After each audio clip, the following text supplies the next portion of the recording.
LoveLore Library. Chapter 221. It didn't take long for Ryuto to follow Lin Hua to a garden not far from the main hall. The garden was currently in full bloom. All kinds of flowers were contending with each other in terms of their beauty. The fragrance of the flowers in the garden assailed everyone's nostrils, causing the fragrance to spread from 10 miles away. However, after Lin Hua came to the corner of the garden, she looked around, and then quietly motioned Ryuto to stand in the corner of the flower bed. "What's going on? Is this girl planning to do something to me here?" Just as Ryuto was thinking about the scene where the two almost did it in the living room last time, Lin Hua had suddenly reached out and pulled his body into the flower bed. Plop! Accompanied by a muffled sound, the bodies of a man and a woman fell into the 1-meter-tall shrub at the same time, and formed a very ambiguous position of the man on top and the woman on the bottom. Hiss! Ryuto-kun, you are so handsome today. After falling into the flower bushes, the heroic and cold female section chief suddenly stuck out her rosy tongue and licked her lips that were smeared with lipstick. Then, she reached out and wrapped her arms around Long Do's neck, like a beautiful lady who was about to have an affair with her lover.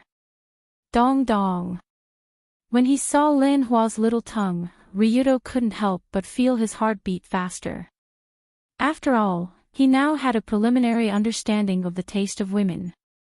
In addition, the female section chief was still wearing an ascetic policewoman uniform. Her legs wrapped in gray stockings were wrapped around Ryuto's legs. Coupled with the encirclement of her arms, she pulled Ryuto closer to her delicate body. Their bodies were almost pressed against each other, and they were hidden in the sea of flowers that emitted an enchanting fragrance. The scene was extremely ambiguous. Suddenly, Ryuto could only smile bitterly, that. "Lin Hua, it's not good for us to be like this here, right? What can I do? Who told you not to come to me during this time, little, bad, egg?"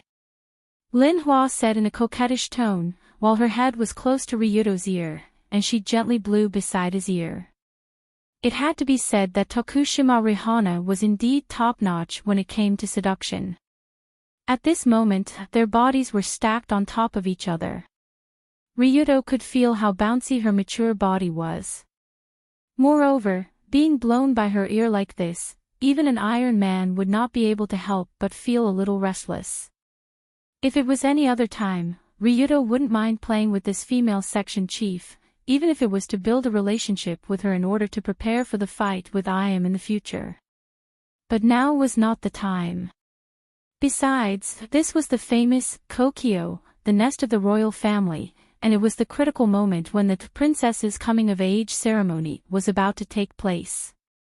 Ryuto, a mafia boss, was fooling around with the head of the Metropolitan Police Department's investigation department in the garden of the Kokyo. If anyone were to find out, it would be the biggest mistake in the world.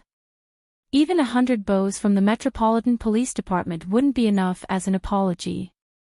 Of course, the most important thing was that the two were hiding in the flower bed. He didn't know if Colored Glaze, who was observing them from afar, would find out. If she did, it would be over. Since Ryuto decided to explore the tiger's den 6 days ago, he naturally discussed a lot of countermeasures with Colored Glaze and the others.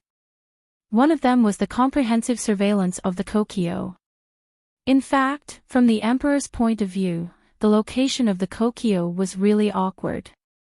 After all, this damned place was in the center of Tokyo.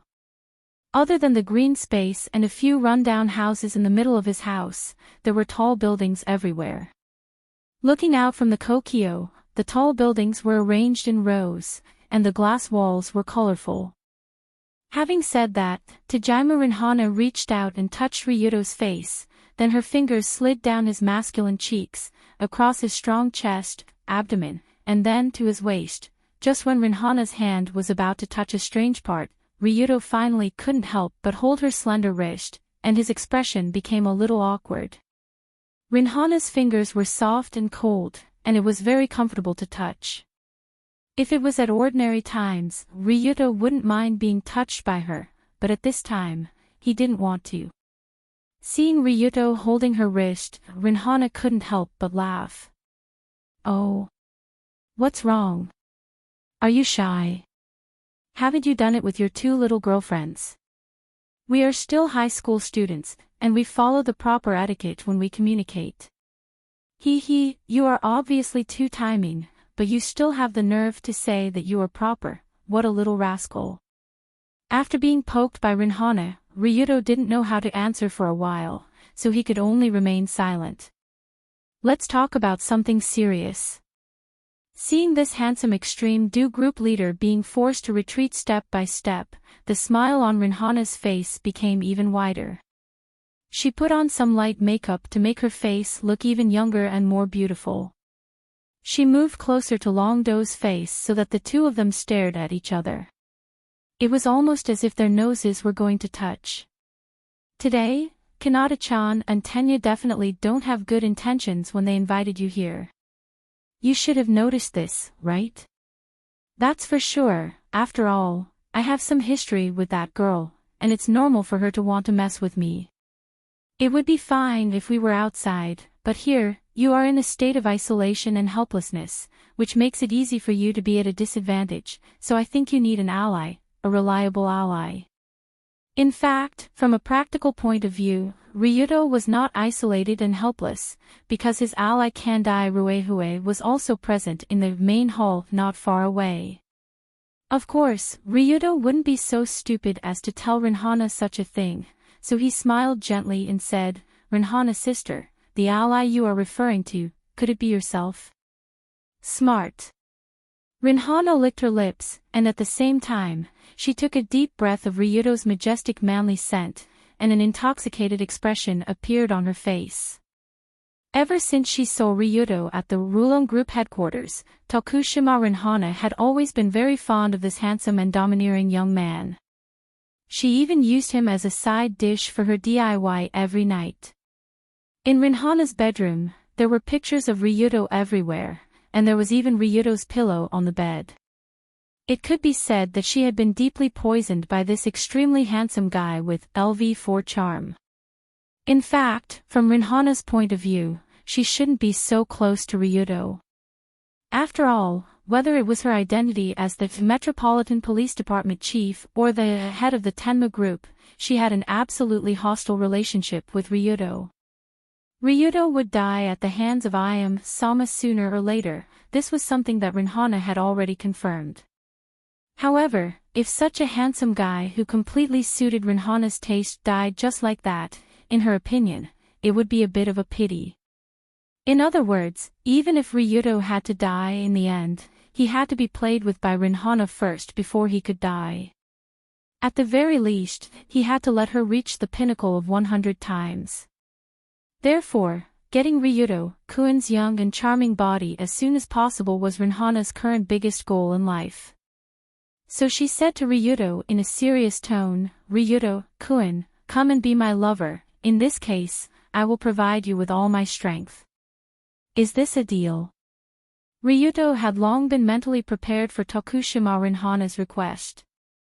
After all, what was this crazy woman thinking every time they met? It was really a question that an idiot could think of.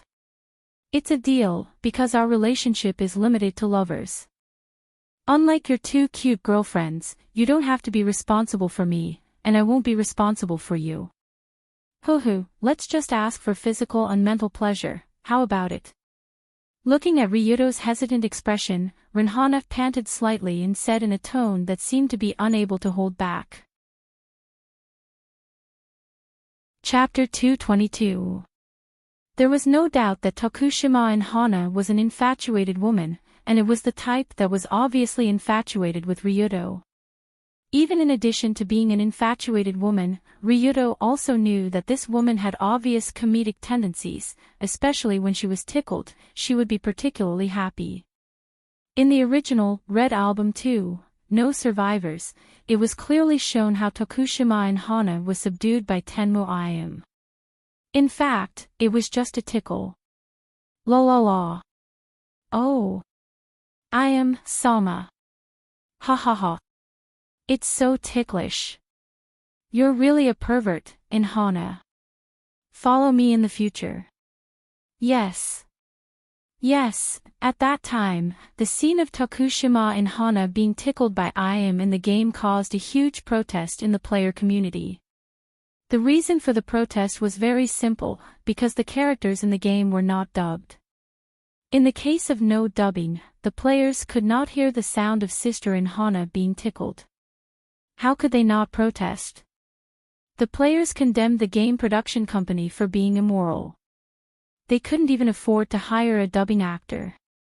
Such a great scene without proper sound effects was simply a waste of God's gift. Because Inhana's popularity was too high and the scene in the game was too famous, there were even players who spontaneously created Sister Inhana's exclusive voice pack, specifically to match the scene with a suitable voice, so that the players would enjoy listening and watching. Of course, that was a matter in the game. In the real world, Tokushima and Hana naturally did not need dubbing, her original voice was good enough. Especially when this woman with strange interests wanted Ryuto to be her lover, the devilish voice was simply devilish. If it was in the game, it would be at a level that would not pass the censorship. Dangerous. It's too dangerous. It can't go on like this. After feeling Tokushima and Hana's obviously happy state at this time, Ryuto couldn't help but secretly frown. In fact, if Inhana could become Ryuto's ally, then her assistance would be very useful in many of the following events. After all, this woman was the ultimate mole. But it was conceivable that if Ryuto now agreed to be her lover, then Inhana would probably not hesitate to go on a rampage on the spot and directly eat Ryuto's skin. Although Ryuto was not a traditional man who treated sex as his life, in his heart, his own people should at least be given to his girlfriend, wife, or future wife. How could he give it to this kind of woman? So even if they were just lovers who used each other, Long-do didn't want to make this woman happy. Although he might be very happy himself, he would be letting Lioli, Yun-yen, and Dunya down if he did that. But if he didn't agree to Inhana's request now, then she wouldn't help in the next princess coming-of-age ceremony. This was still a very troublesome matter. If Inhana could help in this incident, then Ryuto's chances of winning would definitely be much higher. He naturally hoped to reach an agreement with Inhana. What should I do? Should I agree? Or should I say, wait? Didn't she just want to be happy? Then wouldn't it be fine to make her happy? However, just when Ryuto was pressed into the flowers by Tokushima and Hana and could be eaten up at any time, his mind suddenly remembered the scene he had seen before, which was the scene where Ayam and Inhana tickled each other. If he wanted to make this female section chief happy, he didn't have to sacrifice himself for righteousness. He could use other means. When he thought of this, the corners of Long-do's mouth curled up into a smile. After that, he quickly moved Linhua's trembling body to the side with the moon in the ocean. Originally, Long-do was pinned to the ground, but with a flip, a grab, and a throw, he skillfully pinned the woman to the ground. Oh! After being pressed into the flower bed by Ryuto, the expression on Inhana's face became even more pleasant. She giggled, and after laughing for a while, she smiled and said, "So that's how it is. Do you like this kind of thing?" Then, slap. But before Inhana finished speaking, a palm had already scratched the itchy flesh on her abdomen at lightning speed. The speed was so fast that it was impossible to guard against it. Of course, Ryuto pressed this woman down for no other reason than that it was convenient to tickle her in this position. That was all. Although she was already over 30 years old, Inhana had always been very good at managing her body.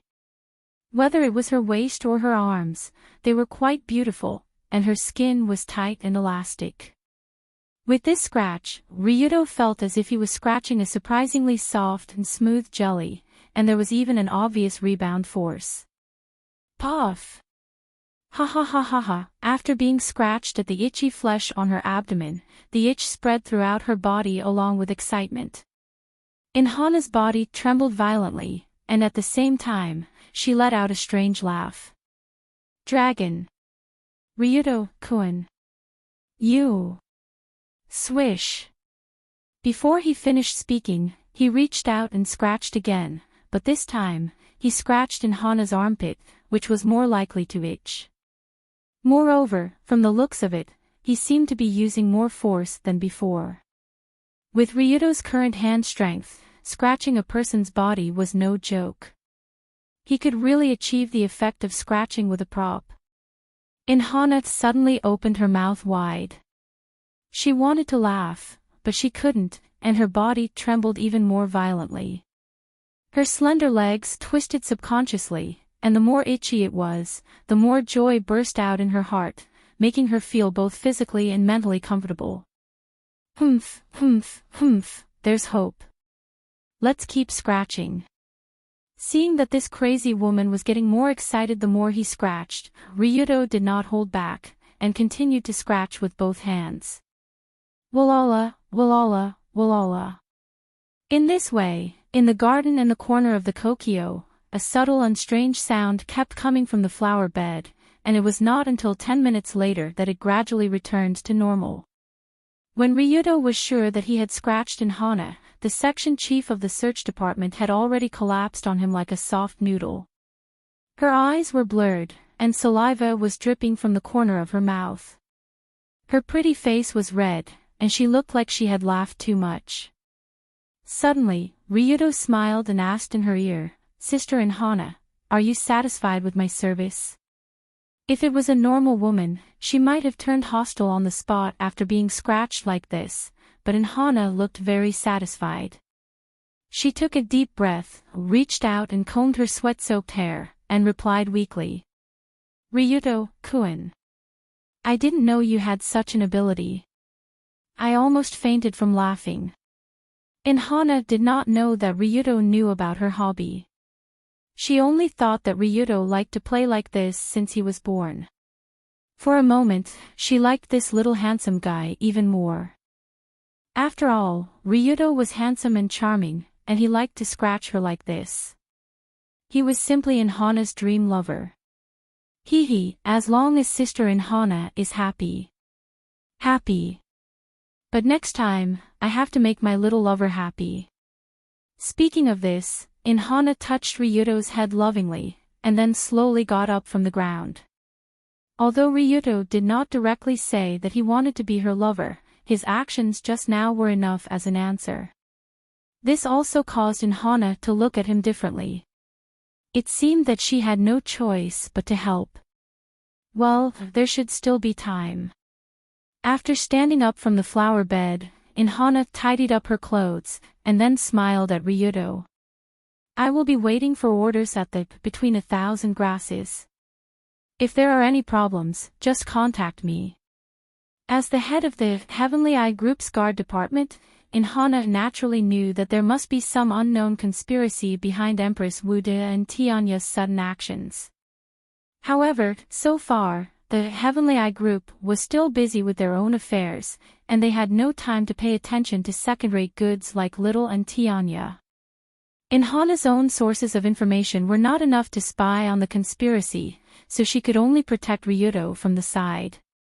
After she got up, she said while pointing to a long and narrow courtyard in the south of the main hall not far away. The Between 1,000 Grasses was generally a place for the participants in the main hall to rest. Now, most of the guests were also there, waiting for the official opening of the princess's coming-of-age ceremony. According to the previous announcement, Princess Fukudaheim's coming-of-age ceremony would be officially held at about 11 o'clock. After a series of ceremonies, the guests who came to watch the ceremony would eat in the Liensue Hall, not far away, and then prepare for the afternoon press conference. Because Hana's body was a little sticky, she hurriedly looked for a place to change her clothes, and Ryuto walked toward the main hall alone. At this time, there was less than half an hour left before 11 o'clock, and now more and more people were going to the main hall. Giant palm trees stood in the front yard of the main palace. The verdant evergreen trees and the grass that symbolized 1,000 years of longevity complemented each other, adding a mysterious and ancient color to the main palace. Although this new palace complex was only built a few decades ago, it was still not enough. The main hall of the Kokyo was divided into 3 rooms, namely, between the pines, between the bamboos, and between the plums. Between the pines was located in the center of the main hall. In the middle, there was a throne for the emperor and the empress. Traditionally, various ceremonies, appointments, awards, and other formal activities would be held here. Between the bamboos was on the left side of between the pines. It was mainly a place for the emperor to meet state guests and officials. Between the plums was on the right side of between the pines. It was a place for the empress to conduct official activities. It was also the empress's reception room and lounge. The inside of the main hall was magnificent. The ceiling was twisted and overlapped with colorful patterns. Between the patterns, colorful flowers were vivid. The surrounding walls were decorated with purple and red satin with dragon patterns. The ceiling was hung with satin curtains. The furniture was all made of black sandalwood, palm, and other hardwood. It looked gorgeous, elegant, and solemn. Although he didn't think highly of this small palace, when he came here, Ryuto could still feel the unique sense of luxury of the imperial family. The smell of burning money everywhere. Chapter 223. It was the first time Ryuto walked into this kind of palace building, so he looked around curiously. Because the event hasn't officially started yet, there were no guests in Pine Room. Only some staff members were fiddling with the wires, sound equipment, and so on for a while for interviews, audio recordings, and other activities. Putting a bunch of modern equipment in such an ancient palace greatly reduced the desire of others to visit. Although this palace was not big, it only took a few glances.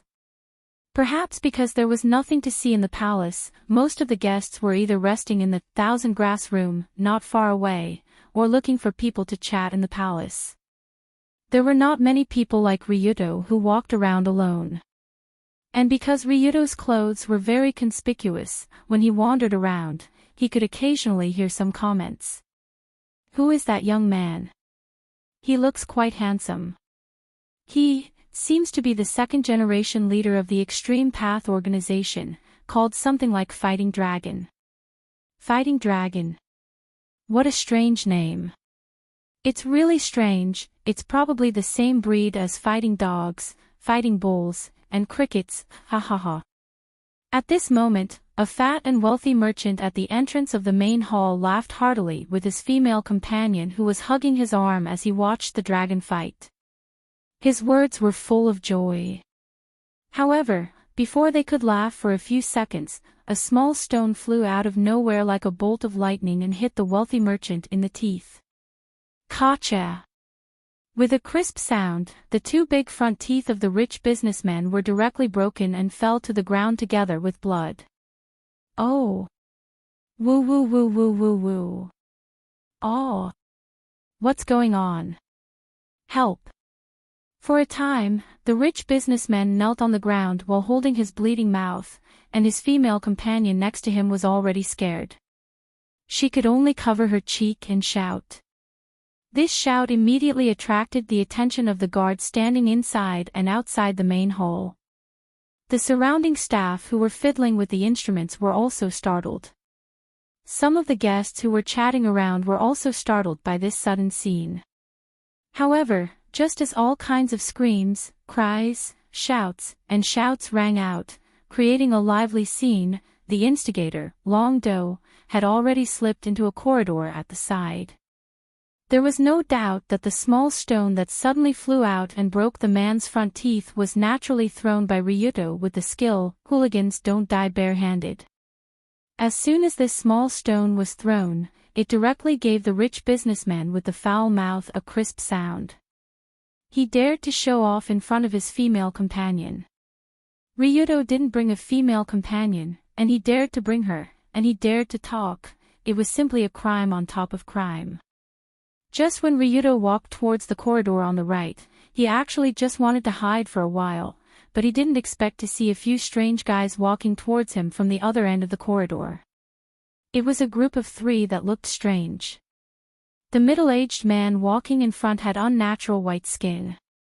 He wore a white robe with a strong holy aura, and on his head was a very recognizable black satin embroidered priest hat. In addition, this strange priest was holding a thick book with gold edges in his hand, and was swaggering towards him. However, compared to this strange priest, the first thing Long Do looked at was the 2 tall and burly men behind him. The 2 tall and strong men also had unnatural white skin, but compared to their skin, what was more unnatural was their body that was obviously more burly than normal people. It was as if they wanted to break through the bindings of their clothes, and their muscles were as hard as rocks. Even with a glance, one could see how powerful these 2 people were. However, this kind of burly body didn't match their heads very well, as if their bodies were forcefully inflated by something. An expert could easily sense that this wasn't a naturally cultivated physique. These 2 guys' bodies didn't seem right. It was a bit similar to that fatty from before. Seeing the group of 3 that was walking towards him, Ryudo immediately thought of one of the leaders of the psychedelic Saburo, Fatty Saburo. Although that fatty was born with a large skeleton, but because he had been using forbidden drugs for many years, it caused his muscles to swell unnaturally. It gave people a feeling that his muscles and body weren't on the same level. Oh. That's Russell, it really didn't take much effort. Just as Long Do was observing the 2 burly men, the priest holding the thick scripture also noticed him. The corners of his mouth curled up, and he walked over with a strange smile on his face. After arriving in front of Ryudo, the priest, with a strange smile, said with a smile, "Hello, I'm Father John of the Great Beauty Association, nice to meet you." After the self-introduction, he extended his hand towards Ryudo. The smile on his face was even more brilliant, and even the corner of his mouth almost reached his ears. It looked really strange. Father John. It's really this guy. Ryudo wasn't surprised by the appearance of this fake priest. After all, this fake priest was the brother of the Empress, so it was natural for him to appear here. Even if the Empress wanted to set a trap to deal with Ryudo, then he and his Great Beauty Association should also be a big force in it. Thinking of this, Ryudo also held Father John's hand with a smile and sneered, "Do you know that this half-foreign and half-local way of speaking makes you look like a bastard? I hate bastards." "What? You are so..." "Ah." Just as Father John was about to say, "You are so rude," a huge force suddenly came from the palms of the 2 holding each other. It directly squeezed the bones of the fake priest's hand until it made a cracking sound. At the same time, Ryudo pressed his wrist upward. Father John only felt a sharp pain in his wrist. His knees softened unconsciously, and he half-knelt on the ground. Needless to say, the way he held his hands and knelt in the hallway made it seem as if Ryudo was the god in this fake priest's heart. Although Ryudo didn't need such a bastard believer. Under the stimulation of severe pain, Father John couldn't help but shout, "Let go! Let go! Help! Oh ho, don't you know how to speak the local language? Why do you want to be a bastard?" Ryudo continued to lock Father John's hand with a smile, and he suddenly threw a punch to the right without looking at the palm of a brawny man who was grabbing toward this side. The 2 brawny men behind Father John were obviously the bodyguards of the Great Beauty Association, and they were fed with forbidden medicine like Pang Sanlang. Their physical fitness was several times stronger than ordinary people. But just when the brawny man who rushed to the front stretched out his hand toward Ryudo, the punch hit his wrist like lightning. Crack! With a crisp sound, the brawny man's thick wrist was broken on the spot like a bubble. Even the sharp white bones inside had pierced through the skin and protruded out. Complex open fracture, if this injury was placed on ordinary people, they would probably be rolling on the ground in pain. But the brawny man didn't even frown, but he took half a step back and kicked out with his knee. He kicked his body, which weighed at least 150 kilograms, towards Long Do's face. Sure enough, it's the kind of modified person who can't feel pain, so troublesome. Just when Ryudo sighed that these guys didn't look like humans, the other brawny man also came around. He stealthily gave Long Do a bear hug from behind, firmly locking Long Do's body so that the youth had no way to block or dodge the next kick to his face. Although these two brawny men weren't martial arts masters, they were obviously veterans in fighting. They cooperated with each other quite tacitly and seamlessly. As the saying goes, random fists can kill an old master. For two brawny men to bear hug from the back, and the other to kick the face from the front, although it was very vulgar, even martial arts masters could easily fall for this unethical hooligan fighting style. But for the current Ryudo, this level of coordinated attack was simply no threat at all. Hiss. Humph. Seeing that the kick that was enough to deform steel was about to hit his face, Ryudo quickly took a deep breath, and an unimaginable tyrannical force burst out from his right shoulder accompanied by a cold snort. Now that Ryudo's left hand was locked with Father John's palm, he could only move his right arm freely, but that was enough. Just when his right shoulder and arm swung to the side, the brawny man who was at least 300 pounds and about 2 meters behind him was directly sent flying as if he was hit by a truck. His whole body flew a few meters and collapsed on the floor behind him. In a situation where there was no room for him to use his strength, he was able to use only one arm to send such a strong man flying. This was not something that a person with LV4 physique could do. It was the ability of chi. Using brute force to fight with the enemy was the lowest level of fighting method, using techniques was the intermediate level of fighting method, and the highest level of fighting method was naturally to use chi to activate the force, only then would it be successful. But it wasn't over yet. In the next second, Ryudo's right elbow swept, and in a flash, his elbow hit the big foot that was kicking over. Along with a crisp cracking sound, the thick leg was also swept off. A few seconds later, before Father John could react, the bodyguards that he carefully selected from the Great Beauty Association had already uniformly fallen to the ground, one unconscious and one disabled. This. What the hell is this? Is he really human? Just when Ryudo pulled Father John up from the ground, Father John seemed to have seen a devil from hell, and not a living 16-year-old youth. Along with the slight sound of the door being pushed open and the door being closed, after entering, the room was silent and not a single sound could be heard. Although it was the Queen's office, this plum blossom didn't look very big, but there were many screens blocking the view inside.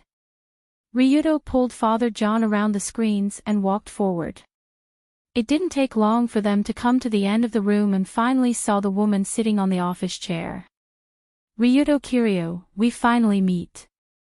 Seeing her brother being held hostage by Long Do like a dog, Kohishanya, who was sitting on the office chair, didn't have a surprised expression at all.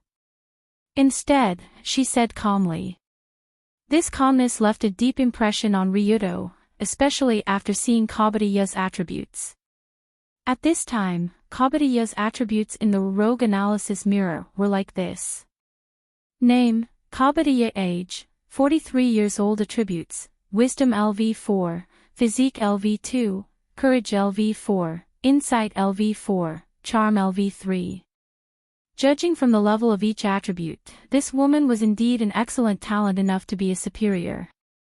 Although they couldn't compare to Rui Hui and Yongji's superhuman abilities, Xiao and Tianya had 3 attributes that reached the level of an international warrior, which was quite amazing. It was the first time Ryudo saw Kobutaya because she didn't appear in the game Red Album 2, No Survivors. This was a completely unfamiliar enemy for Ryudo. What would Owada Masa do? What does she want to do? What was his personality like? This was the key information that Ryuto didn't know. Even Rue Hui, who had been suspicious for a long time, wasn't very clear. It could only be said that this queen usually hid very well. Just as Ryuto was pondering, Father John, who was in his arms, whispered for help, "Sister, sister, save me." Ever since Long Do hugged his neck, Father John looked like he was about to die. But when he saw his sister, his eyes suddenly regained their vitality. "Big sister will come and save me. No matter what happens, my omnipotent big sister will be able to solve it." Obviously, in Father John's heart, sister was the omnipotent God, and the only God that Great Beauty Association needed to worship. However, Kabateyev nodded slightly after hearing her brother's words and replied faintly, Your mission is over." "Yes, but sister, this guy doesn't want to let me go." Just as Father John, Kabata turned to look at Ryuto, the queen sitting in the office chair pressed a button on the table, then something unexpected happened. Before Father John could finish his words, a mechanical sound of a spring suddenly came from the collar of his high-collared priest robe, and a cold light shot out from the inside of the collar like lightning. Because the speed was too fast, even Ryuto didn't see what happened clearly. It seemed that a sharp silk thread like a piano wire suddenly flew out from Father John's collar, and the silk thread directly cut through the middle of his throat, leaving a big gap in the neck of the president of Great Beauty Association. Ha! This is... The next second, blood spurted out from Father John's neck like a fountain, and the fake priest reached out and touched the cut on his neck in confusion, as if he couldn't believe that all this actually happened. This white priest suit was sent by his most respected sister this morning, and she told him to wear it well in this princess coming-of-age ceremony. But what Father John didn't expect was that there was actually such a lethal weapon installed in the collar of the priest's uniform, and the person to be killed was actually himself. Sister. Are you out of your mind? Just as Father John struggled to fall to the ground, he raised his head with the last trace of strength and looked at the woman not far away who was looking down at her dying brother with a cold gaze. What was the reason for all this? Father John didn't understand, and Ryuto was also puzzled at first, but he immediately understood. This woman wouldn't be so ruthless. Long Do frowned slightly at the sight of Father John lying on the ground covered in blood. Then, he turned to the expressionless Empress Wutian Cohesion. Obviously, the younger brother of the Great Beauty Association and the Empress was dead. And the most important thing was that it was Ryuto, a hoodlum leader, who took him from the corridor of the main hall into the between the plum blossoms. Judging from Tianya and Xiao Xiao's deployment, there should be many cameras outside that captured the scene of Long Do coercing Father John, who was Tianyi and Xiao Xiao, walking in from the corridor. After that, Wado Young died in the between the plum blossoms, died beside Ryuto. So in the eyes of normal people, who killed the president of the Great Beauty Association?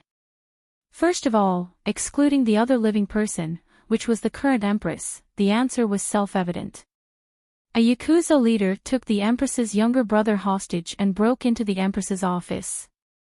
Then, he slit the neck of the empress's relative and the president of the Japanese-American Friendship Association.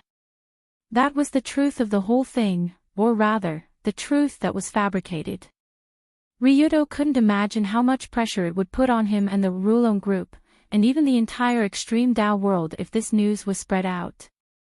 Long Do couldn't help but applaud after understanding Konoha Tanya's plan. You're really vicious. You're even willing to use your own brother's life. Moreover, this guy is the president of that association, right? Don't you feel sad for him to die like this? The Empress sneered, sometimes the living are not as useful as the dead.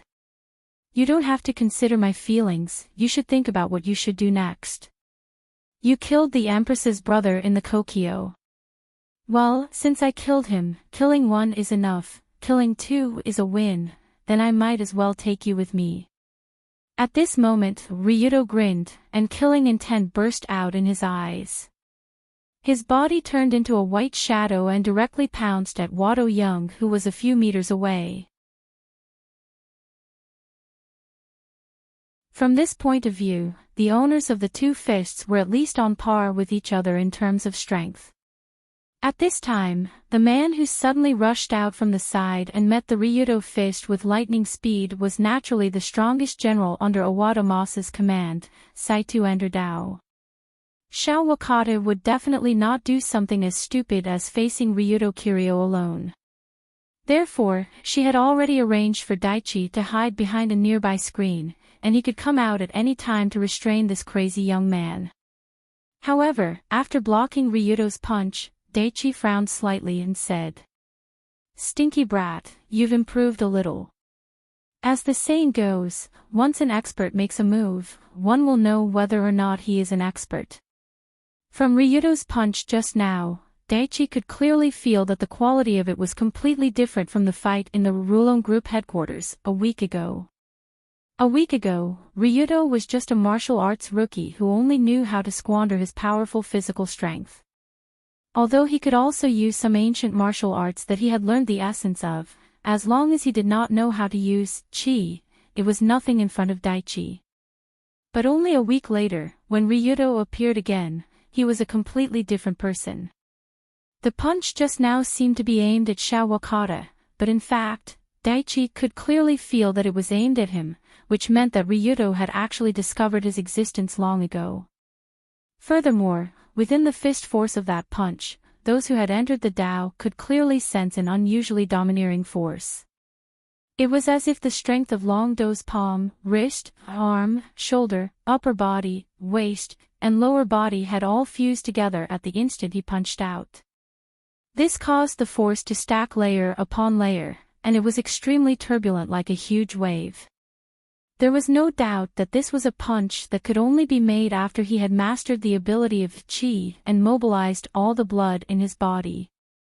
To be able to make such a punch, it meant that Ryudo was not as simple as opening up chi, but at least he had reached the early stage of being able to freely use obvious strength.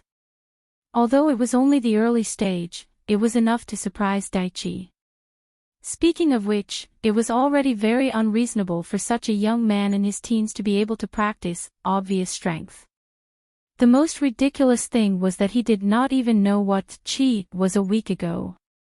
Monster. This kid was either a monster or a unique martial arts genius in history. He definitely couldn't let him leave this place alive. Daichi looked at Ryudo, who was urging his strength to block his fist with an excited expression on his face. Daichi secretly gritted his teeth and made up his mind to kill him here no matter what.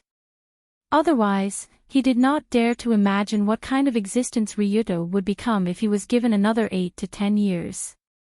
Perhaps he would become the kind of superhuman who could destroy the entire Kokyo with a single punch and would have to use kryptonite to deal with him. Chapter 226. There were many types of martial arts in the world, and each country had its own unique style. But at the end of the day, most martial arts were related to the 4 major systems of kicking, hitting, throwing, and grabbing. For example, Saito Ryudo, who was born with a special physique and short limbs, was not suitable for kicking and throwing martial arts. Therefore, he focused his energy on hitting and grabbing. Needless to say, hitting martial arts, Ryudo's every move, every punch, and every palm were fatal. And in terms of grabbing martial arts, his lesser grappling technique was also top-notch. Generally speaking, grabbing martial arts were divided into lesser grappling technique that targeted the joints of the fingers, wrists, and elbows, and greater grappling technique that targeted the joints of the shoulders, knees, neck, and spine. This was especially true for the lesser grappling technique, which relied on small changes to win. Its moves were delicate and varied, and it could make infinite changes in a limited space. It was very suitable for Ryudo, who had already strengthened his fingers. Therefore, every time Ryudo fought with others in the past, Ryudo could use the lesser grappling technique to control the enemy's acupuncture points, joints, and other parts, and even destroy them. "Stinking brat, your fingers are mine." The moment their palms touched, Ryudo sneered and suddenly squeezed his thumb inwards. At the same time, he twisted his index and middle fingers outwards, intending to break Ryudo's fingers on the spot. With such an exquisite lesser grappling technique combined with the ferocious power of the Vajra finger of Tantra, there were not many people in the world who could block this move. Unless the opponent had the ability to resist the lesser grappling technique and understood the lesser grappling technique very well. Therefore, in the next moment, something that Ryudo did not expect happened. Before he could fully execute his lesser grappling technique to break Ryudo's fingers, the young man suddenly twisted his wrist, and his left hand twisted inwards at a strange angle. At the same time, his elbow loosened and pulled, causing Ryudo's wrist to lose its strength. What the hell? Before Ryudo could react, he heard a strange cracking sound coming from his wrist. It made one's scalp go numb. Fortunately, Meng Qi was also a rare martial Dao master. His body immediately spun rapidly, and with the help of the spinning force, he forced Ryudo to let go and retreat. Only then did he escape from the young man's hands. My wrist actually. This brat also knows the small grappling technique. After the two of them separated again, Access Dao realized that his left wrist was hanging limply. Obviously, this was a sign that someone had dislocated his wrist.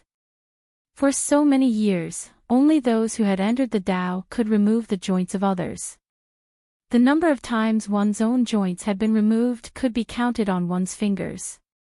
If the one who did this was a teenager, then the situation was even more terrifying. It could be said that Saito had never been so shocked in his entire life. Even though he already knew that Long Do was a monster, he didn't expect this little monster to have such a high level of skill. In a split second, he was able to turn the tables on him. However, no matter how confused Access Dao's mind was, he was still in the midst of a fierce battle. He immediately grabbed the soft and slack left hand with his right hand and twisted it. Another crisp sound rang out, and the hand that had just been removed was deftly put back in place. However, although this kind of direct wrist dislocation technique was brilliant, it was accompanied by extreme pain. However, a tough guy like Access Dao obviously didn't care about such a small matter. At this moment, Ryudo's figure had already stepped to the side of Access Dao. He bent his knees slightly, and his elbow violently slammed into the enemy's head like a rapidly charging siege engine. Compared to ordinary people, Access Dao was short and small. Because of this, he was vulnerable to attacks. Some of the more conventional moves would be difficult to hit him, and he had to lower his body. Access Dao swung his right fist, using a clever move to remove the force from Ryudo's elbow, and then directly to the meridians in his arm. At the same time, his left hand moved from bottom to top toward Ryudo's nether regions. He was going to give him a monkey steals the peach. Although this kind of fighting style was a little dirty, it was a death match after all. The winner was standing, and the loser was lying down. No one cared about whether it was dirty or dirty. This set of movements was smooth and smooth. The shadow of the fist was enough to kill. It was very dangerous. Of course, at this time, Ryudo was no longer going to be killed by this level of attack. Therefore, he nimbly turned around and dodged Access Dao's deadly punch. Just like this, the two of them fiercely fought in this small, between the plum trees. They went back and forth, one retreated, and one advanced. For a time, the shadow of the fist flashed, and the force spread. The impact was like a storm that almost cracked the floor, ceiling, walls, and other areas of between the plum trees. As for the original decorations inside, naturally, they were already shattered by this scene comparable to a monster battle. It was so messy that it looked like a garbage dump. However, when she saw such an exaggerated battle scene, Cohesion, who had already escaped from the back door and came outside to watch the battle, was already dumbfounded. What? What's going on? Are these two guys really human? Are they some alien creatures in disguise? Why do they look like they're in a movie? Although Awadaya had many identities, was ruthless, and was knowledgeable, she was still a person who lived and grew up in modern society. Any normal person would find it hard to imagine that there would be such a monster in the world that could make the sound of metal clashing when a punch and a kick collided. The movement could even crack the floor and ceiling. The most exaggerated thing was that there was more than one monster like this. When Awadaya saw the strength of Saito for the first time, she was already very shocked. In her opinion, Saito was like the hidden masters in the movies. It belonged to the top of human beings in the world. Unless various modern weapons were used, there was no way to fight against this guy. But what she never expected was that now, in front of Awadaya, another monster of almost the same level appeared, and this monster was actually a teenager. This really made the queen almost numb. She even considered whether to capture Ryuto alive for research, but after considering that it was difficult to capture him alive, she reluctantly gave up this plan.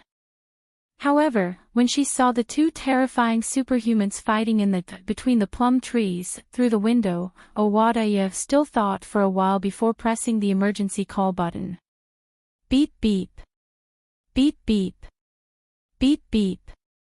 Almost at the moment when the button was pressed, a fierce alarm spread throughout between the plum trees, and even most of the guests in the Kokyo could hear it clearly. At this time, the guests who had gathered in various corners of the Kokyo and were about to come to watch the ceremony immediately noticed that something unexpected had happened.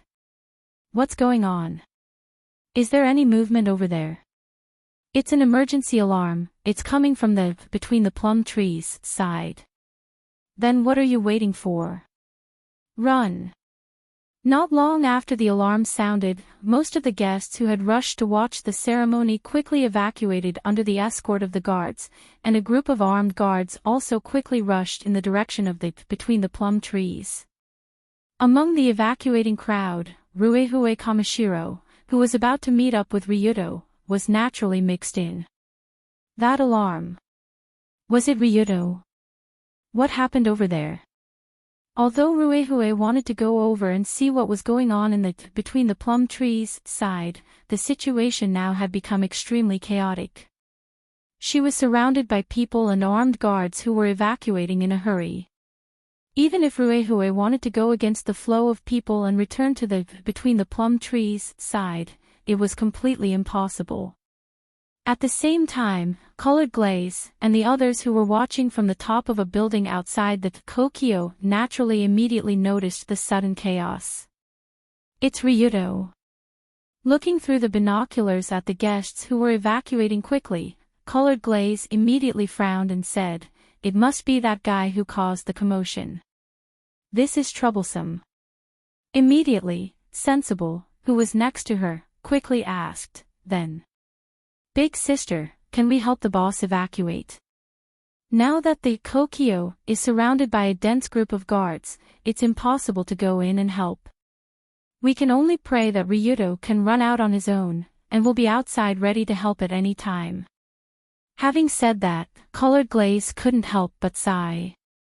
At the same time, she secretly prayed that Ryuto could successfully escape.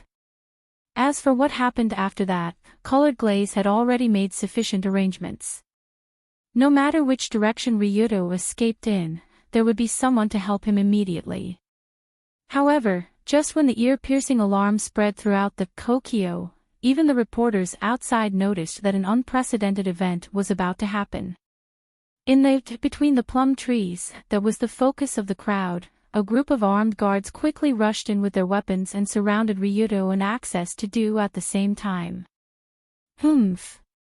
Access to Do immediately fainted and retreated while blocking Ryuto's last escape route to the windowsill. "Stinky brat, you're finished."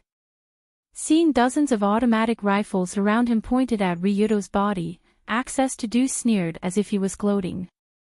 Although it was a pity that he couldn't kill Ryudo personally, Access to Do didn't mind using modern weapons such as firearms to send this brat to heaven.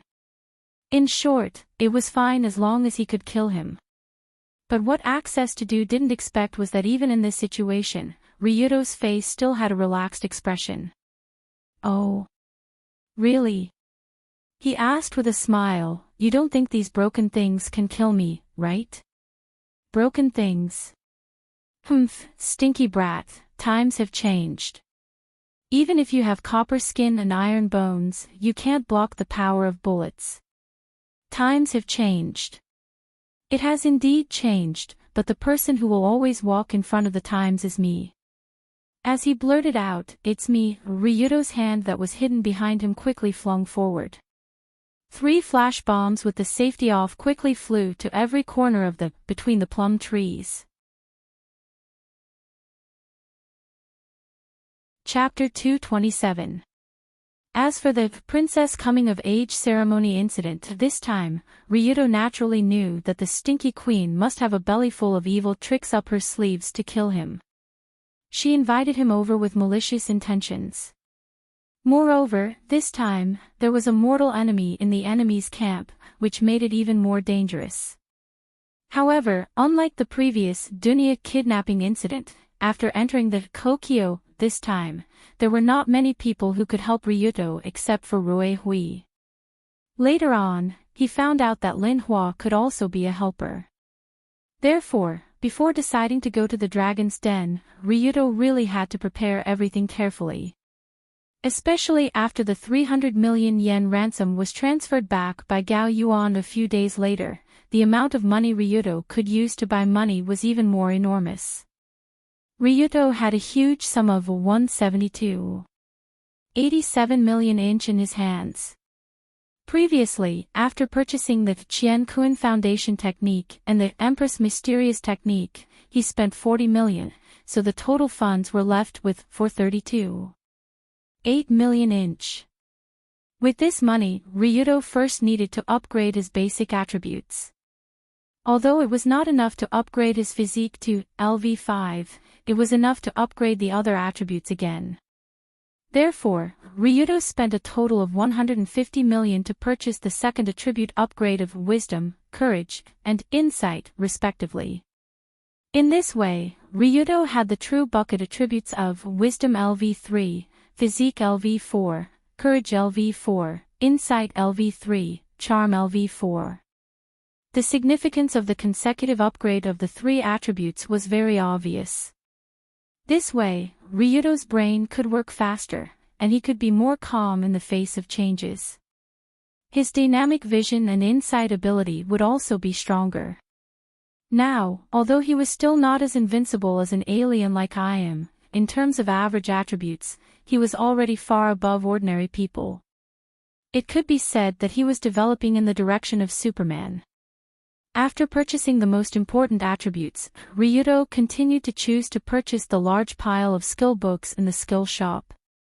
First of all, he had to purchase Iron Bone Mastery and Copper Skin Mastery. This was the 3rd time he had purchased these 2 skill books. While raising the proficiency to 60%, the price had also increased from 1 million to 2 million to 4 million. However, it was still worth it. After that, Ryudo chose to purchase 2 extremely useful combat skills, Rogues Don't Die by Bare Hands, and Ancient 8 Extremities Fist. He spent 12 million yuan each to increase the proficiency of these 2 skills to 40%. Then, he looked at the blank skill book in the corner of the shop. Since Ryudo had died, this skill book that could increase the proficiency of any skill had been refreshed. However, the cost of the second purchase had doubled, becoming 20 million yuan. Ryudo still used this blank skill book to upgrade his Furamaki-style martial arts. After all, his skills in the shop could be upgraded by refreshing the shop to purchase skill books. However, this thing could not be bought by refreshing the shop. He could only use the blank skill book.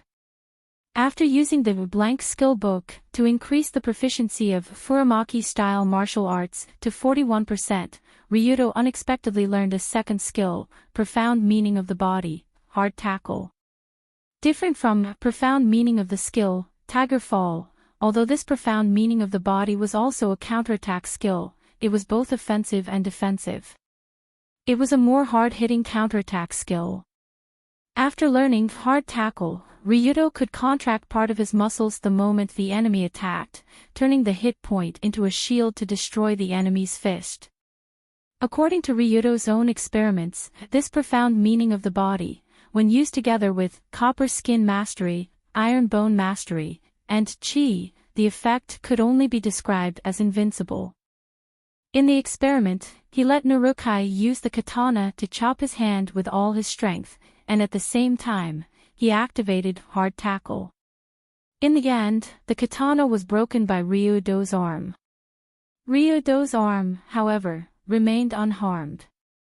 Ryudo could still remember Minghai's gaze, which didn't seem like he was looking at a human. After buying so many skills, Ryudo only had 240 million left in his funds. At this time, he had his eyes on the two new skill books that he accidentally saw. The first skill book was called Dragon Bone Dislocation Hand, and it looked like an ancient martial arts skill book of the grappling system, of the kicking grappling system. That's right, that guy who had entered the Dao had great martial arts skills, and he was very good at close combat. Should I get a grappling system martial arts skill to deal with that guy? When he saw this skill book, Ryudo had this thought. Currently, Ryudo's raw strength was not much inferior to that of a Daoist, but he was still far behind when it came to finer techniques. If he entered the stage of close combat, it would obviously be disadvantageous for Ryudo. Therefore, Ryudo spent 3 million to buy the Dragon Bone Dislocation Hand skill book, and learned this grappling martial arts skill that was known as grappling, breaking tendons and dislocating bones. This was also the reason why he suffered a small loss when he entered the Dao later on.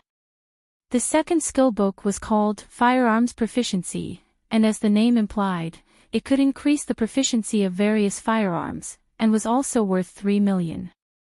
At this time, Ryudo already had considerable combat strength in hand-to-hand combat and weapon battles, but his only weakness was firearms. After all, no matter how strong Ryudo was, or how exquisite his techniques were, it was meaningless when he used firearms and other weapons to shoot. However, now that he had firearms proficiency, it was different. His ability to control firearms was much more proficient, and he could turn into Brother Ma at any time to shoot with 2 guns and go on a killing spree.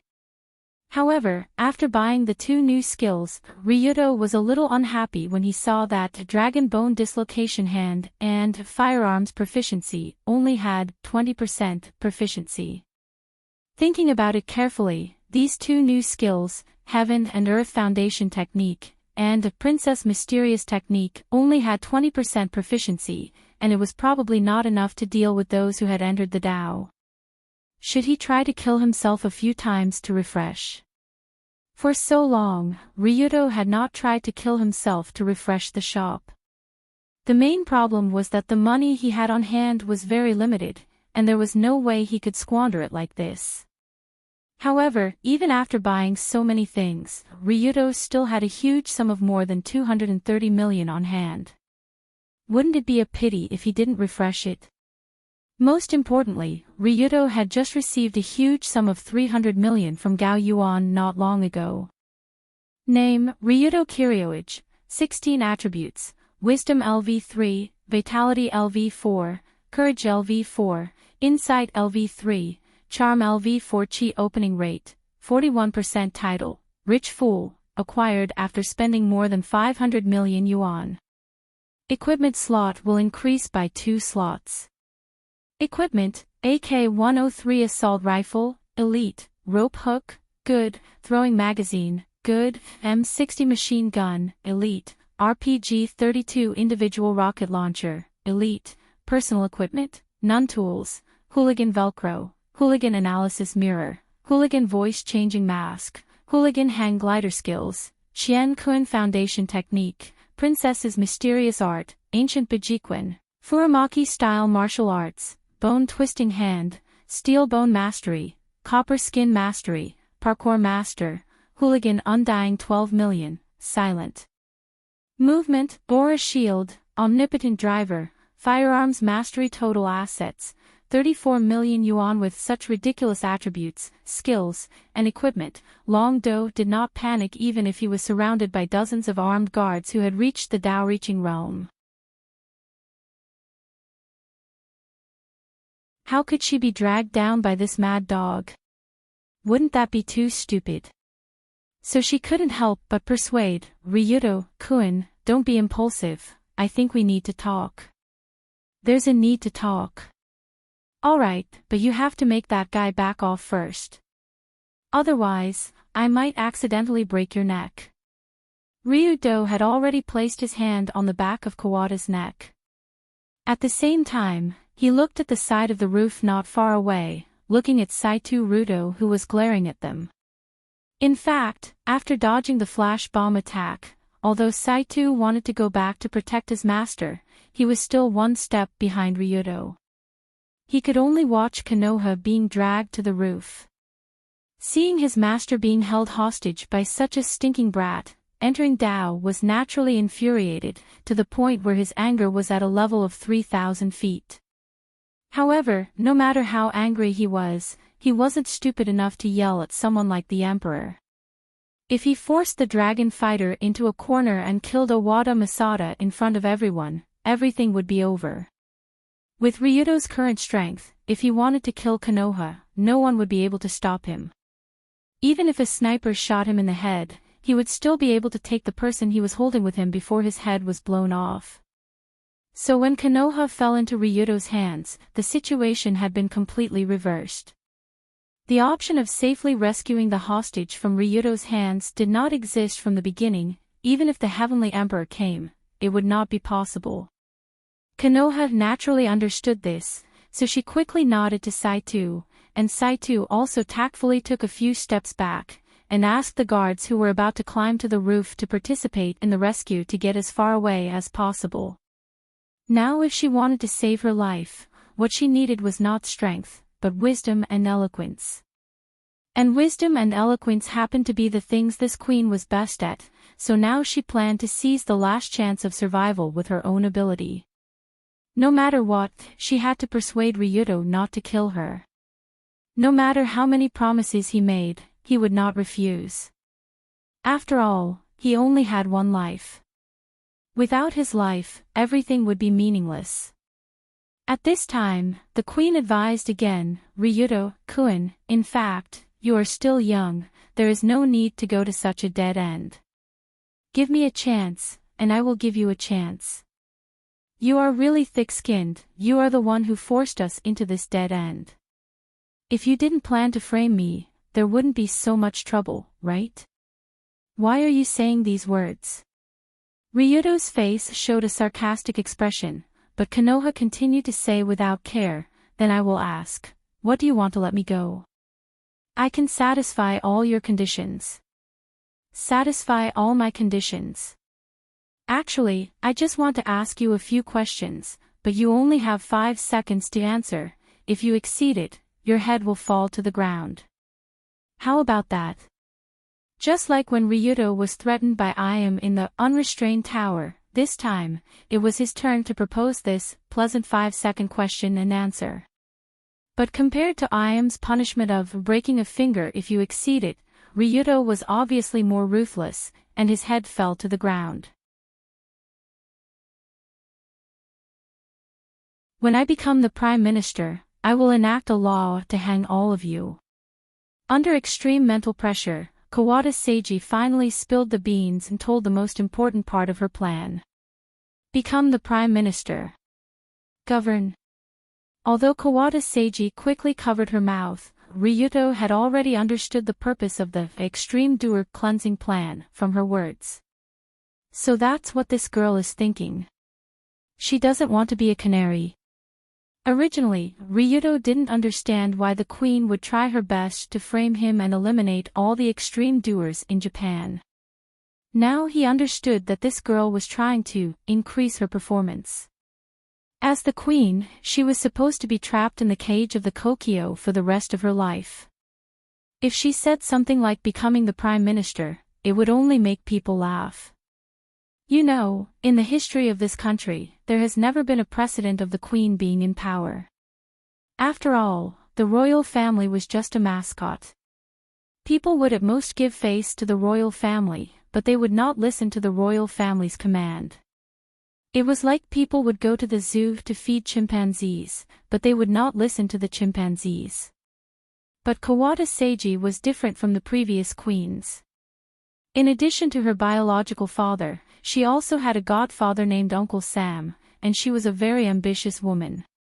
With the support of her godfather, if Kawata Seiji could really promote the extreme doer cleansing plan by herself and fully implement it, she could indeed gather a lot of popularity. Although extreme doer was a very useful chamber pot for politicians, it was a very troublesome factor in the hearts of the people. Many people wanted all the extreme doers to die. Imagine, the queen was angry because her brother was killed by the leader of the extreme doer, and she wanted to use all means to arrest all the extreme doers in the country. What a touching story this was.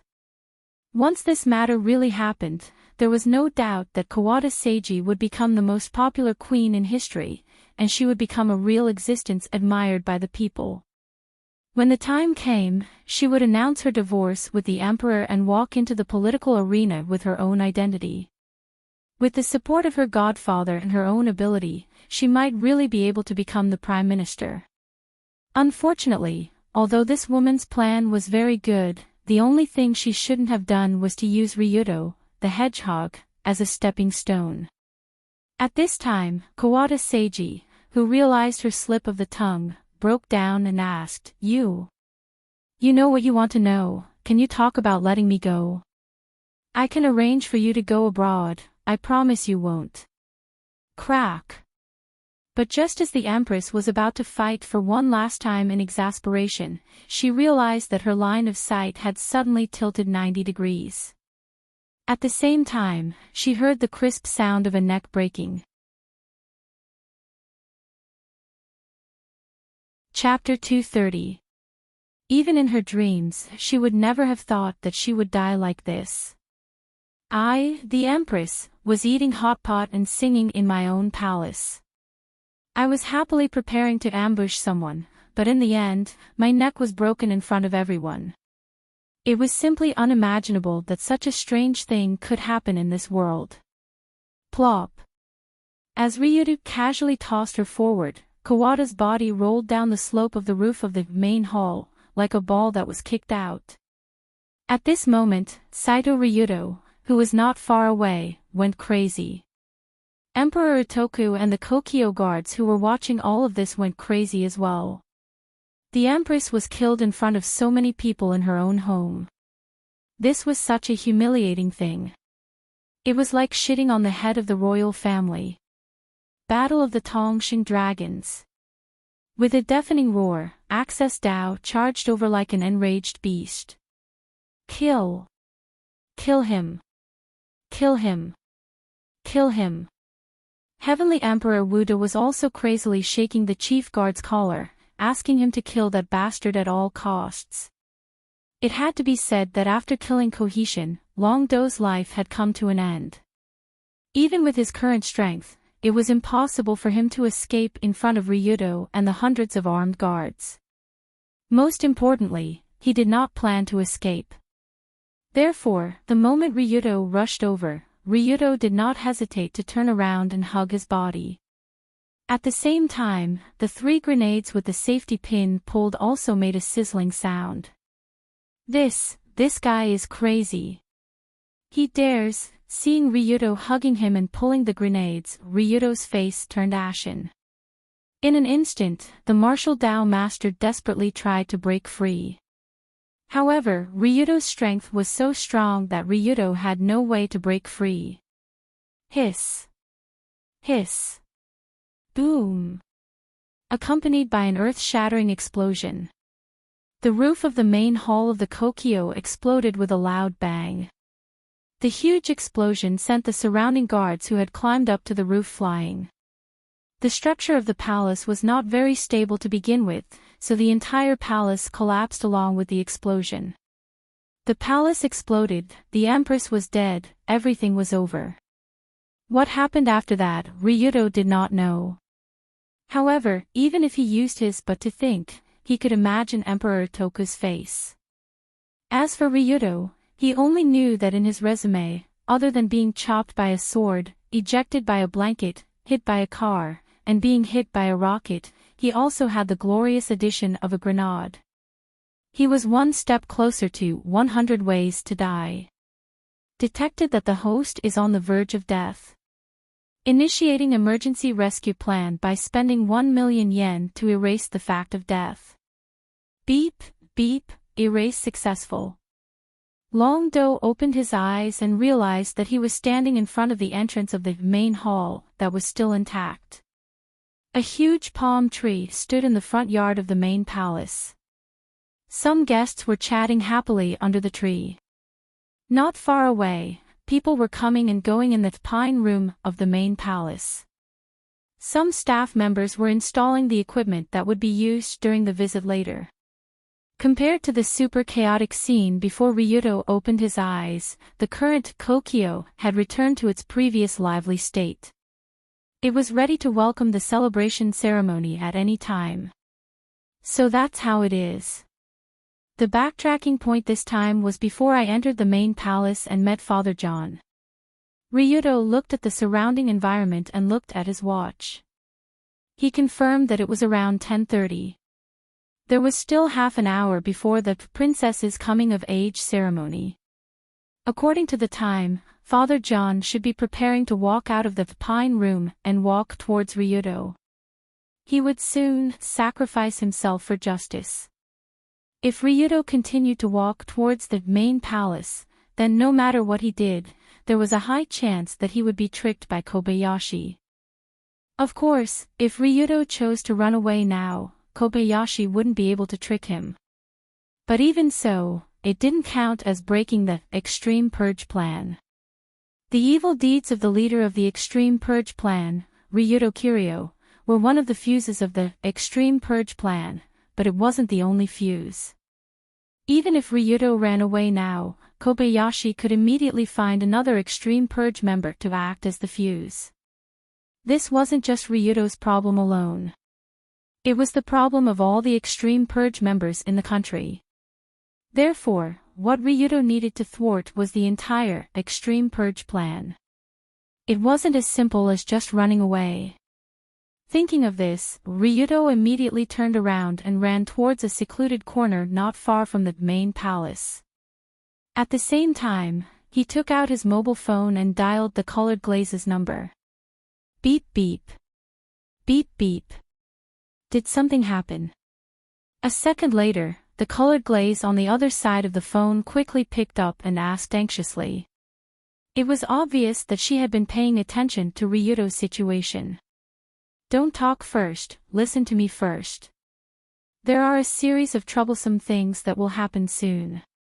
Suddenly, Ryudo, who was hiding in the corner, told the Colored Glaze everything he knew through the phone in his hand. From Father John's invitation to Between the Plums, to the killing device in his collar, to the Empress plan to use it to kill Long Do and launch the Extreme Cleansing Plan as political capital for her to ascend the throne, in Ryudo's description, half of the information was what he heard while hiding in a corner, and the other half was his conjecture. Is this really the case?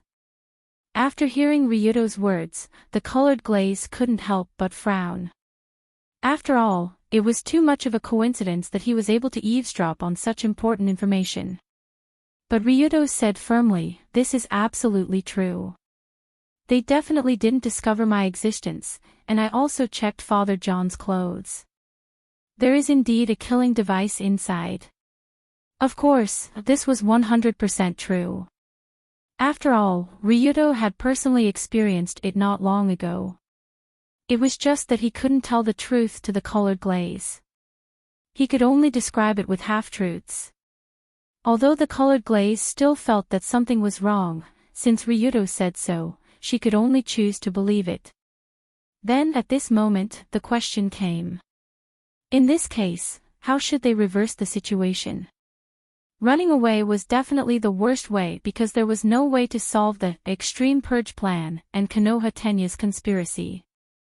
As long as Ryuto left, the officials could even say that he fled for fear of punishment, and he would still be thrown into jail. So Ryuto couldn't leave. He had to stay here and completely destroy this plan. Otherwise, there would only be endless trouble. Therefore, on the other side of the phone, the colored glaze pondered while using her slender thumb and index finger to twirl a handful of soft hair that hung down to her side. She rubbed it as if she was making a fireball. Kanzaki colored glaze's exclusive skill, Queen's Finger, activate. Snap. After a few seconds, with a snap of her fingers, the colored glaze opened her eyes and immediately said to Ryuto, "Didn't you say that Kojima Rinka is nearby and can help you?" "That's true, but what do we need her to do?" "Since she is the section chief of the Metropolitan Police Department, it shouldn't be a problem for her to temporarily help two people hide in the Kokyo." "Two people? One is me, the other is Father John, also known as Kojima-ing.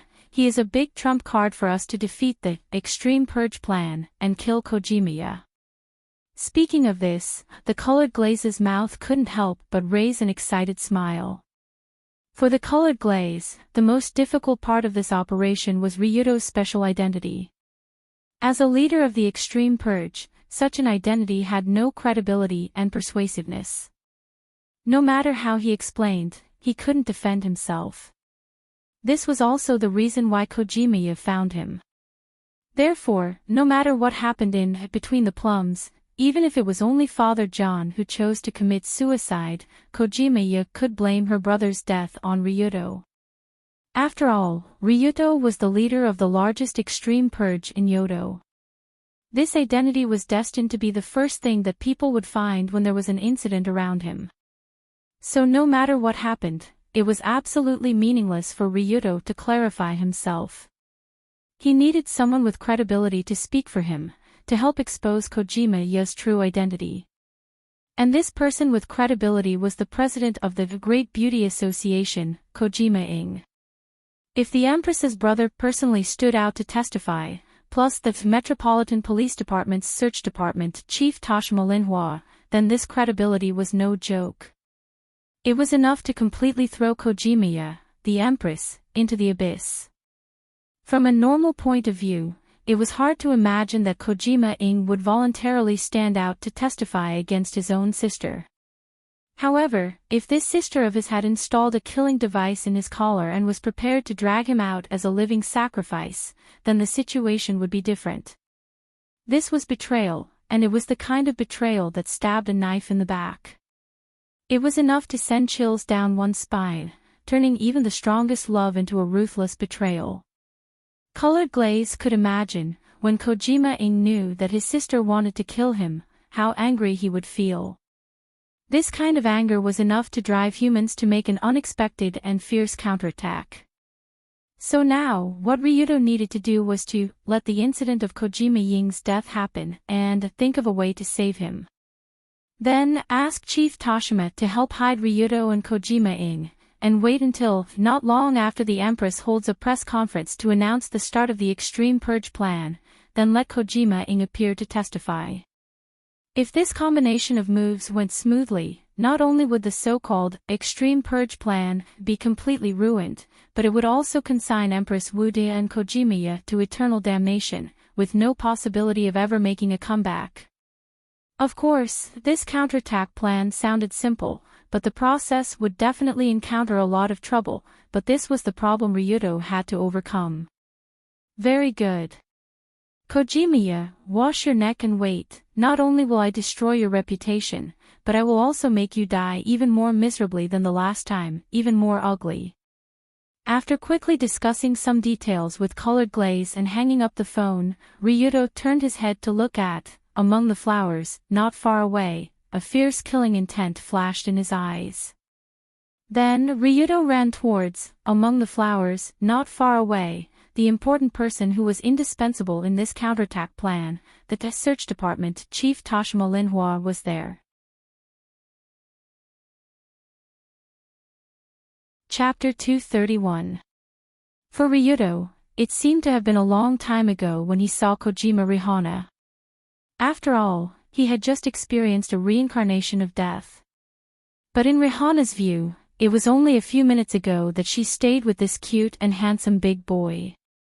When Ryudo came to the Thousand Grass, Rihana had just changed into a new set of clothes in the lounge inside, and she walked out with righteous steps. If one only looked at the appearance of this valiant and cold-faced capable female police officer at this time, it was probably difficult to imagine that this was actually a crazy woman who had to change her clothes not long ago. At this time, Rihana was just about to smoke a cigarette outside to relax, but she suddenly heard a voice from the grass next to her, Sister Rihana, here here. Rihana instinctively looked over there, and she saw Ryudo's familiar golden head poking out of the grass, and he waved at her slightly. Oh. Brother Ryudo, don't tell me that you want to play with me again. When she thought of the fierce confrontation with Ryudo in the garden jar just now, the cold expression on Rihana's face suddenly shattered. However, just as Linhua walked over, Long Do pulled her by the wrist and quickly hid in the bushes. They walked along a secluded corner toward the main hall. Only then did Linhua see that Long Do had put on a coat at some point in time, hiding his extremely conspicuous and flashy white suit. With this coat, Ryudo didn't look so conspicuous. After all, he would become a wanted criminal in a while, and he didn't dare to act so high-profile anymore. When the two quickly walked toward the main hall, Rihana reacted and asked, "Wait, Ryudo-kun, you are, Sister Rihana. I received a tip-off that the woman Shawada is going to frame me in a while. Can you do me a favor?" Oh. It was the first time that Linhua heard Ryudo speak in a serious tone, so she immediately raised her eyebrows and entered a serious state of work. As the chief of the search section and the head of the Tenma Group's guard department, Tokushima and Hana's personal ability and experience were naturally not for show. Ryudo's brief explanation helped her understand the current situation. Linhua couldn't help but sneer when he heard this. So that's how it is. That woman actually had such an idea. She's really despicable. I like it. Then, after I enter the plum blossom room, I'll wait outside and arrange a place for you to hide. You just need to bring Xiaohe and Tianning out. Linhua was worthy of being IM's favorite cadre of the Tianmu group. Ryudo only briefly described the contents of the plan, and she already knew how to cooperate. Very good, I didn't ask the wrong person. That guy is out, I'll go first, see you later. For Linhua's active cooperation, Ryudo was naturally overjoyed. At this time, they had already arrived outside the main hall. They could see Xiaohe and his two bodyguards waiting at the door from a distance. Last time, Ryudo happened to meet Xiaohe and Tianning in the corridor inside. This time, Ryudo did not enter the main hall, so the fake priest took the initiative to run outside to wait for him. Seeing the golden-haired young man walking over, Kawada Ying's face showed a hint of joy. She smiled and reached out to Long Do. "Hello, I'm Father John of the Great Beauty Association, nice." But before Xiaohe Tianning finished speaking, Ryudo quickly reached out and put his arm around his shoulder, and pointed to the two bodyguards behind him, indicating that the two guys should not come over to find trouble. Hey! What's going on? Why is he here? After being intimately hugged by Ryudo, the fake priest suddenly froze. Long Do hugged the fake priest and slowly led him into the main hall. At the same time, he whispered in a voice that only the two of them could hear, "Xiaohe Tianning, you are here on your sister's orders to invite me to the Between the Plums, right?" "Ah. Yes, that's right. Hearing this, Xiao He Tianning couldn't help but swallow, and a drop of cold sweat fell from his forehead. Obviously, he didn't expect Ryuto to know his purpose in advance. It felt like he was completely seen through, and it was very bad. Seeing the nervous expression on the fake priest's face, Ryuto continued in a low voice, "Do you know what your sister is going to do this time?" "No. I don't know." Xiao He Tianning shook his head. He wasn't making it up, but he really didn't know. After all, he was just a chess piece that was thrown away after being used. "Your sister is going to frame me in the plum garden, and she is going to use your life as a tool to frame me." "What? You are?" The moment he heard this sentence, Xiao He Tianning instinctively wanted to shout, "What the hell are you talking about?" But Ryuto slightly grabbed his throat and stopped him from doing anything crazy in the main hall, with people coming and going. "Don't worry." Looking at Xiao He Tianning, who seemed to want to struggle up, Ryuto sneered, "Now slowly reach out and touch the high collar of your priest's dress, and feel if there is anything inside." "My priest's dress? High collar?" Suddenly, Xiao He Tianning frowned, then reached out his trembling hand and touched his collar. The trick that the queen did to his clothes before should be a remote-controlled killing mechanism. In the high and wide collar, there was something like a sharp piano wire hidden. As long as the mechanism was pressed, it would quickly pop out and cut the throat. Although this special device was very small and light, if he carefully touched it with his hand, it was impossible not to feel anything. After touching it for a while, Xiao He Tianning asked in disbelief, What is this? There seems to be some threads." "That is a piano wire. When your sister presses the mechanism, these threads will quickly pop out and cut a big hole in your neck." "Ha!" Hearing this, Xiao He Tianying's body suddenly trembled. A second later, he said in a trembling voice, "Impossible, my sister wouldn't do this to me." "Is that so?" Ryuto smiled and said, "Then have you thought about why your sister insisted that you wear the clothes she provided today? And there are so many servants in the Kokyo, why did she ask you to take me to the plum garden? What you're saying is, she wants to frame me, so when we enter the plum garden, she will activate the mechanism to kill you, and then frame me for doing all this, so there is this series of arrangements." At this time, Ryuto said in a firm tone as if he had seen this happen with his own eyes. But even so, Xiao He Tianning still said angrily, "This is just your guess. I don't believe that my sister will use my life to frame you." "Is that so? Then let's make a bet." "Bet? What bet?" "You first use this to wrap your neck as a layer of protection, so that even if the mechanism pops out later, the power is not enough to kill you. Then let's go in and see if what I said is true. If it is, you have to do me a favor, it's that simple." As he said, Ryuto took out a roll of tape from his pocket, which looked similar to the color of human skin. Yes, this roll of tape was Ryuto's old friend, Hooligan Velcro. A long time ago in the Kamishiro yard, Ryuto relied on this roll of tape to deceive the cat house and played the guardian ninja. Although this hooligan Velcro was not a valuable item, its color and texture were similar to human skin. If it was wrapped a few more times, the toughness would be guaranteed. At least, it should not be a problem to ensure that Xiao He Tianying's throat would not be cut. After looking at the tape handed over by Ryuto, Xiao He Tianying said angrily, "Let it be. I don't believe that my sister wants to harm me." Humph. But even so, the fake priest still picked up the tape and wrapped it around his neck several times. He wrapped it until he almost couldn't breathe before he was willing to stop. After wrapping it, from the surface, Xiao He Tianying's neck did not look different, but it was slightly thicker, but it was almost completely invisible under the high collar. "Very good, let's go in." After checking the thickness of the tape and making sure that the piano wire could not kill the fake foreigner, Ryuto quickly led them through the corridor and arrived at the familiar, plum blossom room. As the two pushed the door open and walked into the queen's office, the room was still quiet, not a sound could be heard, emitting a strange silence. The two tall and burly bodyguards had already been ordered by Xiao He and Tianning to wait outside. They did not follow them in, so as not to cause any trouble. When he returned to the familiar, plum blossom room, the first thing Long Do saw was a familiar screen. Then, he felt a burning desire to fight. It was Saito Endo.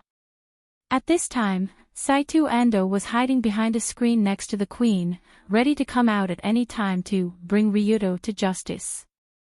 Endo. Humph, in a while, you will know how to write the word death. Thinking of this, Ryuto raised the corner of his mouth, revealing the unique tick expression of the Dragon King. This was not because Ryuto was overconfident or looking down on others, it was mainly because he had just fought with Endo once, and already had a good understanding of that guy's moves and combat system.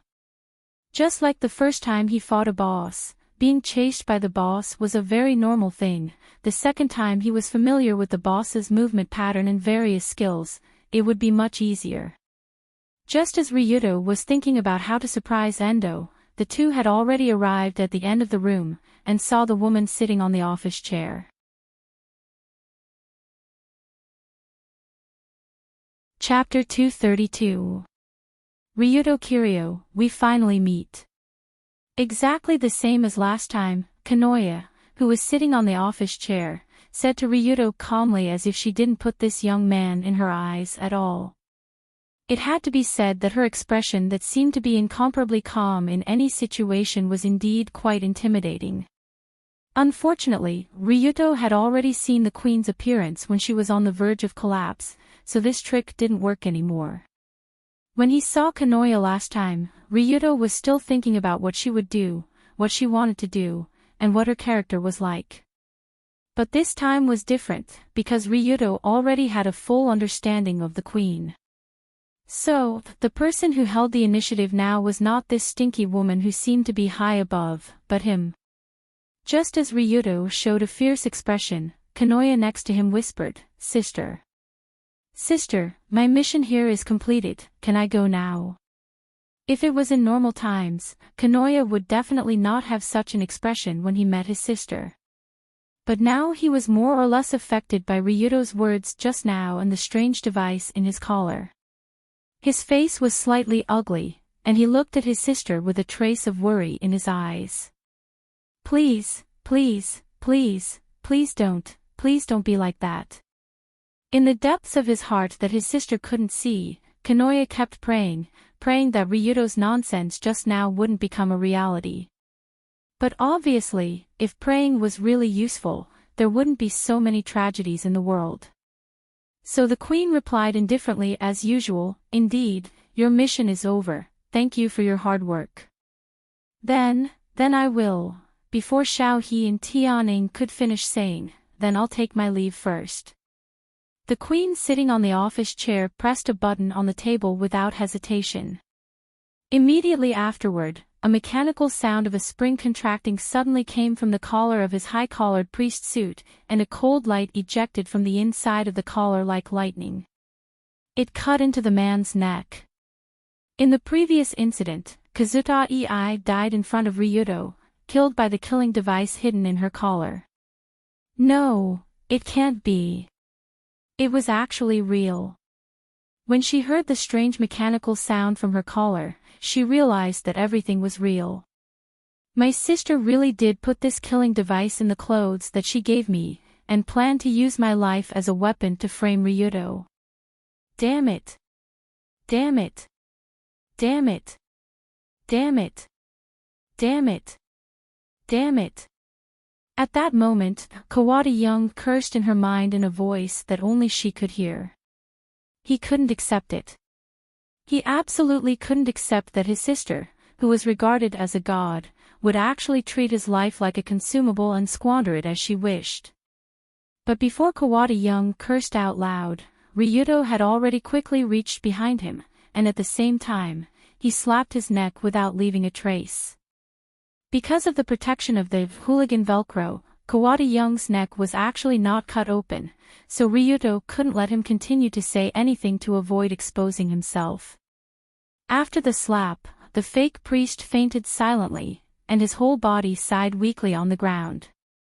At the same time, Ryudo also squeezed the hooligan blood pack that he just bought from the Krypton shopping mall on the neck, creating the illusion of blood splashing everywhere.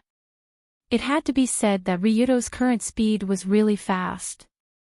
At least in Kawada Young's eyes, her brother's neck was cut open by the killing device and blood splashed everywhere. Clap clap, clap clap clap clap. After finishing his preparations, Ryukyu pretended to check on Xiao He Tianying's breathing. He pretended to frown, then stood up and applauded. Beautiful, is this the style of the current empress? To think that he could even kill his own kin without any hesitation. What an eye-opener. To achieve great things, there are always some sacrifices. Not to mention, the person who killed my brother is you have to pay a heavy price for this. Is that so?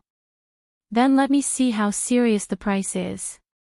In the next second, Long Do's body was like a ferocious beast. He flew over the desk in front of him and punched in the direction of the Empress. However, almost at the same time that Long Do released his killing intent, a short figure flew out from behind a screen to the side with a whoosh. He faced Long Do's punch head-on.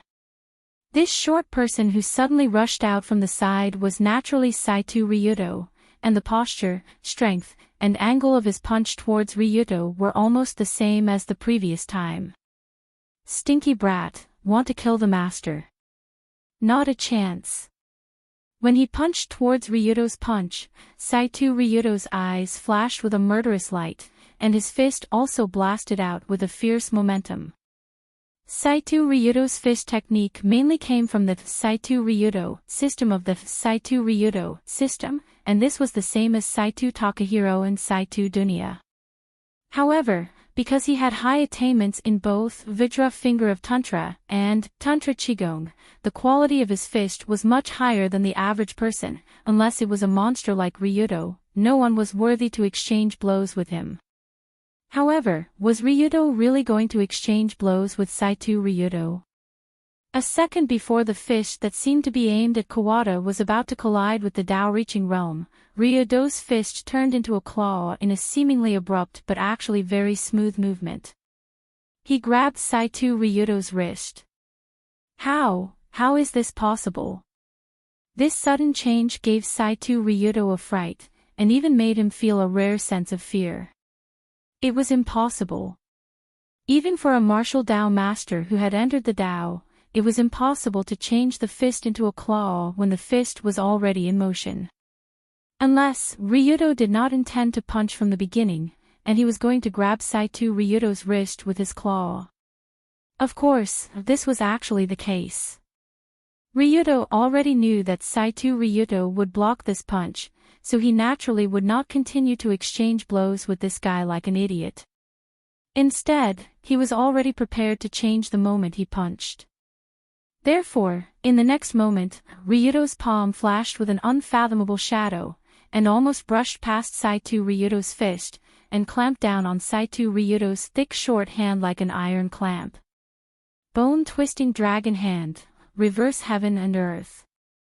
After grabbing Saito Ryudo's fist, Ryudo quickly fixed Saito Ryudo's wrist that was supposed to continue moving forward, and cleverly twisted the force of the punch in a spiral shape to the side. Bang! Crack! Because everything happened too quickly, Saito Ryudo could not stop his full force punch, and only heard a crisp crack. Almost all the force of the punch was applied to that arm. It even caused the joint to break. The moment Saito Ryudo reacted, he quickly shook off Ryudo's hand that was grabbing his wrist, and quickly somersaulted to the back to increase the distance between them. When his body, which was much heavier than it looked, landed heavily on the ground, and barely managed to maintain his balance, Saito Ryuto's face showed a rare trace of seriousness and disbelief.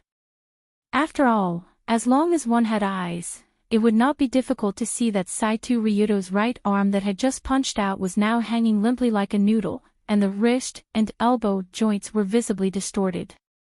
After a moment, Saito Ryuto gritted his teeth and said, "What an exquisite little grappling technique. I have to say, I underestimated you."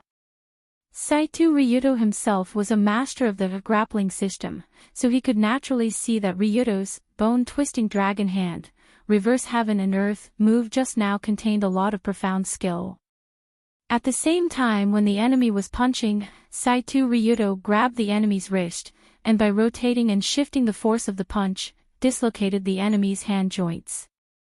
This situation was very similar to when someone suddenly slipped on a banana peel while walking. The force of the step that was supposed to be downward was shifted to the side, and the situation was very similar to when someone sprained their ankle. However, the damage caused by bone-twisting dragon hand, reverse heaven and earth, was naturally much more serious than a sprain caused by a slip. Even Saito Ryuto, who was caught off guard, suffered greatly. This time, the twisted wrist and elbow joints were at least several times more serious than the wrist dislocated by Ryuto last time, especially the twisted elbow joints. It was very difficult to reattach it by oneself, and even Saito Ryuto did not have absolute confidence in doing so. In other words, Saito Ryuto would definitely not be able to use his arm for a short period of time, and this was only the result of Ryuto's grab. The power of a bone-twisting dragon hand was evident. From the beginning, bone-twisting dragon hand was a branch of ancient martial arts system, and tendon-dislocating dragon hand could also be bought in the shop. When the two systems were combined, it was the tendon-dislocating dragon hand that was commonly seen in wuxia novels. Tendon-dislocating dragon hand could cause all kinds of pain to achieve the effect of torture, while bone-twisting dragon hand could cause dislocation of the enemy's joints, causing a sharp decrease in combat power. In order to pursue the ultimate combat power, Ryuto chose bone-twisting dragon hand to cultivate, and it was indeed quite effective, allowing Saito Ryuto to enjoy it. Now that Saito Ryuto had one of his arms broken, his combat power was greatly reduced, so he glared angrily at Ryuto, and without turning his head, he said to Kawadiya, "Hurry up and call for backup, I may not be able to subdue him now." Saito Ryuto wanted to say, "I may not be able to subdue him now," but he did not expect that before he could finish, a flash grenade with the fuse pulled was already flying in his direction. Flash grenade. Wait a minute. Where did this guy pull it out from? Magic?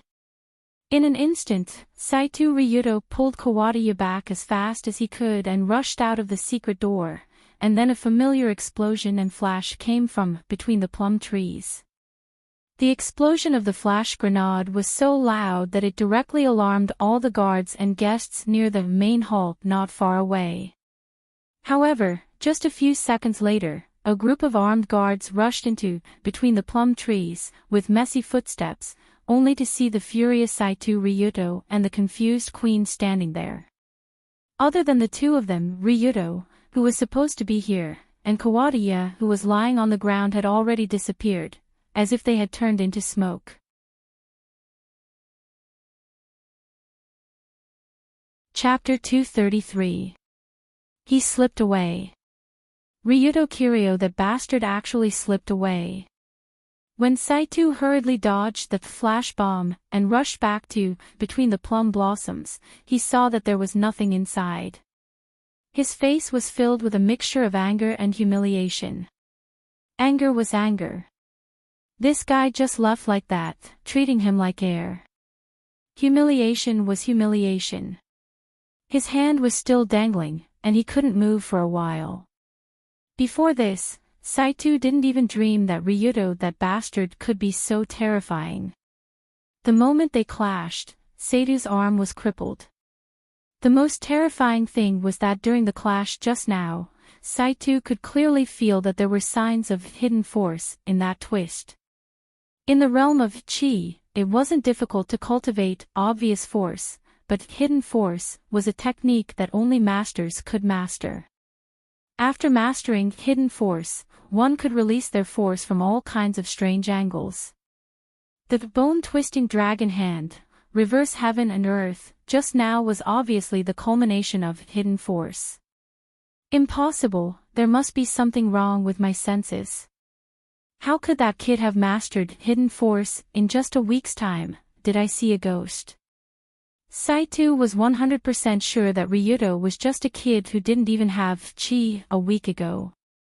If he said that he could cross the realm of obvious strength and reach covert strength in a week, it would be the most ridiculous thing in the world. However, compared to the shock of Saito, Kawada, who returned to Between the Plum Blossoms, couldn't help but frown. What's going on? Ryuto, that bastard, took away Kazuto's body. Why did he do that? Looking at the bloodstains that almost seeped into the floor, Kawada was really puzzled. Logically speaking, Kawada Kazuto, who had his throat slit, should be a dead person, so what if Ryuto took his body away? Was he planning to save it? Did that idiot think that without the body, we wouldn't be able to convict him? Was his brain damaged? Thinking of this, the Empress sighed slightly and quickly ordered the guards who had rushed over. The criminal Ryuto Kiryu is currently on the run. Pass down the order that he must not be allowed to escape from the Kokyo. Yes. Just like that, under the Queen's order, all the guards who were supposed to be guards began to search for the prisoners around the Imperial Palace, quickly. Ryuto Kiryu couldn't go far. After all, this was the Kokyo. What's more, he was carrying a dead person like Xiaohe and Tianning. Unless they grew wings, it was impossible for them to fly out. At the same time, the news that Between the Plums was attacked and that something had happened to the Empress quickly spread throughout Between the Thousand Grasses. At the same time, there was also the news that the princess's coming-of-age ceremony was cancelled. After hearing this news, the group of guests who had gathered and chatted happily at Among a Thousand Grasses immediately went into an uproar. It can't be. Someone actually tried to assassinate the Empress here. Although the Empress seems to be fine, I heard that someone else died. This is not a small matter. Was it Ryuto Kiryu who did it? I was just saying that something would definitely happen if we called an extreme leader over. Isn't it here now? Ha ha ha. Although an unexpected crime had happened at the Imperial Palace, the guests gathered at Among a Thousand Grasses didn't panic at all. They even commented on the situation there while chatting and laughing. On one hand, there were no ear-piercing alarms now. On the other hand, a large number of guards had been added to Among a Thousand Grasses to prevent Ryuto from coming here and disturbing the guests so that they could relax and tease him. In addition, the royal family was going to hold a press conference to explain this matter and inform them in advance that there was going to be an important announcement. As a result, most of the guests from Yatsuki didn't plan to leave. Instead, they were prepared to watch another big show here. In a corner of Among a Thousand Grasses, a woman who looked a little naturally naive shook her head and said, how scary. I didn't expect a young man to do something like this. This woman, who seemed a little naturally naive, was the hostess Ryuto had met at the Tsukujiri Villa before, Tsukujiri Shinkoto. Since Yunyan's father, Kyoji, was usually busy with work and also had to deal with research and development issues, Shinkoto was usually in charge of attending such social events. Currently, in Among a Thousand Grasses, sitting next to Shinkoto was her old friend of many years, Ruehue Kamishiro. However, compared to Shinkoto, who was so naturally naive that she had forgotten that she had met Ryuto before, Ruehue's expression was much more serious. How troublesome. The current situation was far more complicated than she had originally expected. She hoped that Colored Glaze and Ryuto would be able to handle this properly. Ruehue sat on a chair and chatted with Shinkoto while secretly picking up her cell phone again and reading the message that her daughter had sent her. In that message, Colored Glaze roughly explained Ryuto's current situation, as well as what they planned to do next, telling her mother not to panic. Of course, Ruehue wouldn't panic in the first place. She would only worry for Ryuto. Right now, the entire Kokyo was in chaos. Thousands of guards swiftly rushed over from outside and surrounded this place, searching for traces of the villain who dared to assassinate the Empress. In that case, just where were Ryuto, Kawa, and Tianning hiding at this time? Before saying that, it was necessary to mention the specific structure of the Kokyo. The main hall, among 1,000 grasses, and other places that Ryuto and the others had stayed in were all in the new palace area. This was the area that had been rebuilt after being bombed during World War II. However, to the south of the new palace, after passing through the Dogwo, in the water area of the Kokyo, one could see an even older building called the Three Halls in the Palace. The so-called Three Halls in the Palace referred to the Virtuous Place, Imperial Spirit Hall, and Temple as a collective name for these three groups of buildings. They were the places of worship in the palace and were definitely not open to outsiders. Only the imperial family could use them. The Virtuous Place worshipped the Amaterasu great god. At the same time, it worshipped one of the three divine artifacts of the emperor, the Yada no Kagami.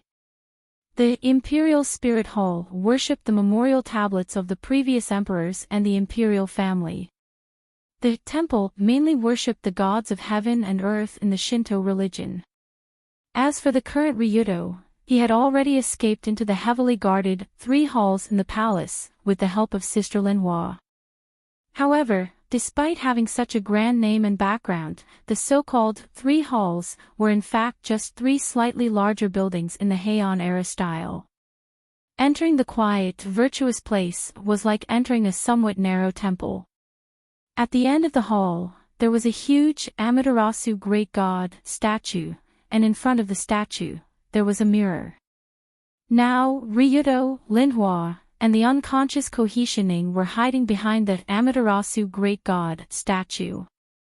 Sister Linhua. You're really something. I keep having the feeling that this damned place is your territory. When the three of them were hiding here, Ryuto looked at the quaint and sacred interior decoration around him and could not help but give Linhua a thumbs up. Logically speaking, the Three Halls in the palace was an important place for the imperial family and the Shinto religion. The security around it was so tight that even a fly would find it difficult to break in.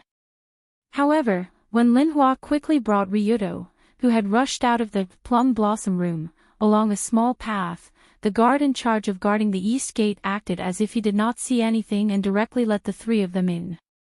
Hee, sister is the chief of the search section 1, this little thing is nothing. After hearing Ryuto's flattery, Linhua flipped her hair handsomely and showed an extremely complacent expression.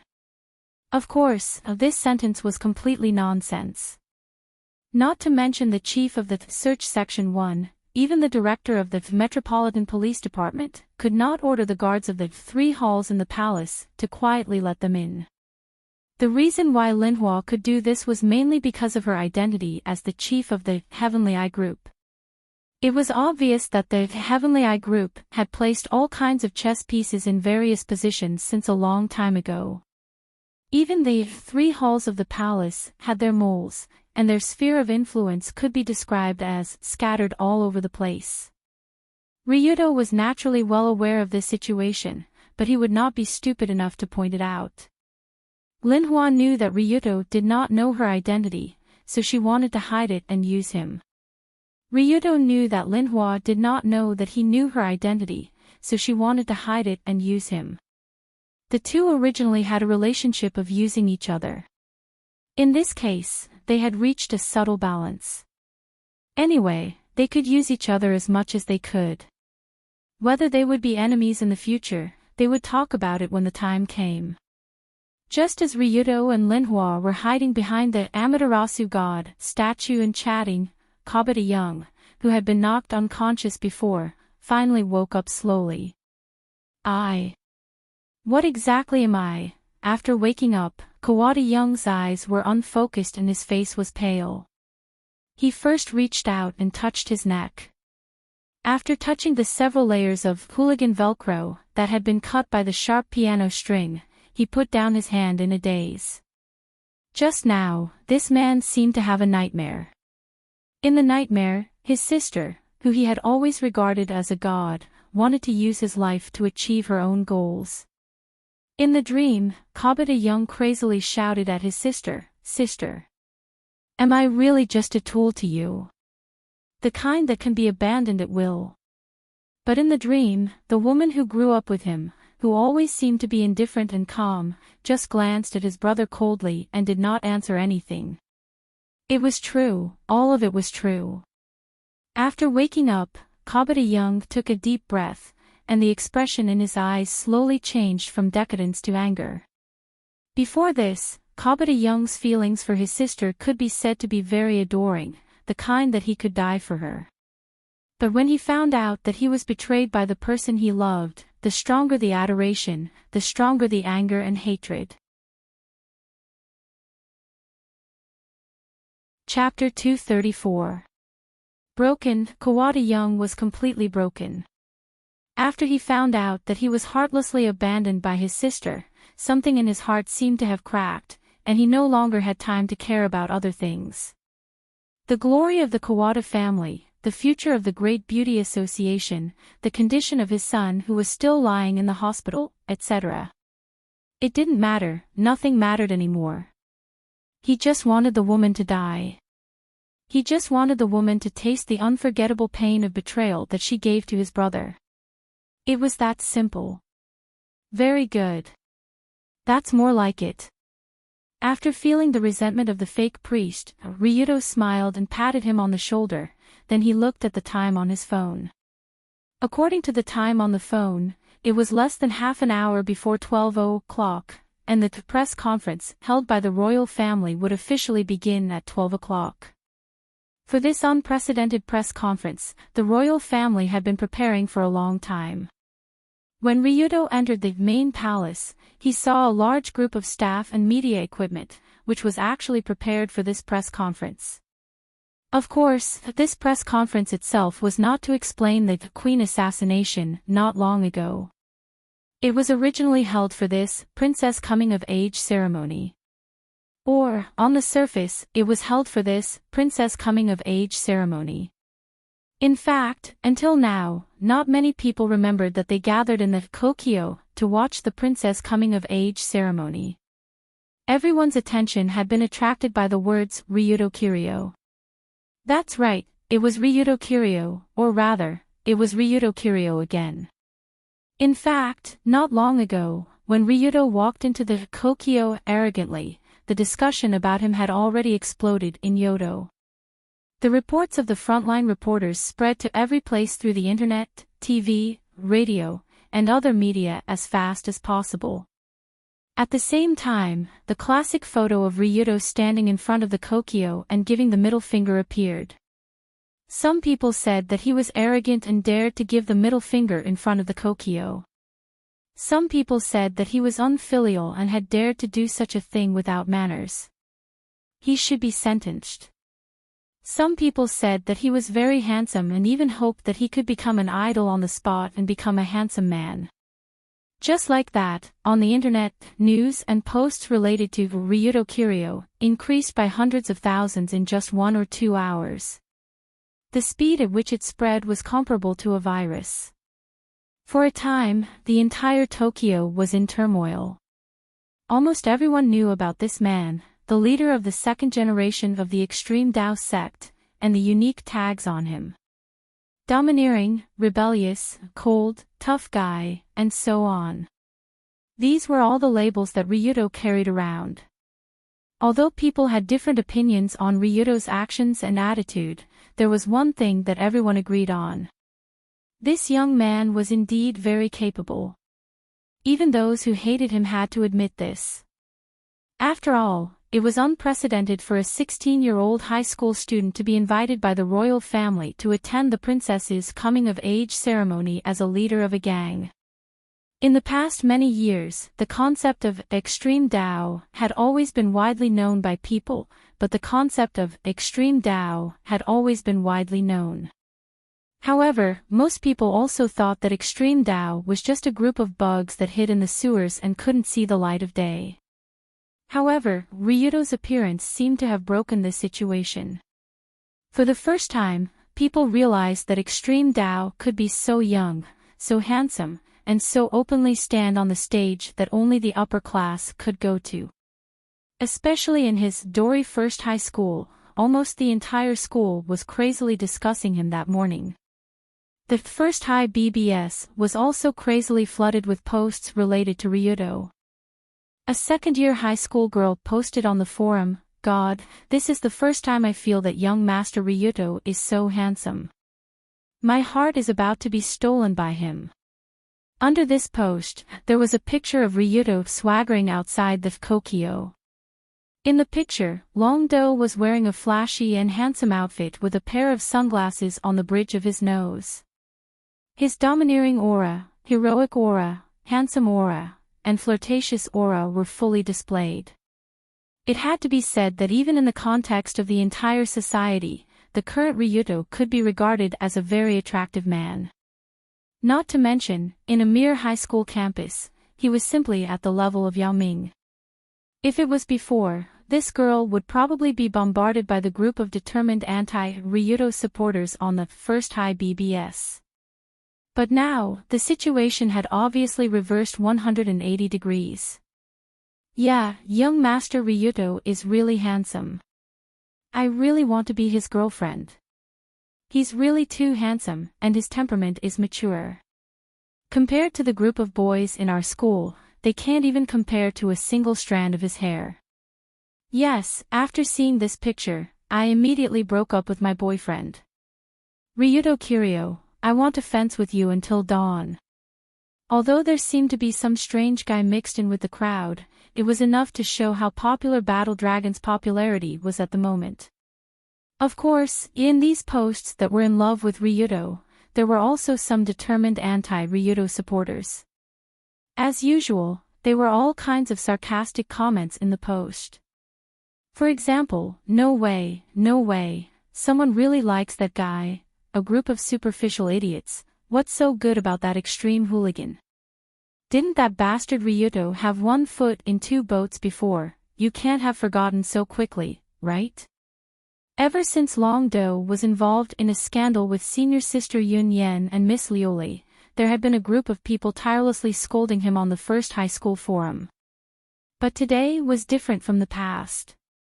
As soon as this group of anti-Ryudo supporters appeared, they were chased and scolded by Ryudo supporters for 9 streets. In the end, they could only delete the post and go offline, hiding in the toilet for warmth. Just as this huge storm named Ryudo Kiryu swept through the entire Tokyo, the time gradually approached noon, and the opening of the press conference was getting closer and closer. At this time, Kawada and her husband, Emperor Itoku, were waiting in the lounge next to the main hall, and their daughter, Princess Fukudaheim, had already been sent back to the residence to quietly finish her coming-of-age ceremony.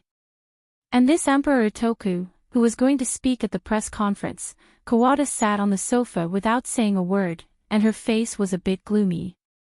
Suddenly, Emperor Itoku also walked over to his wife and comforted her. "Yeah, don't be too sad, the dead can't come back to life."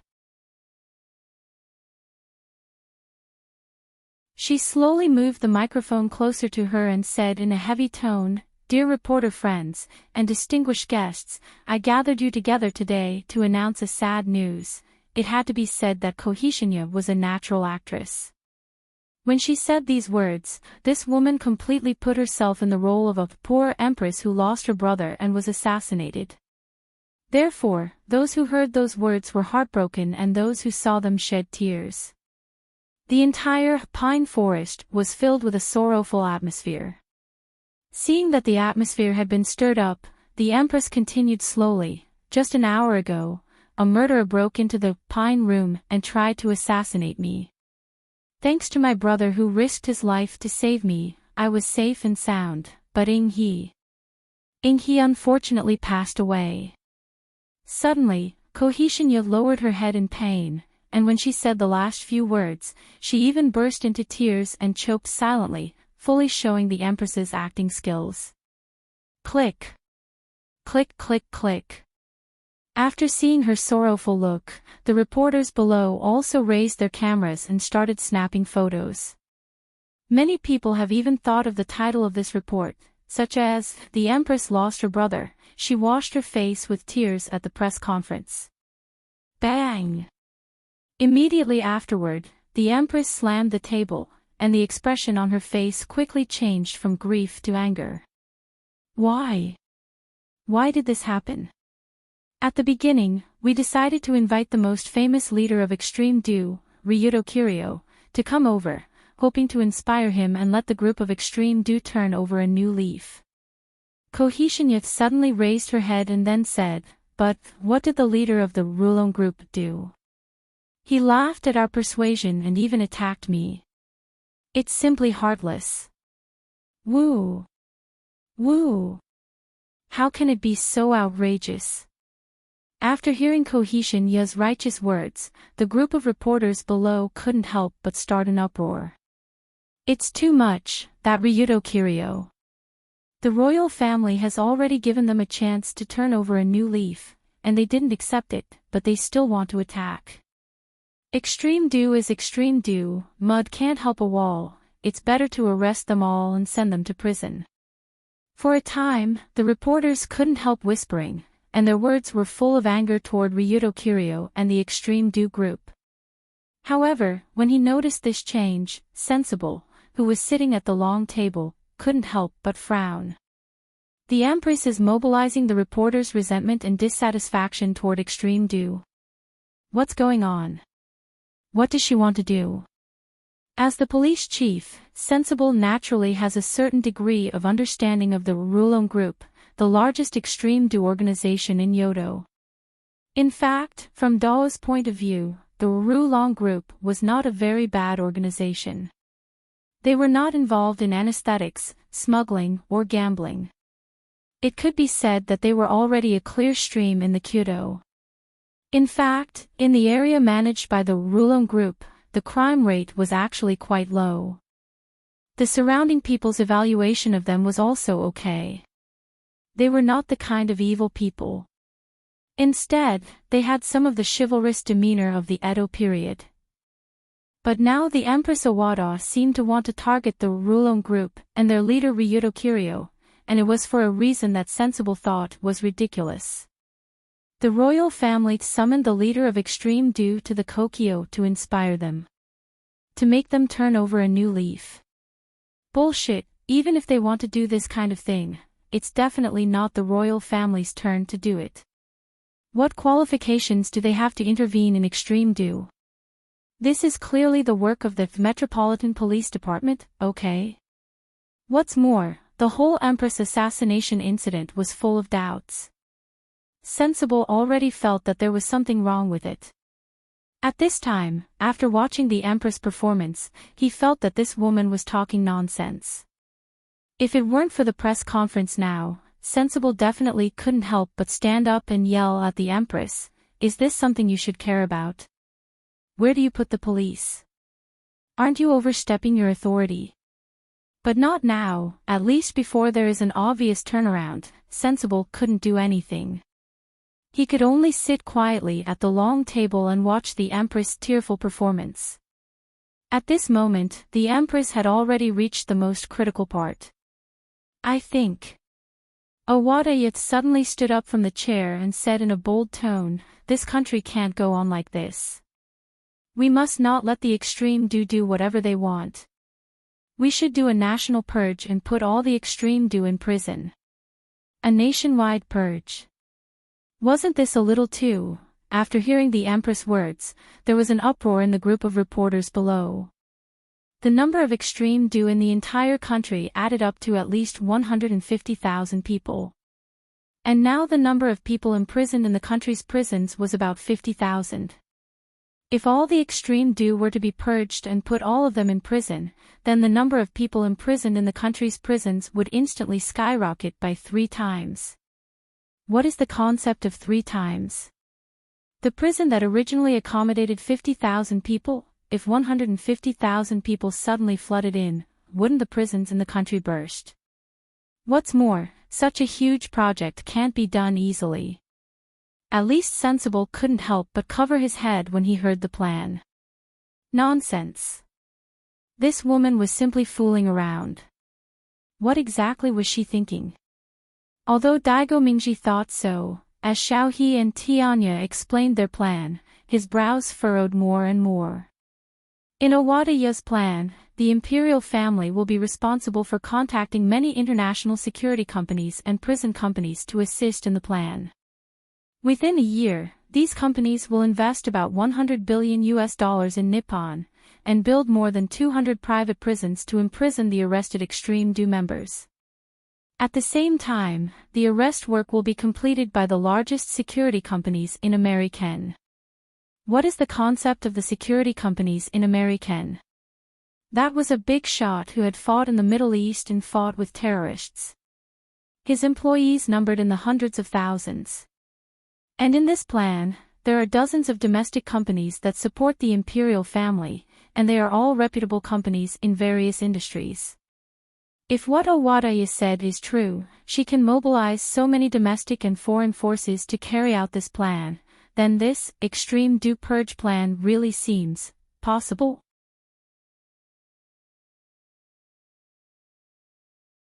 Chapter 236.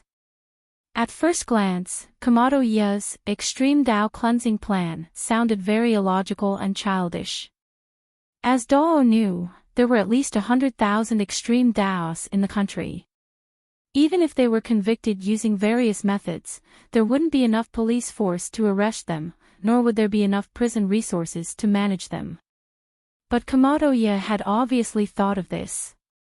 Her solution was to cooperate with the government through various domestic and foreign companies to form an extreme Dao cleansing alliance. Although it was relatively rare in Japan, in Europe and the United States, private prisons and various large security companies had long been very mature businesses. Everything was legal and compliant. At this time, Kamado-Ye planned to bring in the American companies through the government and let them be responsible for arresting extreme Daos in the country. They would also build prisons and maintain the prison environment. In this way, these large foreign companies could earn large amounts of USD, and the country could also completely get rid of the extreme Daos. Wasn't it killing 2 birds with 1 stone? After listening to Kanwada-Ye's plan, Daigo Tamizu only felt a chill rising from his back and slowly spreading to his whole body. Indeed, on the surface, this cooperation plan perfectly solved the extreme Daos problem, and the Japanese government didn't need to provide money or manpower. They just needed to nod their heads. But in the eyes of Daigo Mingji, this was a complete plan to lead the wolf into the house. Large American companies, especially private prisons, were the ultimate profiteering business. On one hand, they provided convenience to prisoners in prison. As long as they were willing to pay, they could have all the benefits that prisoners didn't deserve. On the other hand, they used extremely low labor costs to obtain orders from large production companies and let the prisoners in prison work overtime to complete the orders. In other words, these private prisons looked like prisons, but they were actually factories. The workers inside were the kind of free labor that didn't need to be paid. Therefore, if Kamado-Ye's plan was implemented, then the result would be hundreds of thousands of extreme Daos in the country would be caught in these private prisons for various reasons and be crazily exploited with more than 16 hours of work per day. Those American companies had more than 100,000 free laborers who did not need to be paid. They could produce whatever they wanted, and at the same time, they could get a large commission from the government. It was a huge profit. This was not the scariest part. The scariest part was that once such a private prison was established, the next step would be to collude with the judicial system and throw a large number of people into prison. For example, the American population accounted for less than 5% of the world's population, but 25% of the world's prisoners were held in the country. This was not a matter of whether public security was good or bad, but when these private prisons rose, the more prisoners there were, the more the bosses behind them would earn. Naturally, they would want to throw more people into prison. This was just a business. At the same time, as the promoter of the extreme cleansing plan, Kawada herself would also benefit greatly. That was, the resume and popularity of planning an unprecedented project and putting it into practice. After this, she would immediately become the most famous and popular empress in history. No matter what she wanted to do, she would have the right to speak. Since he and Tianya were able to easily reach an agreement with the American corporation since they were young, Dao Mingji already had a rough idea of what kind of evil water was coming out of the empress's stomach. Coupled with the extremely dirty situation behind the scenes, as the police chief, he absolutely did not want to see this happen in his country. Therefore, just after Kawada announced the contents of her extreme cleansing plan, the police chief could not help but grit his teeth and decided to take the risk and directly stand up. Pfft. Ha ha ha ha ha. But before Sensible stood up, a burst of wild laughter came from the ceiling above the pine room, which immediately attracted everyone's attention. Ha! This laughter. Could it be? Kawada, who was about to give a few more impassioned speeches, suddenly widened her eyes and looked up with an expression of disbelief. The pine room was the central area of the main hall. Although the decoration inside the hall could not be said to be splendid, it still had the flavor of the era. The surrounding walls were decorated with purple and red satin with dragon patterns. There were tassel-like satin curtains hanging from above, like a young girl's swaying skirt. But just when everyone looked up at the direction of the laughter, they saw a figure quickly leaping from the tasseled satin curtains under the ceiling. Then, like a crane, he gracefully landed in front of the long table where the royal family members were sitting. According to the description of a reporter who was fortunate enough to see this scene at close range, the situation at that time was like this. How should I describe that feeling? It was like Zorro. Do you know Zorro? Young Master Ryuto descended from the sky like the hero thief Zorro and directly landed in front of the royal family members. Moreover, his landing was light and silent, and his movements were extremely elegant. At that time, we were all stunned. The scene was very quiet, and no one dared to make a sound. After all, everyone was attracted by young Master Ryuto's gorgeous figure and handsome movements. They could not help but have the thought of, "Ah, this person is too awesome," in their hearts. Speaking of which, I'm not afraid of you laughing at me. If there were not so many people at that time, I really wanted to go over and kowtow to young Master Ryuto 3 times. What god, what royal family, in front of that young master, they are simply a joke. They are not even comparable to dog farts. Although this reporter's description was his own opinion, it could be seen that Ryuto's shocking fall had an exaggerated impact. Other than the reporter, even the surrounding policemen and guards were stunned by him. They were stunned for a full 2 seconds before reacting. After reacting, a high-ranking member of the Metropolitan Police Department immediately shouted out instinctively, It's Ryuto Kiryu. Quick! Quick, catch him!" Suddenly, the surrounding policemen and guards rushed towards him as if they suddenly realized something. They wanted to catch this young criminal who had barged into the royal family's press conference on the spot. At that moment, at least a dozen strong men in police or guard uniforms rushed towards Ryuto, trying to capture him alive. But under the cameras of the reporters who were frantically taking pictures of this rare event, the young man only slowly raised his right foot. When Ryuto raised his right foot and raised it to a height higher than his left knee, his left foot was still standing straight in the same place. His body did not sway at all, as if it was deeply rooted in the ground. Following that, Ryuto made a very ordinary move.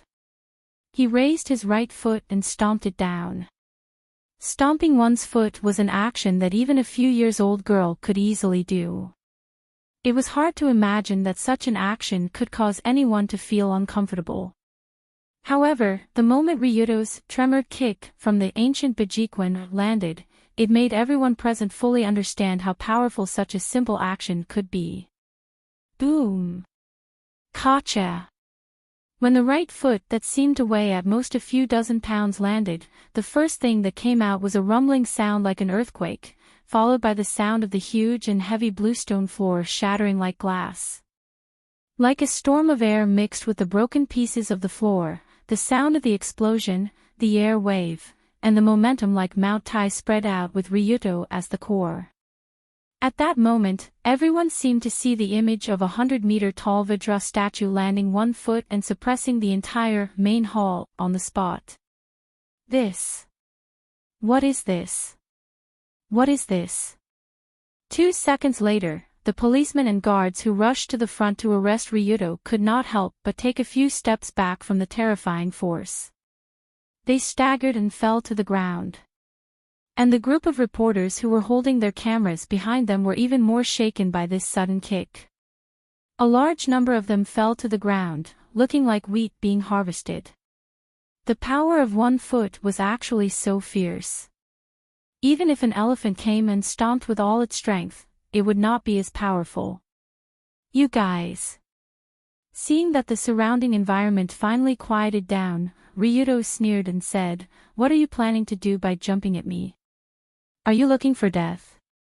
Right in the middle of the Kokyo main hall, surrounded by countless reporters, policemen, and guards, right in front of the royal family who claimed to have the bloodline of God. Ryuto said the words, "looking for death," without hesitation. It felt like he did not put a large group of people in his eyes, and his tone was like talking to a pile of unrecyclable garbage. This was no longer a question of arrogance, it was simply indescribable. Even Sensible, who graduated from a famous university, could not find a word to describe this young man in his vocabulary. But he could not help but slowly stand up from behind the long table and asked seriously, "Ryuto Kiryu, your sudden appearance this time is not purely to show off your strength, right?" There was no doubt that this young man had the strength of a national treasure. The bluestone floor that was shattered by his foot continued for several meters, which was enough to prove that his strength was comparable to the group of heroes in the mythological era. But Sensible could see that Ryuto had no malicious intent at this time. Otherwise, the place where the foot landed just now would not be the floor, but the heads of the royal family members. About this, Sensible boss, let me explain about this matter. Just as Sensible, the police chief, stood up, the crowd not far away was suddenly broken from the middle. A cold woman in a dignified policewoman uniform with dozens of search section officers behind her walked to the long table with serious steps. Kawadiya. The head of the search department, Tokushima and Hana, walked in front of the pale-faced queen in front of everyone and said in a cold tone, "The search department is now suspecting that you are related to an attempted murder case, and would like to invite you back to assist in the investigation. You will cooperate, right?"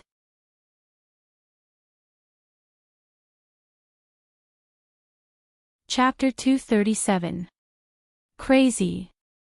Crazy, crazy, crazy, crazy, crazy. For almost everyone present, they felt like they were crazy, or rather, they felt like they were dreaming. What's going on? What the hell is going on?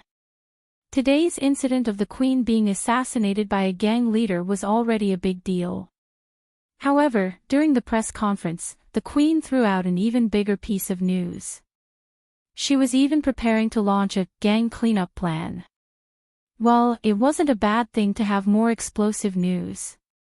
However, right after the extreme cleansing plan was announced, the legendary criminal, Tongshin Ryudo, descended from the sky. Everyone present was so shocked that their scalps went numb. What was even more exaggerated was that after this, the dignified Search Section 1 Chief Tokushima Linhua actually brought dozens of police officers to arrest the current Empress Kawada. And the crime was to suspect her of being related to an attempted murder case. The chief of the Search Section 1 planned to take the Empress back to the police station for investigation during the press conference. This felt like it was the most ridiculous thing in the world. Even for the reporters who always wanted to see the world in chaos, this series of events was really too exaggerated. It was like waves after waves of monstrous waves crashing on their faces. There were also thousands of muscular men doing sit-ups crazily inside. When everyone's eyes were focused on Tokushima Kawada, the latter couldn't help but clench her teeth and said sternly, "Chief Tokushima. Do you know what you are doing?" I know." Facing the Empress's obviously threatening tone, Tokushima replied calmly, bringing a vicious woman who even wanted to murder her own brother to justice. "It's very suitable for my job." What? She? Could it be? The moment she heard Tokushima's words, the Empress Kawada's body suddenly trembled. Even at this critical juncture, Kawada's mind was still very clear. From Tokushima's attempted murder case and even wanted to murder her own brother, Kawada finally thought of the most terrifying answer. But just when the Empress couldn't help but sweat a few drops from her forehead, the current Emperor Kawada, who sat next to her for a long time, finally slammed the table. "Paw!"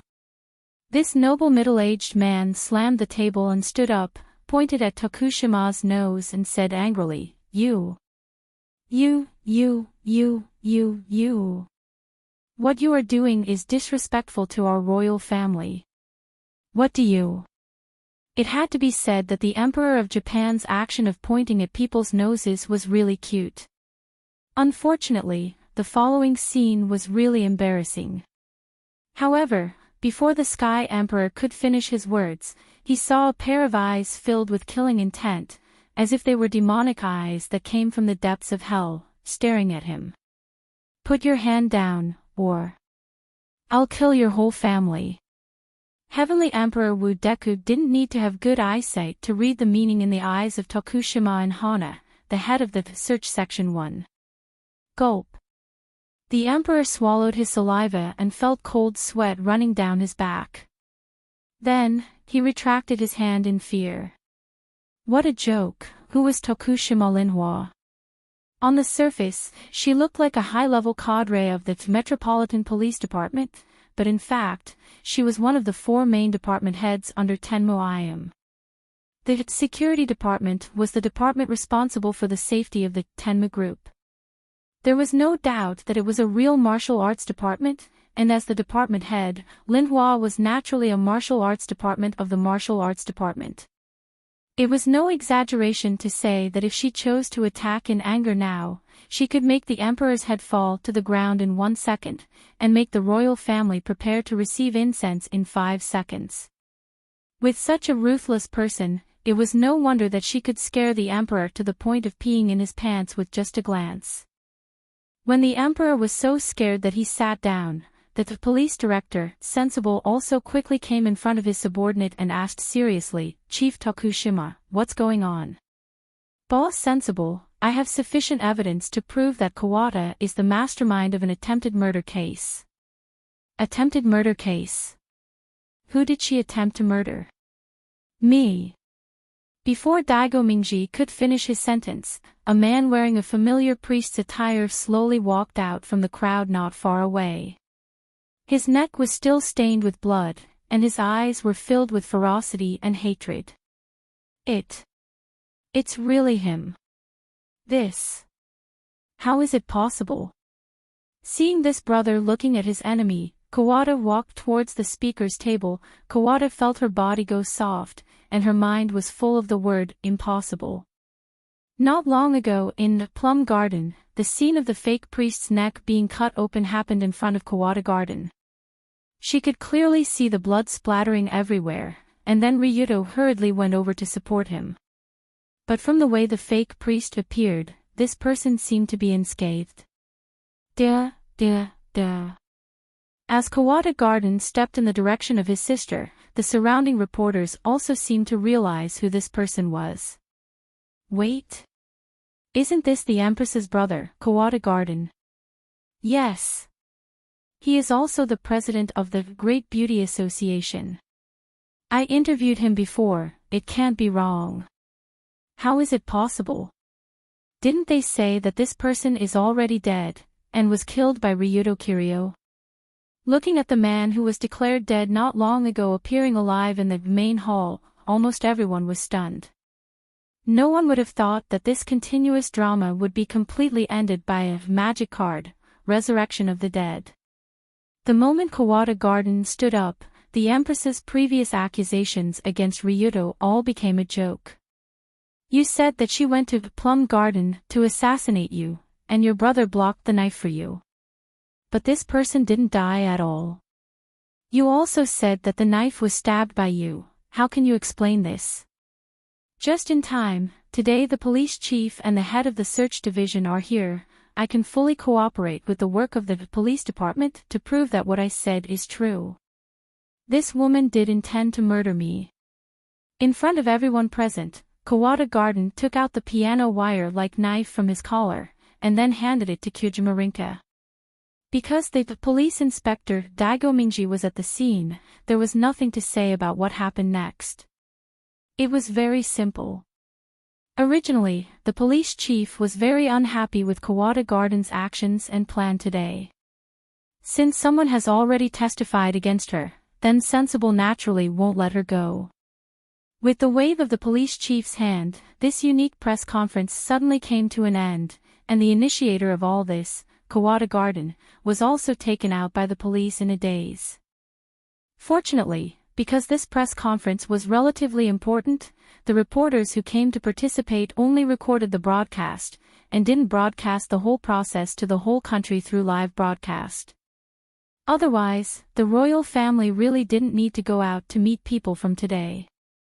At the same time, all the recorded videos, photos, etc. in the hands of all the reporters were also confiscated by the police department, and they were strictly required to never disclose what they saw today, otherwise, they will be arrested for leaking state secrets. No matter what, today's incident was also a royal scandal. The entire upper class of Neon will do everything possible to prevent these things from being known by the civilians. Otherwise, I'm afraid that even the mascot of the royal family will be smashed to pieces in the future. I will also make the same request to you. Ryuto Kiryu, today's matter is absolutely not allowed to be leaked, understand? Just after arranging his men to send away the reporters, Sensible came to Ryuto, who was chatting with Rinka, and said to the boy who brought him a huge surprise. Facing Goro's father, Ryuto also nodded and smiled. Don't worry, I'm not such a talkative person, but this matter is far from over, you don't have to be happy too early. Far from over. You mean, what else can the Empress do? Hearing this, Sensible couldn't help but frown. At least in the view of the police chief, the downfall of Kabato Tenya was inevitable. After all, the Empress had murdered her own brother and tried to frame Long Do with the crime of murder. She had colluded with a foreign company to launch a series of evil deeds. Moreover, it had been made public in front of so many people. There was no room for negotiation. Even if the past of the Empress was dug deeper, the problems that could be dug out would definitely be more than the above. It would not be difficult to send her to prison. Even if she took a million steps back, even the Empress had ways to rely on various relationships to smooth out so many troublesome things, but after these events, she didn't need to talk about standing on the front stage. In the future, the best ending for the Empress could only be half-house arrest in the Kokyo, becoming a bird in a cage. Therefore, Kabato Tenya was finished, and she absolutely could not have a chance to turn things around. However, although Sensible's inference was correct, it was only an inference from a normal point of view. In Ryuto's view, although Kabato Tenya had fallen on the surface, if she was not completely eliminated, this woman still had a lot of opportunities to make a comeback by relying on the American Godfather behind her. Kill her. She must not be allowed to leave alive. After cooperating with Sister Lynn Hannah to record the testimony of this case, and when he drove back to the Rulon Group headquarters, in the car sent by Colored Glaze, Ryuto thought so. It was not an easy task to kill Xiao Hetian, because this woman would have to stay in the police station for a long time. However, it was not necessarily an easy task to kill Kohishanya, because this woman chose to escape from prison on the night she was arrested and interrogated in the police station. Yes, on the night when the princess coming-of-age ceremony was supposed to be held. Kabato Tenya escaped from the Tokyo Metropolitan Police Department with the help of several black-shirt men. Judging from the signs of her escape, this woman seemed to be prepared for this. Good escape.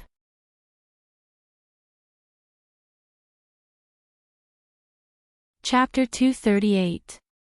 That night, the day had already turned to ashes, and the night sky in the suburbs of Tokyo was as dark as a bottomless abyss, making people fearful.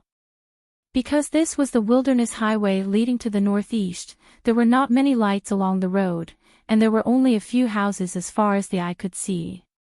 It was really a desolate place. Now, the surroundings were completely silent. Only the rumbling of the 3 cars' engines could be heard in the night wind, which made people uncomfortable. These were 3 black cars in a line, quickly driving toward the northeast of Tokyo. From the solemn atmosphere and the vigilant eyes of the driver, it could be seen that the people sitting in the car were definitely not ordinary people. In fact, this was indeed the case. At this time, sitting in the back seat of the black car in the middle was the contemporary Empress Wuda who had caused an uproar not long ago, Kohishanya. But now she had changed into a sportswear that was convenient for activities and very low-key, and used a hat and mask to cover her face, sitting in the car on the remote road heading northeast. Logically speaking, Kohishanya should still be in the Metropolitan Police Department being investigated, and it was impossible for her to appear on this road in the middle of the night. However, if one looked back at the special detention center where she had been staying, it was not difficult to see that the dozens of police officers who were responsible for guarding inside had already fallen to the ground in disorder. One look and one would know what had happened just now. Prison break. On the night when Kohishanya was arrested and investigated, she arranged for people to escape without hesitation. A prison break team sent by the world's most famous American security company, Blackwater, who had participated in more than a dozen wars in the Middle East, and a top martial Dao master. In the world, there were very few prisons that could stop this group of people from taking Kohishanya away, not to mention it was just a special detention center under the Metropolitan Police Department. It was not much more difficult than going to the park. Phew. This is great. I can finally get rid of all those lousy things. At this moment, when Kohishanya sat in the car and rushed all the way to the northeast, she couldn't help but look at the cold scenery outside the window, but a relaxed expression flashed in her eyes. Under Ryuto and the Colored Glazes plan today, the current empress could be said to have lost all standing and reputation, and would never be able to make a comeback. Owada had indeed committed many crimes in the past. If the Metropolitan Police Department could dig out even a tenth of her crimes, she would be sentenced to life imprisonment at the very least. In the end, even if the royal family used all kinds of methods to protect the empress, the best result would be that she would be under house arrest in the imperial palace and would not be able to take half a step out of the imperial palace until she died of old age. Therefore, Kawada, who was very clear about all this, decisively chose to break out of prison. She chose to abandon everything in the past and start over with a new identity. Although the identity of the Empress brought a lot of convenience to Tianya, it also caused a lot of restrictions, especially in the mental aspect. After all, the current Heavenly Emperor Wudo was a typical good-for-nothing in her eyes. He was not worthy of being her husband at all. As for the other members of the royal family, they were all a group of old antiques that should be thrown into the incinerator and burned to ashes. Living in the world was a waste of air. Staying in such a family for a long time made Tianya tired long ago. She even wanted to abandon this identity, abandon this name, and abandon everything in her past. Even if she abandoned this name and the identity of the Empress, her shrewd mind was still there. Her knowledge of the various inside stories of this country was still there. She was still an excellent spy and a very valuable chess piece. Therefore, as long as she left this country and went to her second motherland, American, she could immediately change her appearance through plastic surgery and return to Japan with a new identity to redeploy her career. Of course, with Owada's current sensitive situation, it was not easy for her to escape Japan, but it was not difficult either. Misawa Base was one of the UA bases in Japan. It was located 640 kilometers northeast of Tokyo. There were all kinds of American Air Force formations deployed there. As long as Owada could make it to the Misawa base, the staff in the base would use supersonic jets to send her to American overnight. At that time, it would be like a fish leaping through the vast sea and a bird flying through the vast sky. Ryuto Kiryu, the grudge between us is not over yet. Sooner or later, I will. Just as Owada looked at the night outside the window and thought about how to continue to deal with Ryuto, a long firework suddenly flew out from the top of a mountain not far away. Whoosh! The firework flew out in the night with a long tail of flame, and it flew toward the 3 cars driving along the suburban road. It perfectly predicted the distance and hit the first car in front of them. It was only when the projectile hit the first car in front of them that Xiaohei and Tianya realized that it wasn't a firework. It was a deadly rocket. That's right, it was a rocket. In the darkness, the legendary rocket launcher assassination technique appeared again. But this time, the person who used this forbidden assassination technique was not an Amon, but the dragon of the extreme, Ryuto Kiryu that Owada was just thinking about. Boom!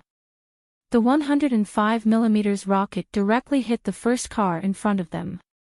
The body of the car was directly blown up, and a gorgeous firework exploded in front of Owada's eyes.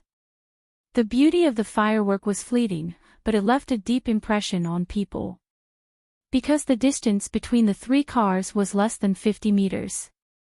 When the first car was blasted into the sky, the violent impact and flames directly blew toward the second car, and the second car was also blasted into the air. Owada's body quickly rolled in the back seat, and along with the car, she rolled into a ditch on the side of the road. The firework really left an unforgettable impression on Owada. Tumble, tumble, tumble until the heavens and earth changed. Spin, spin, spin. She was dizzy. What's going on? When Owada woke up after a series of bumps and bumps, she only felt 2 strong hands dragging her out from a corner, and they were constantly whispering something in her ear. Big. You. Still, her ears were buzzing, and the voice she heard was intermittent. The things in front of her were full of double images, and the things she saw were blurred.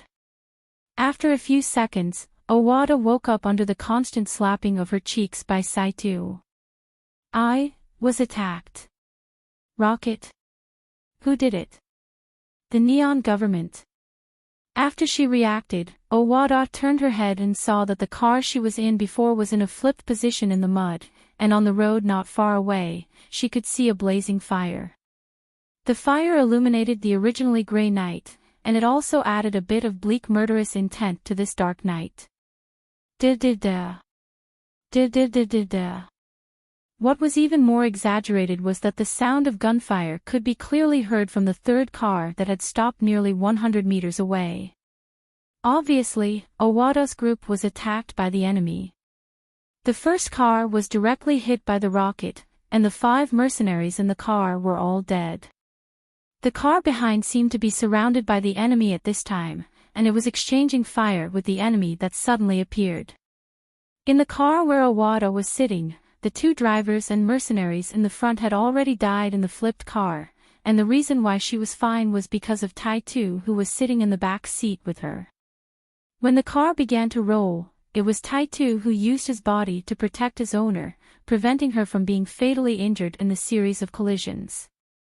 But at this moment, Tai-Tu frowned and said, "Not good. We have been surrounded."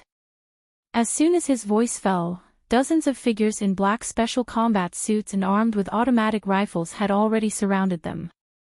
Judging from the movements of this group of special forces and their equipment, this group was obviously a group of professionals who had undergone professional training and were armed to the teeth. They moved in an orderly and silent manner, and they looked after each other, and there was absolutely no collapse in the formation. No matter which direction Tai-Tu wanted to break through, he had to face the blockade of 5 or 6 special forces at the same time, and the collective shooting of the other special forces. If it was inside a complex building, Tai-Tu wouldn't pay attention to this group of guys. But in this open muddy ground, he didn't even have the chance to find cover, not to mention that he had a weak little Hetienya by his side. What should he do? Who is it? Who exactly were these special forces soldiers? Just as Xiao Hetien was gritting her teeth and thinking about who was playing tricks on her while thinking about how to escape, a figure carrying a huge rocket launcher walked over from behind the special forces. It was a handsome young man who looked to be at most 16 or 17 years old. He was wearing a handsome black suit, but the huge rocket launcher on his shoulder gave off a sense of tearing apart his attire and handsome appearance. After seeing the face that she would never forget in her dreams, Owada could only smile bitterly and said, "Tong Xing. Ryuto, well done." That's right, it was naturally Ryuto. Other than him, who else could do such a thing? At this time, Ryuto was carrying the RPG-32 shoulder-fired individual anti-tank rocket launcher on his shoulder. This thing was as tall as a person, and the barrel was also astonishingly large. It was much more powerful than the individual portable rocket launcher used by the Amon clan. After all, this new rocket launcher produced by Mao Kuma was used to bomb tanks, and it was no different from blowing up bubbles when it hit a car. This was one of the weapons that Ryuto asked Kai Yang to find, and it was very useful in using the rocket launcher assassination technique. Owada, Saito. If you want to leave, you don't seem to have asked for my permission, right? Under the bright moonlight and the dazzling firelight, the overlord of Tokyo Kyoto showed a bloodthirsty smile. That smile in Owada's eyes. It was like the smile of a demon from hell.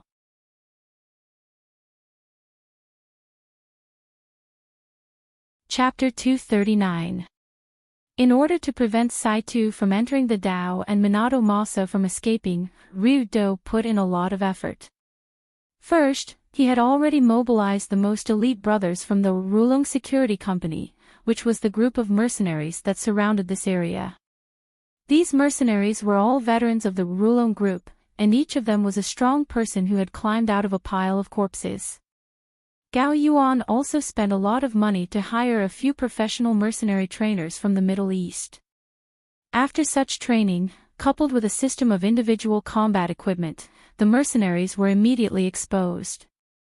In addition to mobilizing a large number of troops, Long Do also asked Mingji to make preparations in advance to infiltrate the detention center where Konoha and Tanya were being held. They could monitor the situation in the detention center at any time and accurately grasp the time when the other party would escape. Not only that, Sensible also intercepted the message sent by Seidu's subordinates to the Tamisawa base, American liaison. He learned that the woman was planning to escape to the Air Force base to take a plane out of the country.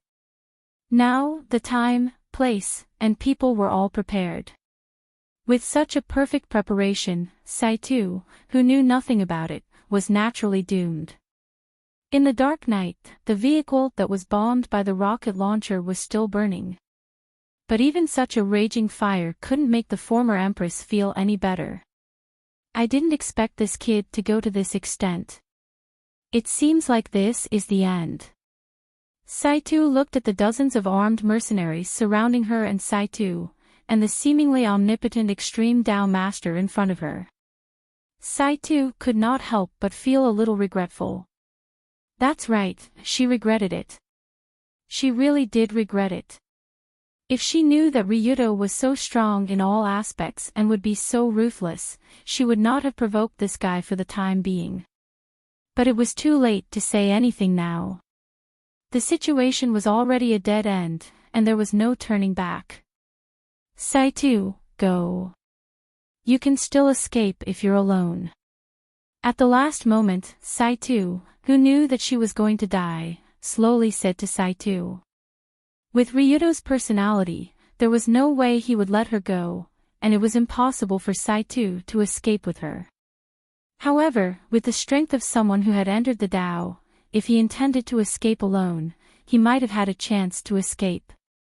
He was going to die anyway, so why drag another person down with him?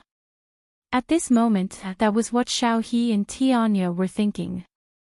However, entering Tao frowned and said seriously, I'm sorry, but I can't run away in front of this brat.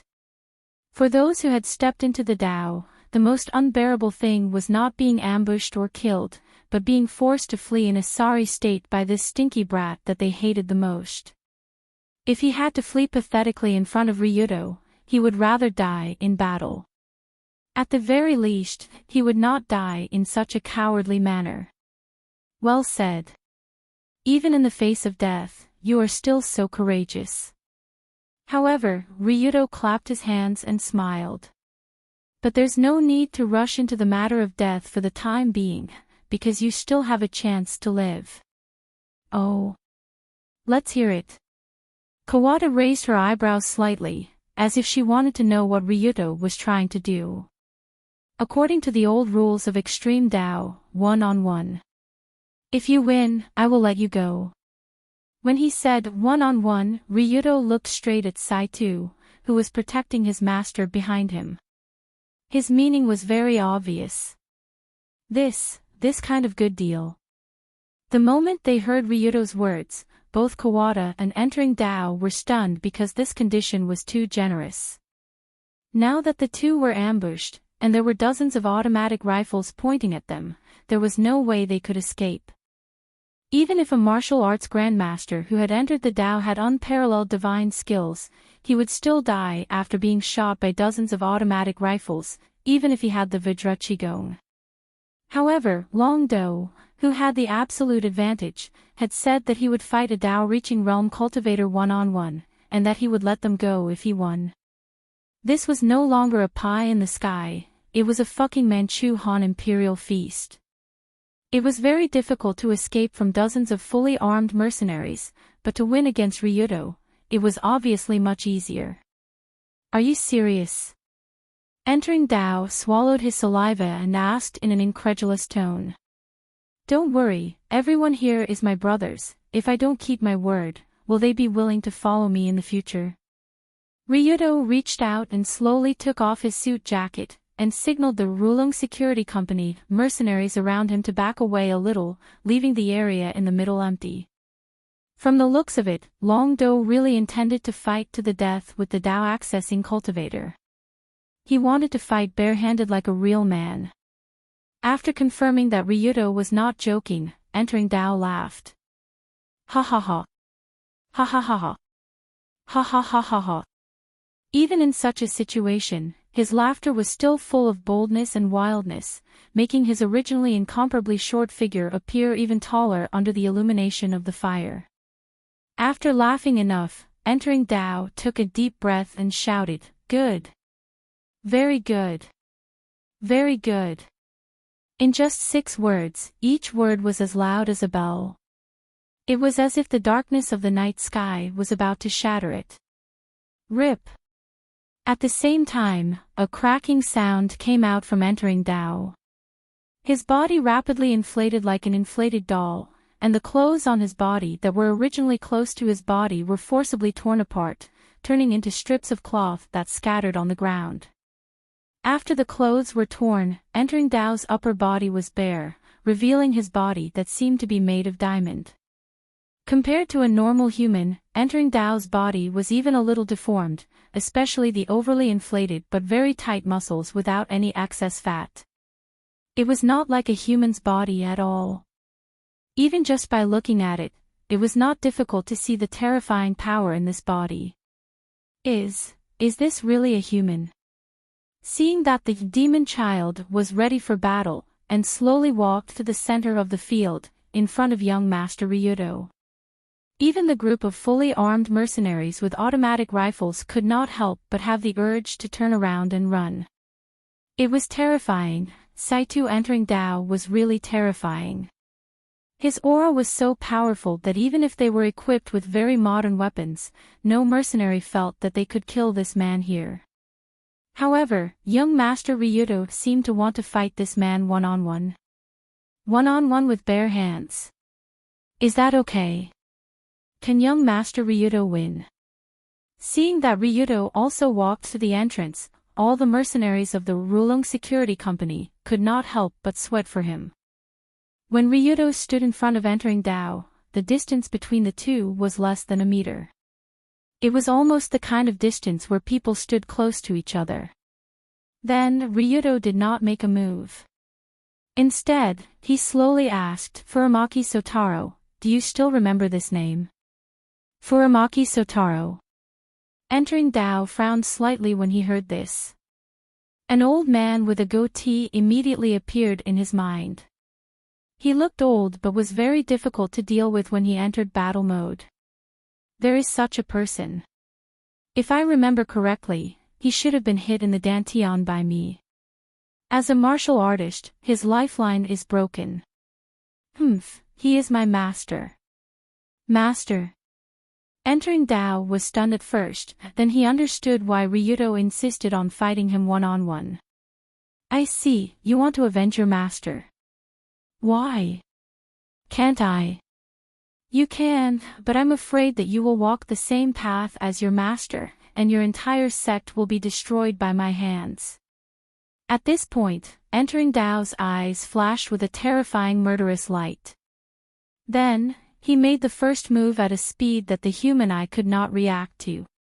He swung his right shoulder, and suddenly, his palm went straight through the enemy's chest.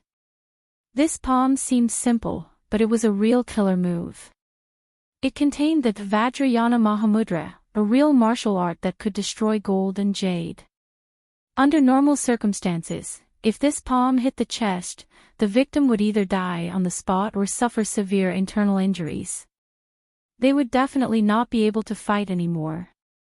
However, under entering Dao's shocked gaze, Ryudo did not even dodge. He had forcefully used his own chest to take this palm strike. This brat. What was he thinking? Before the palm hit, entering Dao's mind was filled with 100 questions. However, after his palm hit Ryudo's chest, he understood that it was not that the young man did not dodge, but that he intended to take it head-on. Furamaki-style martial art, profound meaning of the body, hard clash. The moment the palm hit the chest, Ryudo took a deep breath and exhaled. The muscles all over his body seemed to have twisted into a rope with his chest as the core, gathering all the strength in the area that was hit. Hard, very hard, very hard. The moment the palm landed, entering Dao felt as if his hand was not hitting a living body of flesh and blood, but a thick steel shield that even bullets could not penetrate. Ha! Just as entering Dao's palm landed and felt that something was wrong, Ryudo's body trembled slightly. The surging, hidden force was accompanied by a terrifying recoil force. Profound meaning of the body, hard clash, a counterattack skill that contracted part of the muscles at the moment of the enemy's attack, turning the point of impact into a shield to destroy the opponent's fist. Such a tough skill combined with Ryudo's hidden force, level 4 constitution, and mastery of copper skin and iron bones, at 80% proficiency, the hardness of the skill was beyond human understanding. To exaggerate, if one wanted to penetrate Ryudo's chest with a normal submachine gun bullet, it would be asking for humiliation. At the very least, one would have to use armor-piercing bullets, which were specially used against armored vehicles. Boom! At the same time, the strong recoil force of hard clash was directly applied to entering Dao's wrist, almost breaking his entire wrist. Fortunately, at the last second before the palm hit, entering Dao still felt that something was wrong, so he retracted part of the force of his palm and was not shocked by this manly counterattack. Then, the demon child quickly flipped his body backward, spinning in the air like an acrobat, almost all of the recoil force of hard clash, and then landed steadily. However, such a hardcore battle was only the first round of the two's fight, nothing more.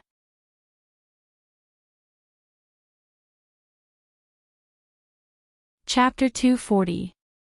Other than mastery of iron bone and mastery of copper skin, Ryudo's most proficient skills were Furamaki-style martial arts and ancient eight-extremities fist. His proficiency in these two martial skills had already reached 60% respectively. Based on his previous experience, 20% proficiency of a skill was sufficient for actual combat, 40% proficiency of a skill was already quite proficient, and 60% proficiency of a skill was already at the level of a master. To train any one of these skills to the level of a master, it might take a warrior a lifetime of hard work, not to mention two of them. With such exquisite proficiency in martial arts, coupled with the ridiculous number of passive skills of the dragon fight, as well as a strong physical fitness and an opening rate of 41%, it created such a young grandmaster whose strength far exceeded that of ordinary people. However, although Ryudo was strong, his opponent, Saito, was also a master of his generation. Sato's proficiency and ki openness were even higher than Ryudo's. If not for the fact that Sato's physique was slightly weaker, the battle would not have ended like this. After being sent flying by Long Do's profound meaning of the body, hard clash, Dao accessing didn't feel any discomfort. Instead, after landing on the ground, his body flashed, and with his more agile movement, he quickly closed in on his enemy and launched another fierce attack. Bang! Bang! Bang! Bang! In less than 10 seconds, a series of sounds that did not sound like human bodies colliding violently rang out. The two of them had already exchanged more than 10 rounds under the watchful eyes of Kawada Masa and a group of mercenaries. Sato's hard body skill was amazing, and with his qigong, it could be said that he had the body of a diamond. Therefore, each of his attacks had a domineering momentum that could crush metal and stone. But even so, Ryudo used various methods to block each of Sato's fierce attacks. On the other hand, Ryudo would usually try to counterattack immediately after receiving an attack. However, Access to Dao, who had already suffered a loss once, was not stupid enough to just stand there and let his opponent counterattack. Instead, he chose to attack with agility. His figure flashed past Ryudo like a rubber ball with 4 limbs. Every time he flashed past, there would be a violent collision. Then, the distance between the two of them would increase rapidly, and they would continue to collide for the second, third, and fourth time. In the eyes of ordinary people, the two of them were exchanging blows at an extremely fast speed. It was so fast that they couldn't even see what was happening. It was even hard to imagine that this was actually a battle between two living humans. Due to the speed at which he entered the Dao-reaching realm, they felt as if Ryudo was not fighting with someone who had entered the Dao-reaching realm. Instead, he was playing with a huge yo-yo. Every time the yo-yo crashed into Ryudo with the force of wind and thunder. After being blocked by Ryudo, the yo-yo would quickly bounce off and then crash into him again. At least from a third party's point of view, this was the current situation. However, no matter how nimble the movements of entering the Dao were, Ryudo still needed time to adapt. I see it. Just as Dao-reaching realm's fingers were about to pierce his neck like a sharp spear, Ryudo suddenly swung his left hand upwards and grabbed Dao-reaching realm's wrist at a strange angle. This hand, I want it. Then, Ryudo's arms suddenly rotated, and hidden force burst forth. He was actually about to break Dao-reaching realm's wrist. A grab and a twist. This was the unique technique of the third martial art that Ryudo had mastered, the bone dislocation dragon entanglement hand. Humph. However, Dao Reaching Realm, whose wrist was grabbed, was not afraid at all. His body suddenly turned in midair, and he nimbly flipped and turned in the direction that Ryudo was twisting his wrist. This time, the joint technique missed. Don't forget that Dao Reaching Realm's Vajra finger also had many superior grappling techniques. In this aspect, he was only better than Ryudo. Moreover, in terms of combat experience, the difference between the two of them was like heaven and earth. It was quite difficult to use joint techniques against Dao Reaching Realm. For example, the last time when he entered the Dao in, between the plum blossoms, his wrist and elbow were broken cleanly. It was mainly because he did not expect that this brat Long Do had such an exquisite grappling technique, so he was careless for a moment. Now that he knew how many trump cards Ryudo had up his sleeves, Dao Reaching Realm naturally had an easier time dealing with him. While he was tumbling in the air, Dao Reaching Realm suddenly took a deep breath and kicked out with both legs at the same time, forcing Ryudo to retreat. When he landed, his abdomen had expanded greatly, and he looked like a giant toad. Hiss. Ha. The moment he landed on the ground, Dao Reaching Realm's right hand formed the shape of a trumpet by his mouth. At the same time, he suddenly blew out a breath. Combined with the powerful Dan force, this breath of air was blown into a killing weapon like an invisible arrow. There were 3 levels of Qi: obvious force, hidden force, and Dan force. The so-called Dan force was actually a force that was released from the abdomen with the Dantian as the core. The force of the whole body could be gathered at a single point. Only those who had successfully cultivated Dan force could achieve such a miraculous skill of exhaling Qi like an arrow. Oh! This is... Ryudo had never seen such a strange kung fu until now. He only felt a wave of Qi coming at him, and the surging Qi arrow blasted directly between his eyes. When the sharp Qi entered his eyes, Ryudo only felt a sharp pain in his eyes. His body unconsciously retreated. This retreat was what Dao Reaching Realm wanted. He immediately tapped his legs on the ground, and his whole body bounced up from the ground like a rubber ball. He jumped more than 3 meters in the air and pressed down with his Qi.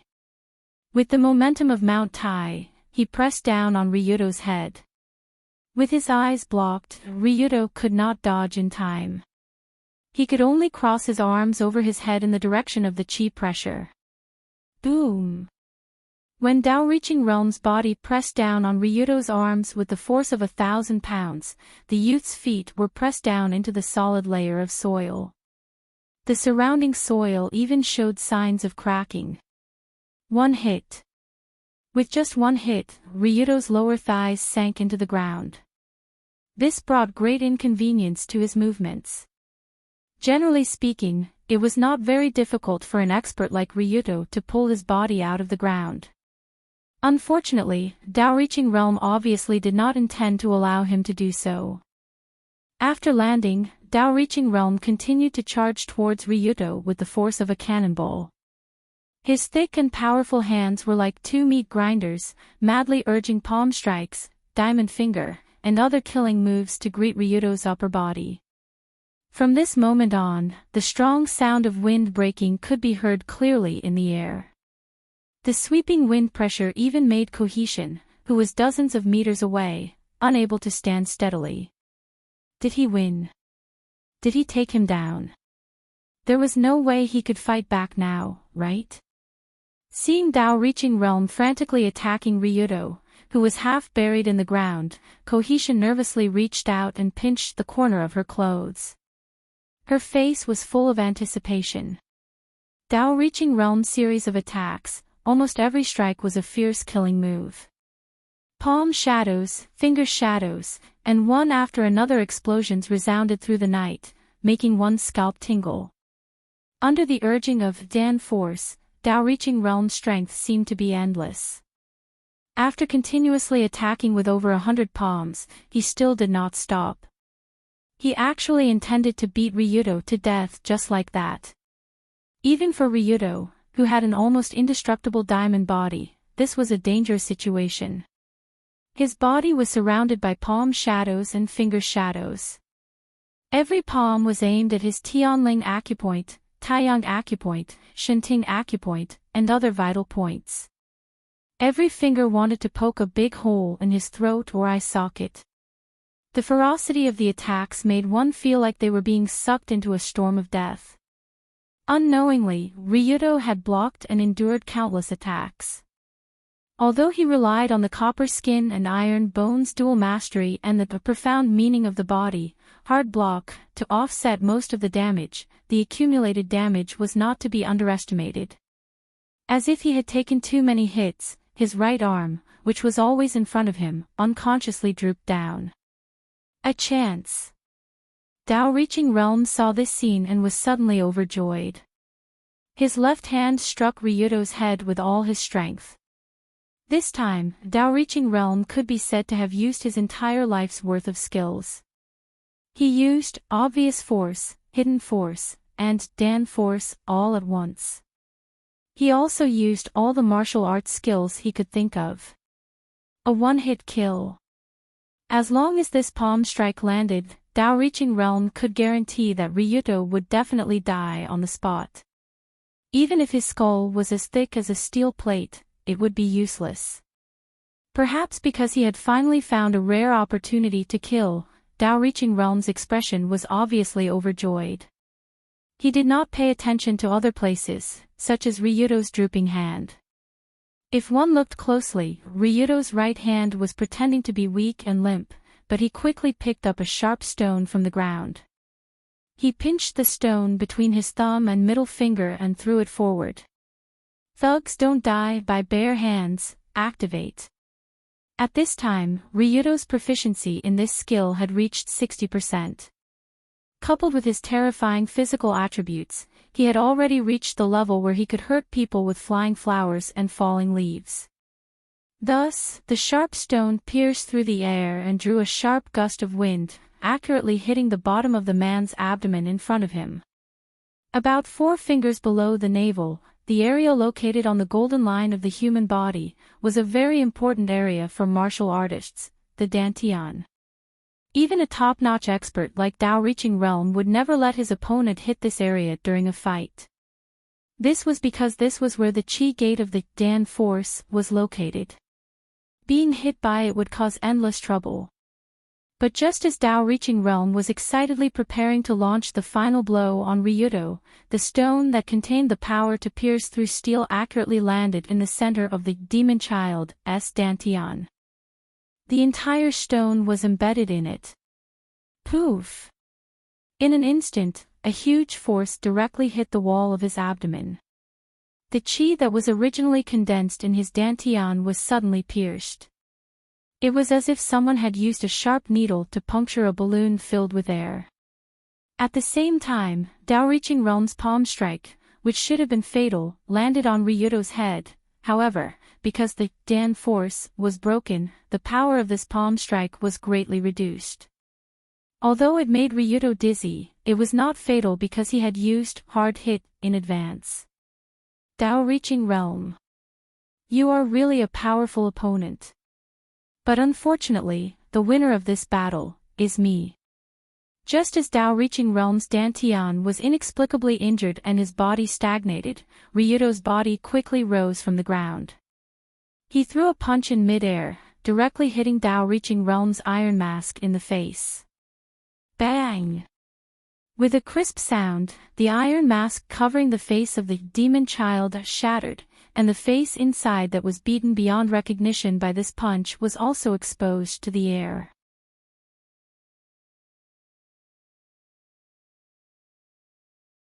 Chapter 241. This punch gathered all of Ryudo's strength. When the face of the Gate of Tao Master was hit, Long Do could clearly feel that the bones of the martial Tao Master's face were shattered into pieces. He could even see that the martial Tao Master's eyeballs were about to fly out of their sockets. The next moment, the demon child fell to the ground along with the fragments of the iron mask that slid off his face. His body struggled for a moment before it completely stopped moving. Dead. Saito entering the Tao was indeed dead. It had only taken a single punch. Before he died, the man whose muscles had swelled up like air was like a deflated balloon. He quickly returned to his usual short and small appearance. His dantian was broken, causing his strength to be impeded and his blood flow to be obstructed. This was an absolutely fatal blow to a master who relied heavily on ki. Furamaki Sotaro's dantian was broken, causing his strength to plummet. If Saito was at his peak state, he had 99 points of resistance, then when his dantian was broken and his strength quickly disappeared, he was left with less than 20 points. He was in an absolute state of weakness. When Ryudo punched him in the face in such a weakened state, the force naturally penetrated his cheeks and into his brain, shattering his brain on the spot. Ha! Just as Saito was lying on the cold ground, looking up at the dark sky above, he seemed to let out a chuckle. Long Do would never know what this martial Dao grandmaster was laughing about or what he was thinking about. There was no need for him to know. But in any case, he was now clear about one thing, and that was that he was the victor of this death match. He won, he finally won. After confirming that Saito took his last breath, Ryudo couldn't help but sit on the ground and let out a deep sigh of relief. From the moment the battle began, Long Do's nerves had been stretched taut from start to finish. After all, this was a death match with the demon child. If he wasn't careful, he might be killed on the spot. It was truly a life and death battle. In particular, the key arrow in the middle really caught Ryudo off guard. Half of his body was pressed into the ground, and he almost died there. But fortunately, Ryudo boldly used the rogue does not die by bare hands to break Seida's dantian. That was how he found the opportunity to turn defeat into victory. The battle between masters was like this. One wrong move, and the whole game was lost. Victory and defeat was often only a hair's breadth away. However, although Ryudo won, it wasn't easy for him. At this moment, when he relaxed, he felt that there was almost no part of his body that did not hurt, especially the part of his arm that had blocked a large number of attacks. It was bruised and swollen, which was extremely terrible. But no matter what, the winner was still the winner. When Ryudo slowly stood up, the group of Rulong Security Company mercenaries around him also cheered. Win! Win! Boss won! Ha ha ha ha ha! Boss is mighty! Boss is majestic! Boss is so fierce! He really killed the old monster single-handedly. For a time, the group of mercenaries with automatic rifles in their hands began to cheer enthusiastically. The wilderness next to the road was full of lively air. It had to be said that after the battle just now, compared to Long Do, this group of brothers from Rulong Security Company were actually more nervous.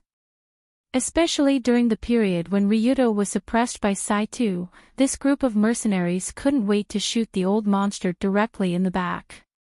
But considering that doing so would actually discredit their boss, they could only obediently put away their guns and continue to watch in fear. However, the rule of this world was that if some people were happy, others would be sad. While the mercenaries here were shouting, "Boss is mighty," the woman who was pointed at with a gun had long been scared pale and scared out of her wits. No. No way. Did he really lose to Saito?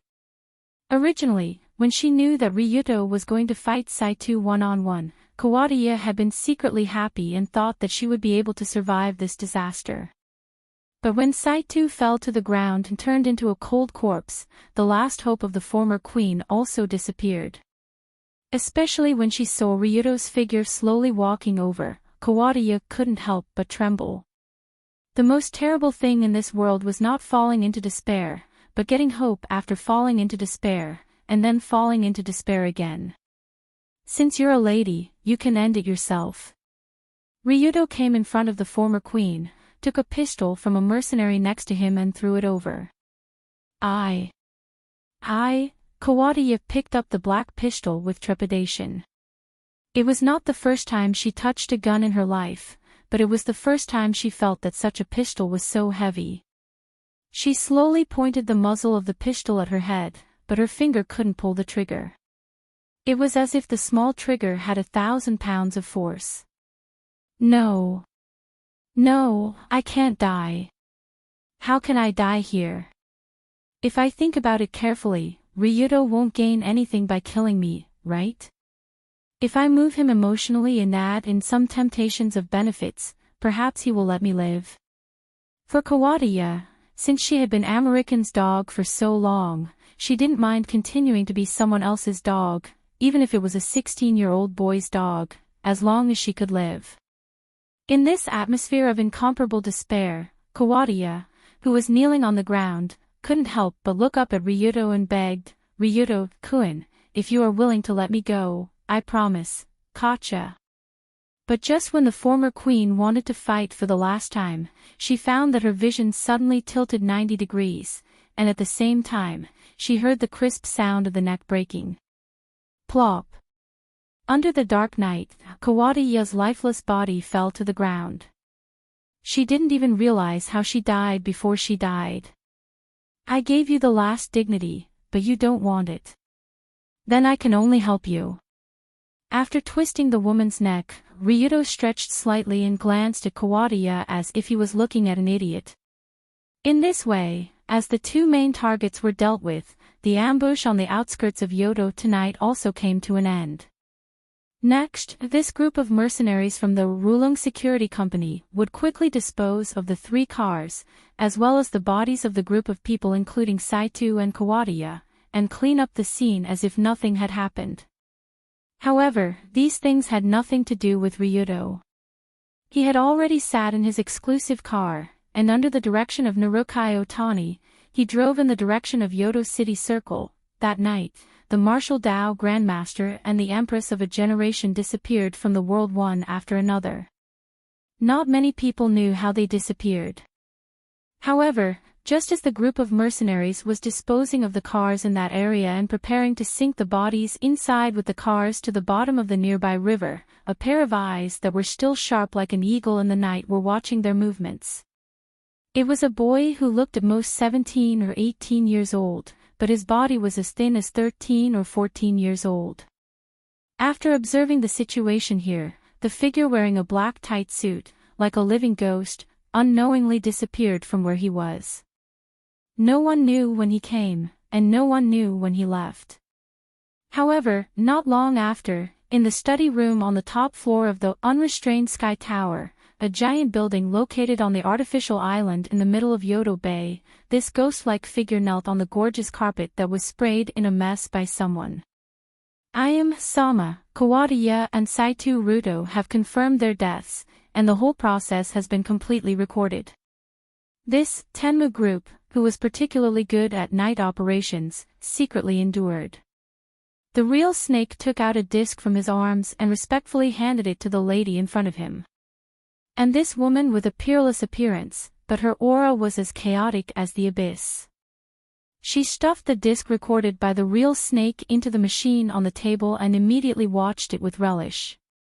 Ha ha ha ha. It's actually a rocket launcher. But this firepower is a bit low, it should be an old model from more than 10 years ago. Oh.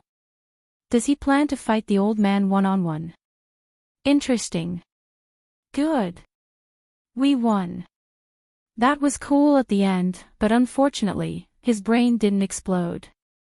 What, he doesn't even have the courage to commit suicide. What a useless person.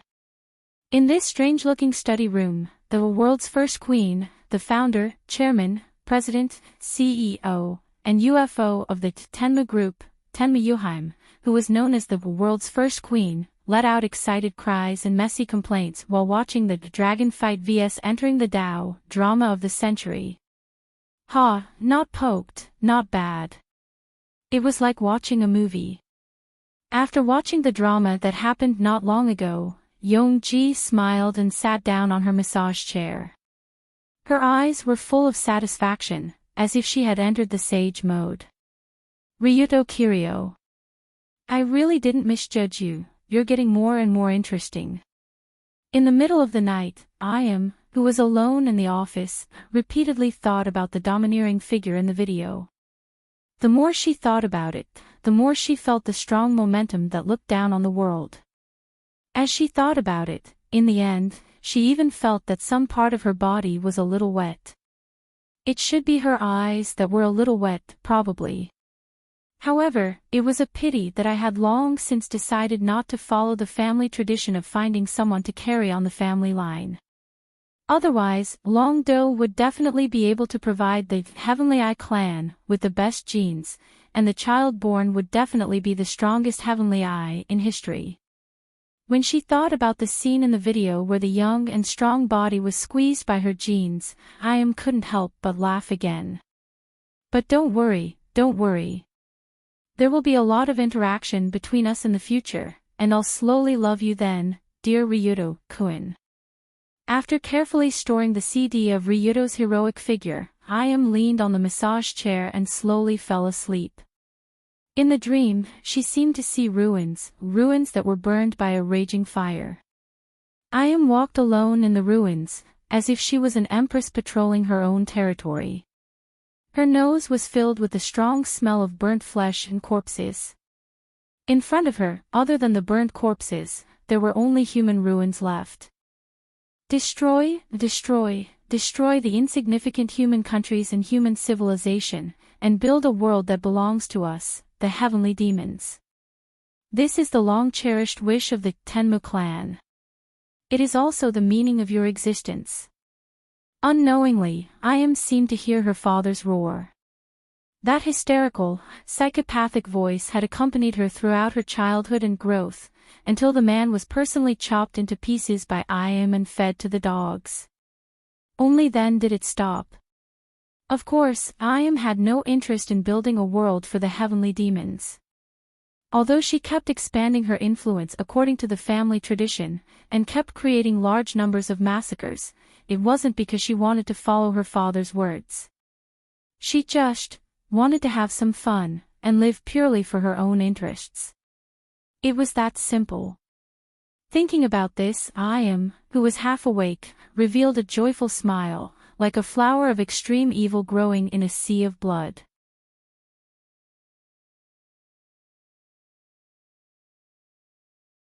Chapter 242. Unknowingly, spring had gradually come to an end. The summer sun gradually shone on the earth, making people feel a blazing sense of youth. Why did he say that it was the heat of youth? Because although summer was hot, for boys in puberty, it was a good season to feast their eyes. Summer had arrived. The girls of Dori No. 1 High School had also changed out of their slightly stuffy long-sleeved school uniforms into more refreshing short-sleeved ones. The length of their skirts had also been significantly reduced. Nice. There shouldn't be any boys who didn't care about the girls' underwear that was faintly discernible under the thin summer uniform. Especially the texture of the clothes sticking to the skin after sweating, it was simply irresistible. Oh, and the scenery under the short skirt. Who could resist the beautiful posture of a pair of straight and slender legs swinging while walking? If there is, then stand out, bastard. There were also the ankles, the armpits, the back of the neck, and the collarbone. When summer was mentioned, there were too many things to talk about. It would take 3 days and 3 nights to talk about all of them. What? What did this have to do with summer? What a joke, these were the things that boys in puberty liked the most. What? You said that boys in puberty weren't the same as perverts. What a joke, what's the difference? What's wrong with boys being perverts? But in reality, at least for Ryuto, these two words didn't seem to have any difference. This was because early in the morning, there was a young girl in front of him who was drenched in sweat. Her hair was sticky and stuck to her slender white neck, and she was constantly gasping for breath. The location was the bamboo forest outside Ryudo's bedroom. Early summer was the time when the bamboo was dense. Pieces of green bamboo leaves swayed with the wind. But even so, it was difficult to hide the two figures in the middle of the bamboo forest. Are you done? I'm almost done. At this moment, the two hands were tightly clasped together, and the girl with white hair couldn't help but ask the person behind her. It's about time. Hold on a little longer. This position is more difficult, but it will be comfortable after you get used to it. Ryudo, who was standing behind, held the girl's hand from behind while comforting her. Ugh. Ugh. Ah. After what seemed like a century to the young girl, Ryudo's movements finally stopped, and the young girl fell to the ground weakly, gasping for breath. Why is this release of chi so tiring? It's even more tiring than usual. After taking a few deep breaths, the white-haired girl Dunya finally caught her breath. At the same time, she felt hot and sticky all over, as if she had just finished soaking in a hot spring. That's right. The reason why Dunya was in the headquarters of the Rollercoasters group early in the morning and stayed in the bamboo forest with Ryudo was that they were going through the opening of ki. According to Old Master Furamaki, the easiest way to open up chi was to directly stimulate all the acupoints in the body. Previously, Ryudo had been taught how to do it by Old Master Furamaki after being electrocuted. Naturally, when Dunya learned about the magical power of ki, she also asked Ryudo to help her open up. Seeing that she had a delicate body, Ryudo didn't choose to use acupuncture and electricity to stimulate the girl. Instead, he used his own ki to open up all the acupoints in Dunya's body to help her open up chi.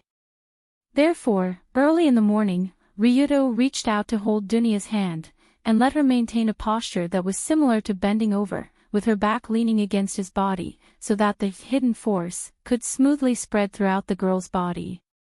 So, that's what happened just now. Did anyone think the wrong thing? No way. Call the police. Tired? What's this bit of tiredness? I'm the one who's tired. If I knew earlier, I would have directly electrocuted you, and also electrocuted your hair. I don't want to. My hair is so straight, if it's bent, you'll pay for it. Then don't be so long-winded, quickly go take a shower and change your clothes, and prepare to go to school.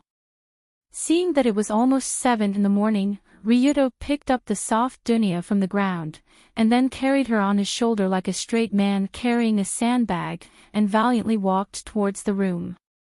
It has to be said, the way Ryudo carried Dunya out was like a kidnapper carrying a hostage after a successful kidnapping. Although the two of them did have the relationship of kidnapper and hostage. But towards this strange relationship and strange way of getting along, Dunya was already used to it in these 2 months. Therefore, she was like a salted fish lying on Ryudo's shoulder, allowing this guy to carry her everywhere. That's right. It had already been 2 months since the royal family courting disaster incident. At that time, after Ryudo killed Kawada and Saito, he returned to his daily life. Every day, he went to school, went on dates with Yunyen, cooperated with Colored Glaze to manage the alliance, and fought with Dunya. Maybe it was a blessing from the heavens, these 2 months passed very peacefully. There were no crazy people causing trouble, and everything was in a state of steady development. And during this time, the relationship between Ryudo and Dunya also developed by leaps and bounds. But compared to the relationship with Yunyen and Colored Glaze, the relationship between these two seemed like the worst friend? Perhaps it was because Dunya was falling more and more into the bottomless abyss of fighting craze. She came to find Ryudo more often than Colored Glaze and Yunyen combined. Almost every day at around 5 or 6 o'clock in the morning, Miss Saito would wear sportswear and run from her home to the Rollercoasters group headquarters, then rush into Ryudo's room to wake him up from the bed. Because Colored Glaze had already moved back to the Kamishiro villa, now Ryuto returned to his familiar room.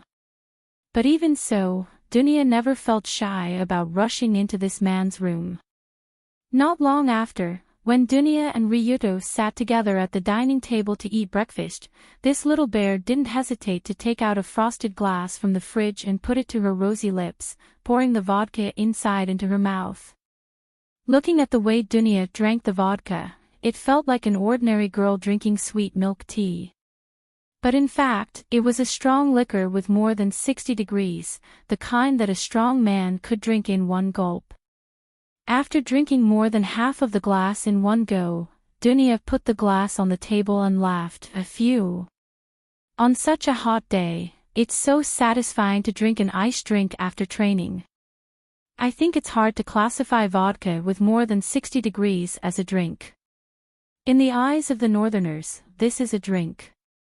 With such a low degree, you won't get drunk no matter how much you drink. After finishing the vodka that was only slightly over 60 degrees, Dunya picked up the knife and fork to enjoy the Russian pancakes on the plate. These pancakes were Dunya's favorite breakfast. She even proudly said, "There's no bear who doesn't love pancakes." But pancakes made of flour, eggs, and milk with sour cream and fruits on top, it was indeed hard to dislike such delicious food. But no matter how much she liked it, Dunya ate a little too much. After finishing the 16th plate of pancakes, she burped ungracefully, a white sticky cream foam still remaining at the corner of her mouth. Phew. This girl is really something. Ryuto couldn't help but pick up a tissue from the side. He held Dunya's little face with one hand and wiped the cream foam at the corner of her mouth with the other. Such an intimate action usually only happened between family members or lovers. But at this moment, the two of them were doing it very naturally, making it hard to tell what the relationship between the two was. That's right, what was the relationship between Ryuto and Dunya? They usually hung out together when they had nothing to do, either practicing martial arts or chatting. Dunya often came over to eat, drink and stay at his place, so much so that the chef at the Rollercoasters group headquarters even learned a bunch of bear dishes just to cook for her. If the two of them were both men, then they would definitely be bad friends and best friends. But since they were a man and a woman, it was hard to fathom their strange relationship. But when Ryuto and Dunya took the car to Duli First High early in the morning, he felt that this strange relationship was actually quite good. After all, compared to Yunyen and Colored Glaze, Dunya's personality was more boorish and tomboyish. When he was with her, he didn't have to think about anything. He could say whatever he wanted, do whatever he wanted. Even if they went crazy together, it wouldn't feel out of place. This feeling of being with a bad friend was something that couldn't be found when he was with the two beauties. For example, if Ryuto suddenly hugged Yunyen and Colored Glaze from behind, the former would turn pale with fright and the latter would turn around and get angry.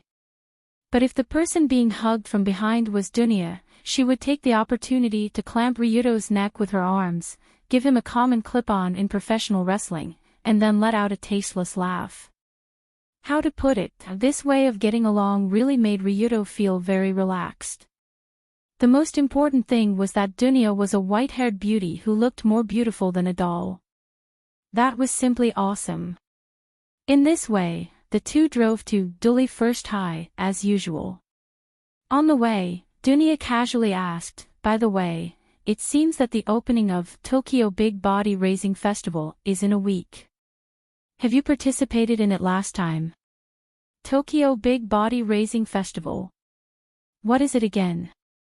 Hearing Dunya's question, Ryuto couldn't help but scratch his head as if he had no impression of this term.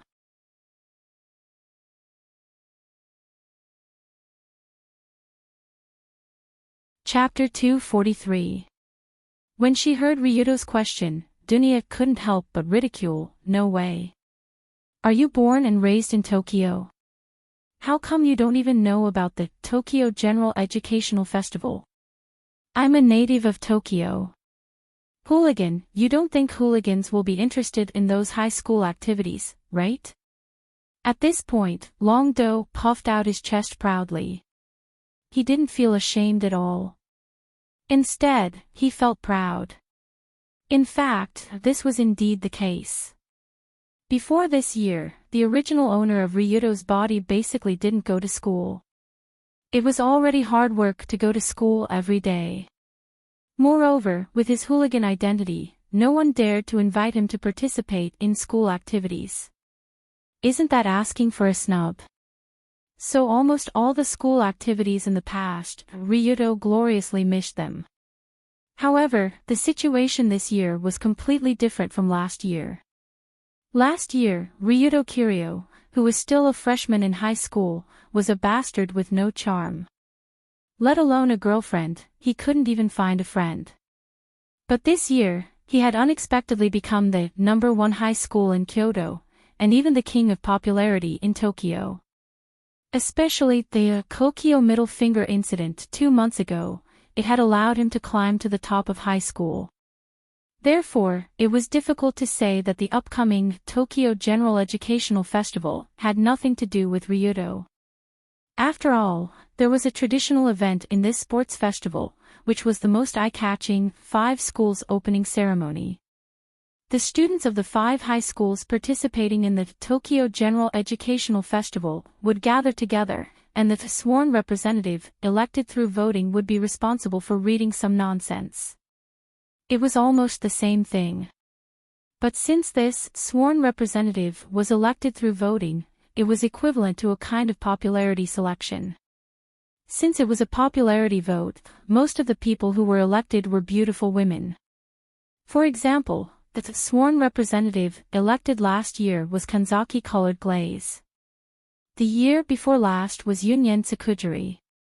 This year's sworn representative should have been Dunya, but, look, your votes are way ahead of the rest of the candidates. You have more votes than all the other candidates combined. Immediately, Dunya opened the e-Gao BBS in annoyance and showed the real-time votes in front of Ryudo. Since it was the Tokyo Metropolitan Sports Festival, it was naturally impossible for only Dori #1 high school to participate. In fact, this was a large-scale sports festival held by 5 high schools together, so the number of candidates participating in the voting was naturally very large. In previous years, the popularity poll for Tokyo Metropolitan Cultural Festival, sworn representative, should still be in full swing, but this year's poll had already come to an end. Unlike previous years, there was a bastard named Ryudo Kiryu, who had more votes than the runner-up by more than 100 times. The others didn't even need to vote, even beautiful girls like Yunyen and Colored Glaze. Ryudo could only smile bitterly when he saw the ridiculous number of votes. Are you kidding me? Are these guys crazy? Why are they voting for me like crazy? It can't be helped. Most of the residents of Tokyo have heard of the name Ryudo Kiryu. Most people will vote for someone familiar. Isn't this a matter of course? Ha ha ha. At this point, Dunya couldn't help but laugh loudly. The Barba-like laughter filled the entire car, making people feel more and more depressed. Although Dunya felt a little upset that she was not chosen, compared to this, she was obviously more willing to see Ryudo's expression when he was defeated. After all, in the previous Tokyo Metropolitan Cultural Festival, students who were sworn representatives needed to participate in at least one sports event. In other words, Ryudo definitely couldn't be a spectator this time. He also had to participate in the activities. However, when Ryudo learned this, he curled his lips and said disdainfully, "Asking me to participate in these high school level sports events is simply bullying a child. What's the point of this?" Indeed, Ryudo had no experience in participating in sports events. He didn't know anything, but he was the strongest high school athlete. Thanks to the LV4 physique of the international warrior level, Ryudo's physical fitness had far exceeded the range of high school students. Therefore, as long as he was willing to look at the rules, he could win any sports event on the spot. Really? But there are some events that can't be won by strength and speed alone. For example, football, basketball, baseball that emphasizes team cooperation, or table tennis, kendo, and so on that rely more on skills. TSK, Ryuto heard the words and snorted disdainfully. He smiled and said, "As long as I am willing to participate in these events you mentioned, the championships are all mine. None of them can run away." "Really? Then how about a bet?" After hearing this sentence, Dunia's eyes lit up and proposed a bet again. During this period of time, the two of them had also made some childish bets while playing around. For example, they bet on who could run faster, and the loser would have to give the winner a massage or something like that. It was just that because Dunia's brain was not very good, most of the bets had already determined the fact that Ryuto was the beneficiary at the moment when they were made. After all, whether it was being massaged by Dunia's little hand or helping to massage Dunia's soft body, it was the supreme enjoyment for Ryuto. Of course, he wouldn't be stupid enough to tell this white stupid bear about this kind of thing. Because he could take advantage of every bet, Ryuto also asked with a smile, "Bet? What are you going to bet this time?" "Let's bet whether you can win the championship of the Tokyo Metropolitan Cultural Festival, in the 6 events mentioned just now. It's all 6, not one less. This is not impossible, but the question is, what are you going to bet with? If I win, you have to take me to the Riverside Hara Arena. It's as simple as that." When mentioning this name, Dunia couldn't help swallowing a mouthful of saliva as if she was yearning for that place. In fact, after Yunyan accidentally mentioned the experience of going to the Riverside Hara Arena with Ryuto, Dunia had been drooling over the legendary underground arena. Dunia's character was well known. She was the kind of person who refused to admit defeat, had a bad temper, and often wanted to beat people. But it had to be said that since the painful lesson of the Tokyo Regal Hotel incident, Dunia was indeed very diligent on the road of martial arts. She was so diligent that even Ryuto admired her. With the careful guidance of Ryuto and Wu Hong, coupled with Dunia's own good talent, superhuman physical fitness, and the belief of absolutely becoming stronger, the girl's cultivation during this period could be said to have improved by leaps and bounds. She was already a different person from 2 months ago. So in the past 2 months, the eldest daughter of the Saito family had almost kicked all the dojos in Tokyo. It became more and more difficult to find a strong opponent. From this perspective, it wasn't that Long Do couldn't understand why she wanted to go to the underground arena to find stronger opponents to spar with. However, the problem was that the original arena of the river race wasn't a place that anyone could enter. Now Ryuto had fought more than 10 matches in the Riverside Hara Arena and successfully promoted to A-level fighter. He had a comprehensive understanding of the environment there. How to describe it? The fighters who fought underground there were basically trash from all over the world. They were either homicidal maniacs or martial arts fanatics. Moreover, it was not a place for fighting, but a place for catching and killing. In order to win, the group of underground fighters could be said to be extremely unscrupulous. They could use any dirty moves without any hesitation. For example, the American murderer Ryuto encountered before who hid a knife in his butt. After fighting with B-level and A-level, Ryuto found that the guy was more reserved. He even transformed his finger into a spray gun and quietly sprayed dragon breath pepper spray on the opponent's face. This kind of underground fight without seeing the sun and having no rules was naturally different from the various dojo fights that Dunia had challenged before. The dirtiness was more than 100 times. Therefore, even if Dunia's strength was already weak, Ryuto was still unwilling to take her to the Riverside Hara Arena, because he was afraid that she would be tricked by some dirty tricks. It was just that what he didn't expect was that this white stupid bear actually mentioned this matter again in the name of Tokyo Mass Breeding Festival here, and it even showed a "do you agree or not? If you don't agree, you are afraid to bet with me" provocative expression. Well, I still have to let her dispel this idea. That damn place is too dangerous. I don't want her to go. Thinking of this, Ryuto sighed slightly in his heart, but his face showed a wretched expression. He said with a weird smile, "If you plan to use this as a bet with me, then you have to pay the corresponding price." Corresponding price? Isn't it a massage as the price? Of course not a massage. In fact, there is one thing I want to do to you for a long time. Let's use this as a bet. What is it? I have no problem with it. Seeing Ryuto's expression that was different from usual and looked particularly wretched, Dunya was obviously stunned, but she still forced herself to straighten her back and replied. It's good that you have no problem. If you lose, let me hug you to sleep for a night. What? Sleep for a night.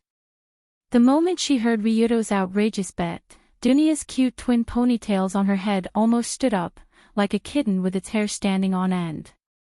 If I lose, let him hug me to sleep for a night. Although Dunya usually behaved carelessly, she was still a teenage girl. How could she not have any awareness of the opposite sex? So at this time, when she heard Ryuto's request that was completely like X's harassment, her face suddenly flushed, and her body unconsciously stepped back. How about it? If it doesn't work, then cancel this bet. I don't care anyway.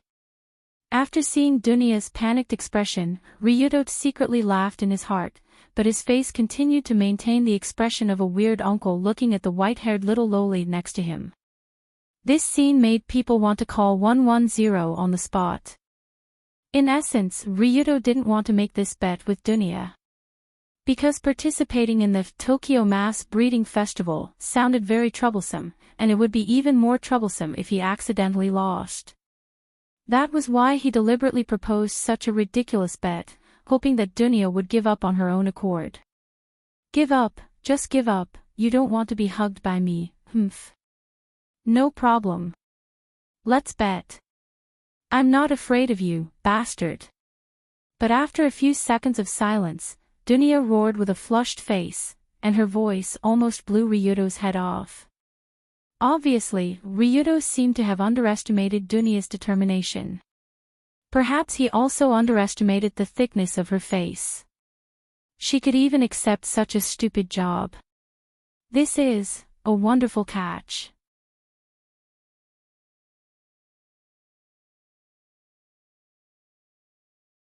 Chapter 244. Ryuto wasn't wrong. He really wanted to hug Dunya to sleep. It was just that this kind of sleep was not the kind of sleep. It was a pure sleep where one would hug someone as a pillow and not do anything messy. The reason why he had this idea was because Dunya's body really suited Ryuto's taste. After all, this Northland bear was very cute. Her skin was white and her body was slender. She was as delicate as a living doll. On the other hand, her body was much stronger than ordinary people. No matter how much force he used, there wouldn't be any problems. This kind of strong body was really what Ryuto liked. No matter how much force he used, she wouldn't cry out in pain. Ahem, of course, it was just the kind of force that he wanted to use to rub her like a large pillow. There was no other meaning. However, Ryuto didn't think that Dunya would really agree to this bet.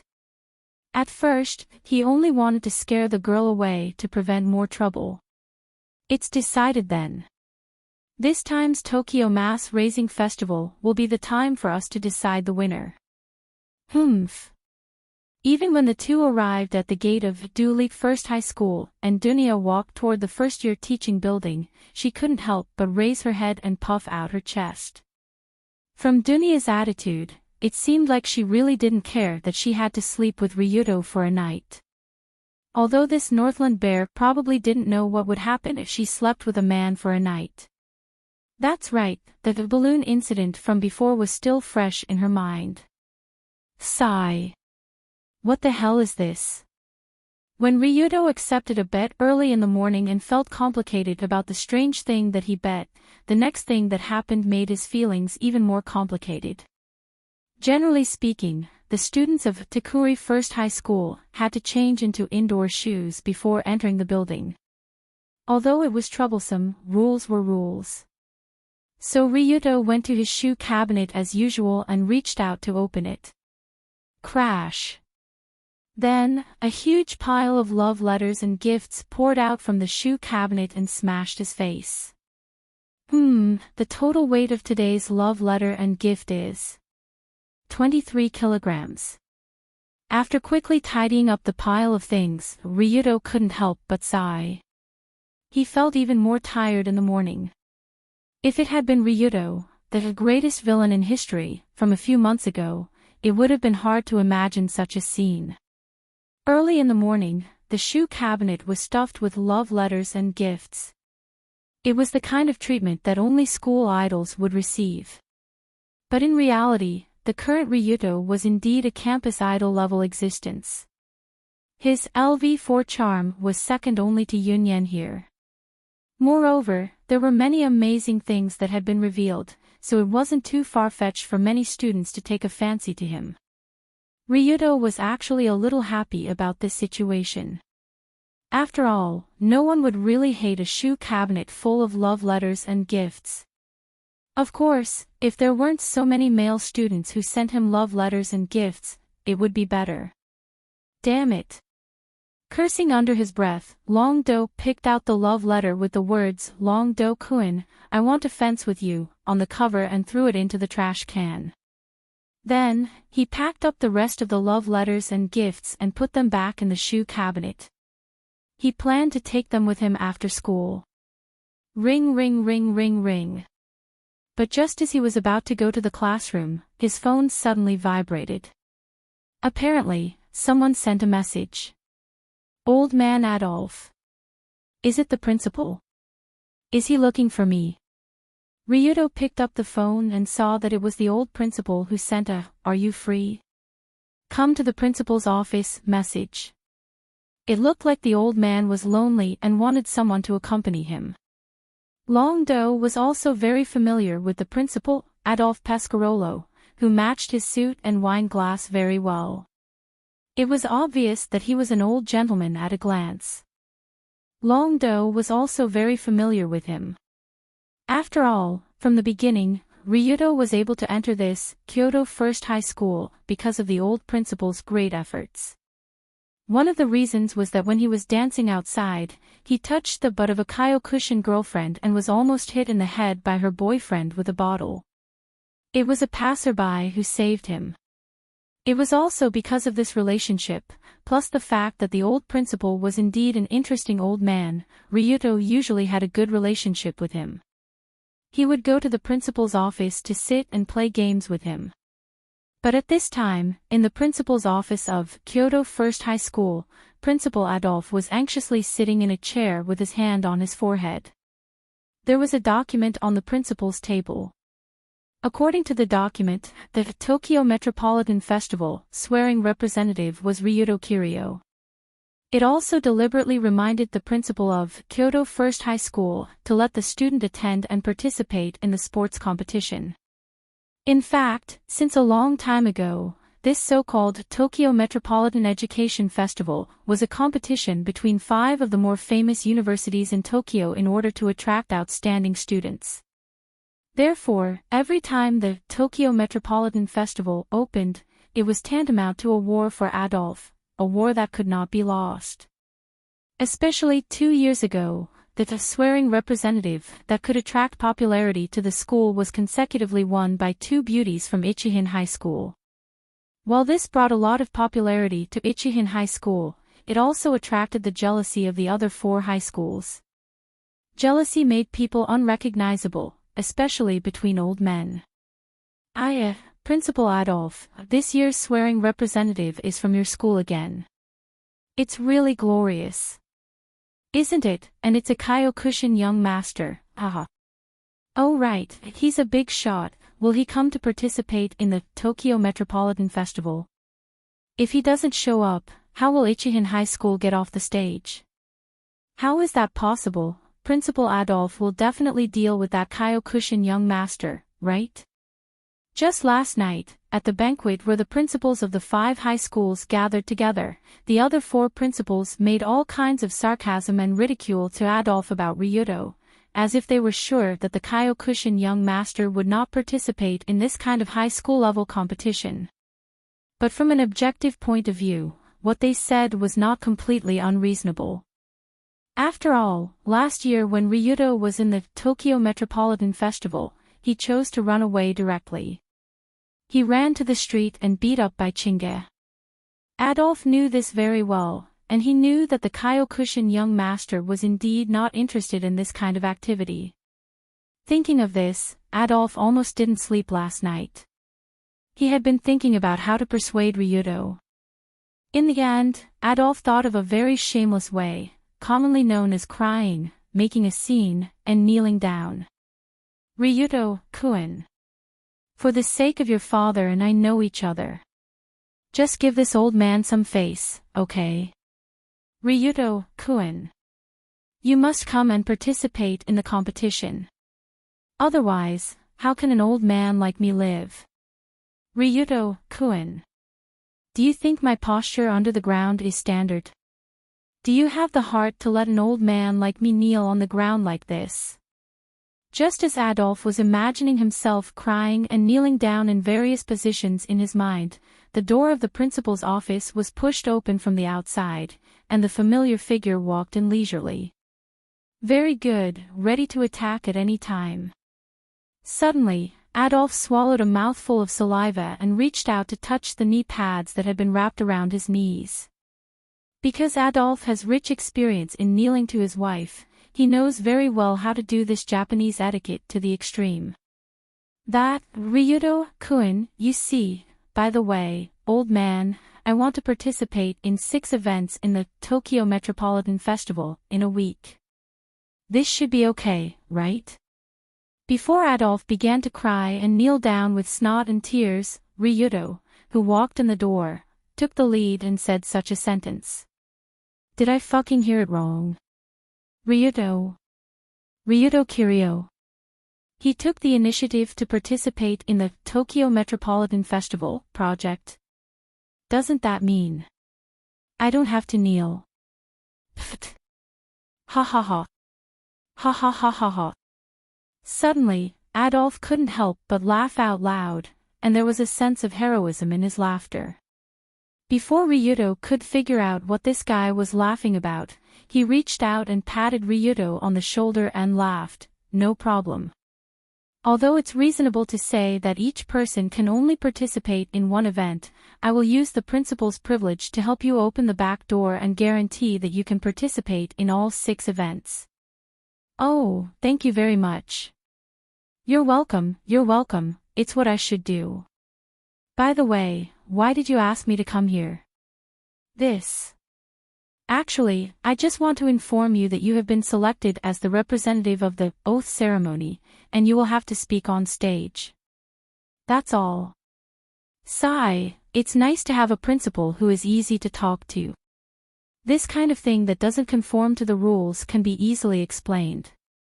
When leaving the principal's office, Ryuto nodded, and his impression of the old man Adolf increased a lot. However, in the principal's office, Adolf jumped up from behind the table and directly slid on the floor in excitement. Yay! Ha ha ha ha ha. He looked a little old, but his body, which had been tested on the dance floor for a long time, quickly slid across the floor with the help of his knee pads. Furthermore, he struck a very Chinibu pose, like the brightest child in the dance hall. Adolf originally planned to use all kinds of methods to ask Ryuto to participate in one event, even if it was just to go through the motions, but he didn't expect Ryuto to be so generous, and actually took the initiative to ask to participate in 6 events at once. 6 events. 6 of them. This isn't a pillow when you're sleepy, but a sweet when you're sleepy. There's a beauty in a cool nightgown in the room to warm your bed. This is great. With the participation of the dragon fighting lord, I will definitely be able to win all 6 competitions. Those old fogies who were waiting to see me make a fool of myself, let's see if you will die this time. Adolf naturally knew Ryuto's strength that surpassed the level of a high school student. Therefore, he was really looking forward to seeing this monster play with the elite soldiers sent by the other 4 schools at the Tokyo Great Festival. What kind of interesting expression would the 4 old men have on their faces?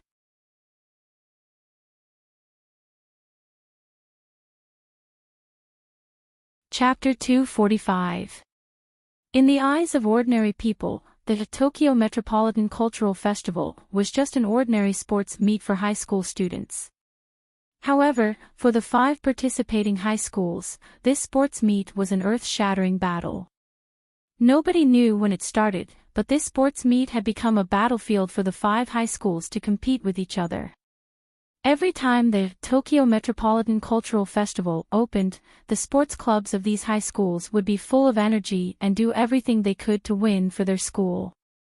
This was not a battle of life and death. However, it was a battle that involved the dignity of the school. Battle. Battle. Battle. Constant battle.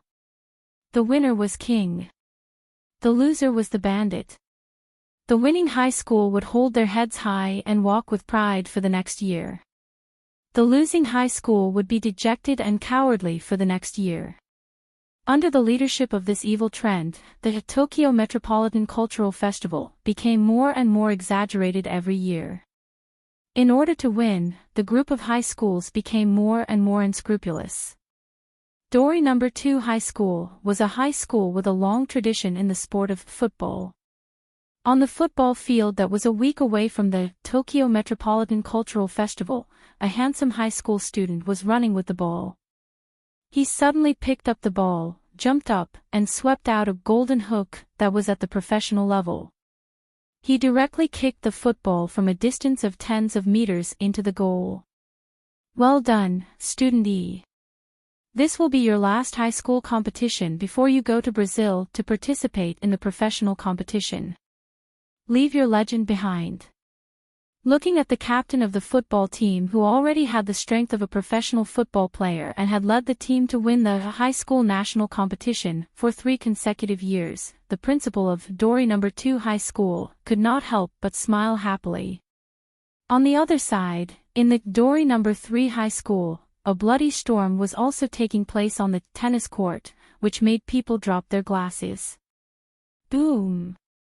A young man with a white hat who looked very arrogant quickly whipped the tennis racket in his hand and accurately knocked his opponent's tennis racket to the ground.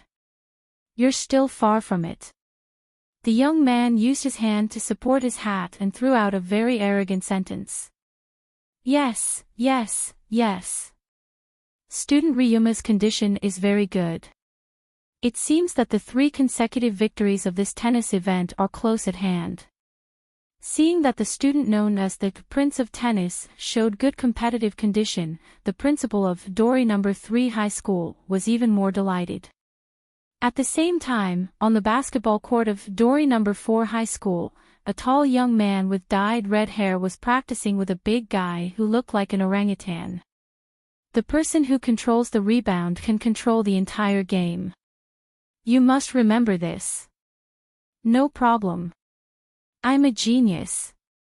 The practice on the basketball court was in full swing, and a chubby coach standing next to the basketball court was nodding silently. As for the principal of Dori 4th High School, he had already run to the tavern to drink and celebrate. In the end, 2 swordsmen wearing full protective kendo gear were confronting each other in the dojo of Duridiwo High School. Student Yagiyama, bring it on. I won't lose. With a confident response, the 2 swordsmen holding bamboo swords quickly began a fierce battle.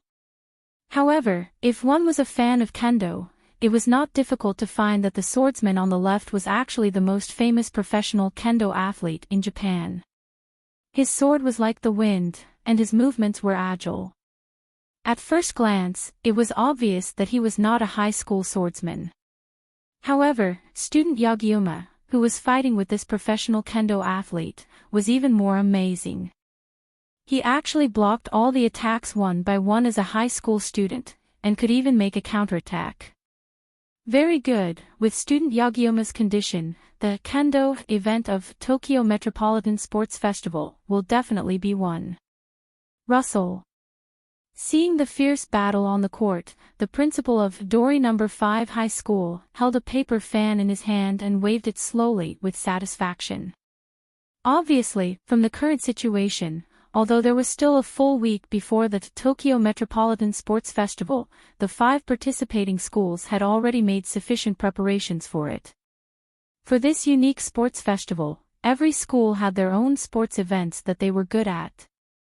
Coincidentally, among this generation of high school students, there were also a lot of high school freaks who were at professional level. Football, basketball, baseball, table tennis, kendo.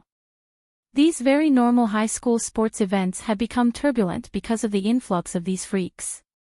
According to the convention of the Tokyo Metropolitan Sports Festival, the 5 schools would compete fiercely in a total of 10 sports events, but the scores of the above 6 major events were the highest. Therefore, as long as they could win 2 or 3 of the 6 major events, the final championship was almost at their fingertips. At the thought of this, the principals of Dori No. 2, No. 3, No. 4, and No. 5 High School had a tacit understanding with the corners of their mouths crooked at the same time, revealing a ticked smile.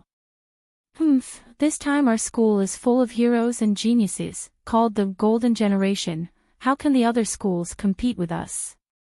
This Tokyo Metropolitan Sports Festival, 1.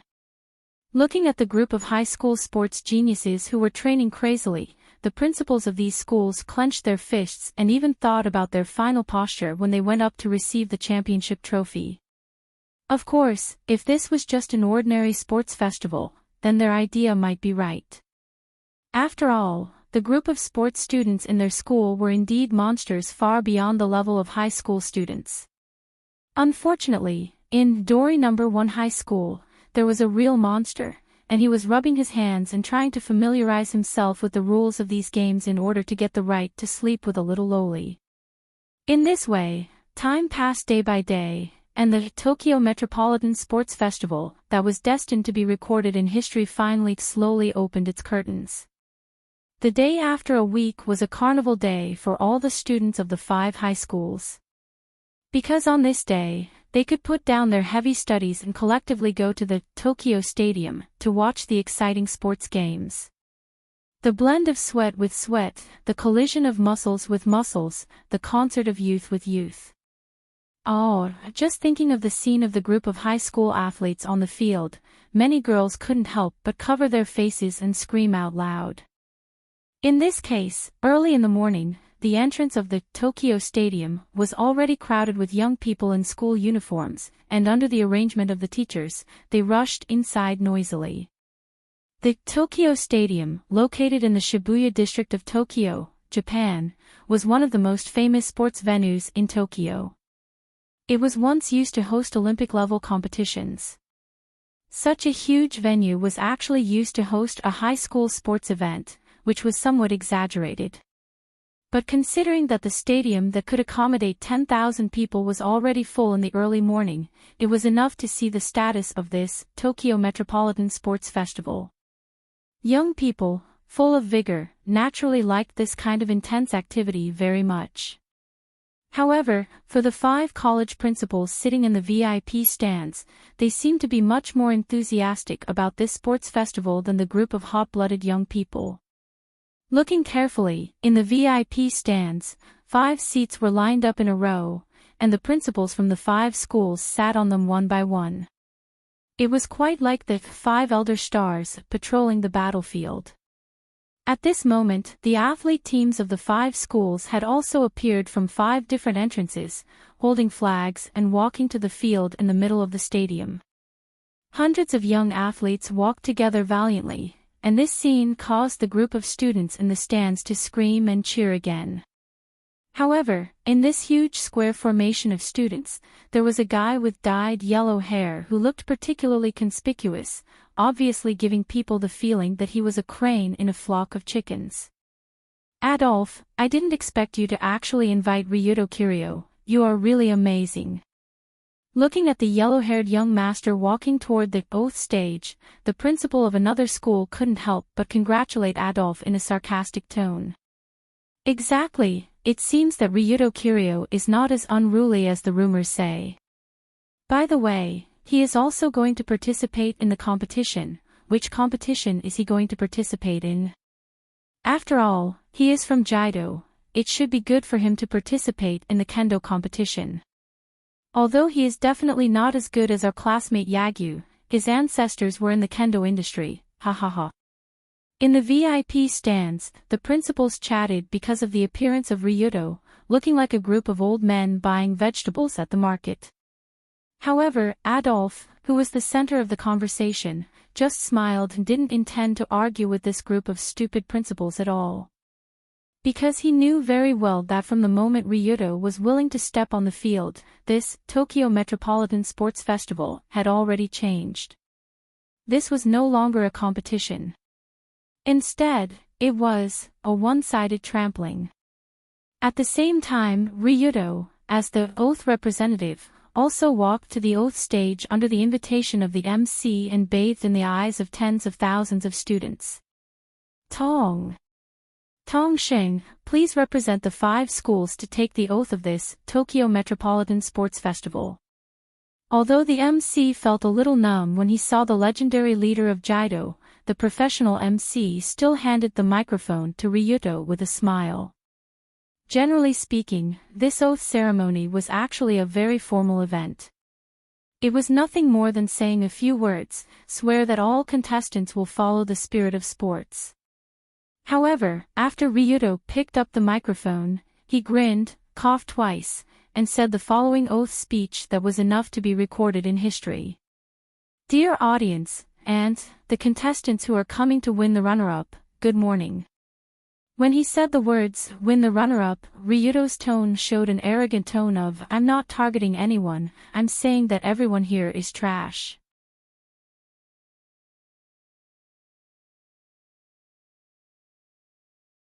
Chapter 246.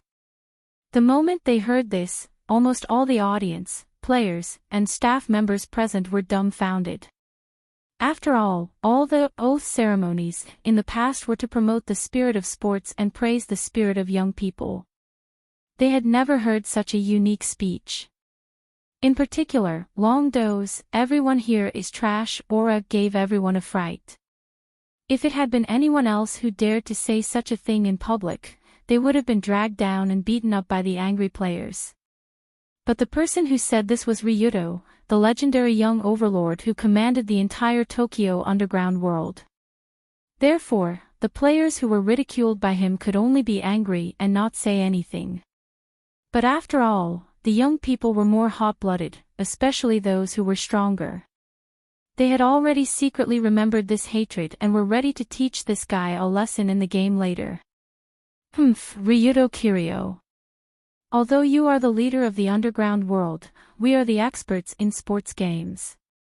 Prepare to die. When Ryuto casually made up a speech to fool this unique oath ceremony, the fighting spirit of the athletes was obviously greatly aroused. Is that guy an idiot? Will he die if he doesn't provoke others? Just as the athletes were about to leave and go to different venues for the game, Colored Glaze, who was sitting in the front row of the stands, couldn't help but reach out and cover her head, as if she had a headache. Although she had already guessed that Long Do would definitely not finish his speech so obediently and would definitely cause some trouble, she did not expect him to go up and make such a big fuss. Now, he suddenly became the public enemy of the other 4 schools. Who knew how many people were holding back their energy to beat Ryuto to pieces? But Yunyen, who was sitting next to her, laughed and said, isn't this very Ryuto style? Provocation is also one of the entertainment parts of the game. Look at how happy the audience is. As Yunyen said this, she looked around at the students sitting in the stands near the big stadium. In fact, as Yunyen said, after experiencing the crazy oath ceremony just now, the students' emotions were all stirred up. Now, the emotions of the students were all stirred up. Many people even quickly edited and posted this matter on the internet, so that they could ride on the hot topic and get some traffic or something. After all, Ryuto Kiryu participated in the high school sports meet and provoked all the players in the opening speech.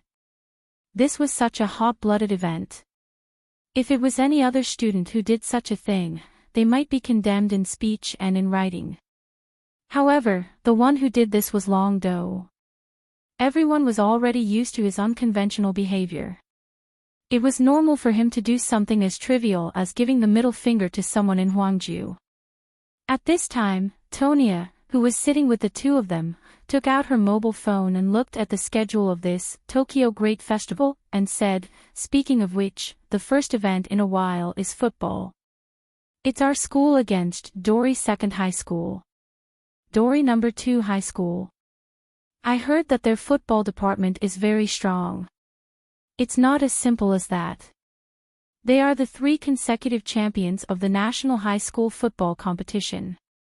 The ace player, Space Wing, is said to be going to Brazil to play professional games next year. Wow, so powerful. Can Ryuto win?" After hearing Dunya's words, Yunyan covered her mouth in surprise. Whether Ryuto wins or not is one thing. The key is whether his teammates will cooperate. After all, football is not a one-person sport. Speaking of this, Colored Glaze couldn't help but sigh. She seemed to have thought of the various situations that might occur in the game. From the perspective of strength, the football department of Dori Number 1 High School was actually not weak. They were often at the level of the top 4 to the top 8 in the national competition. It was not completely impossible to play with the opponent. But the problem was that Long Do, with the full support of the principal, had forcefully cut the line and squeezed out the position of the other team's main midfielder. This matter must have offended a lot of people in the football department. Therefore, in the game later, those guys were likely to make things difficult for Ryuto.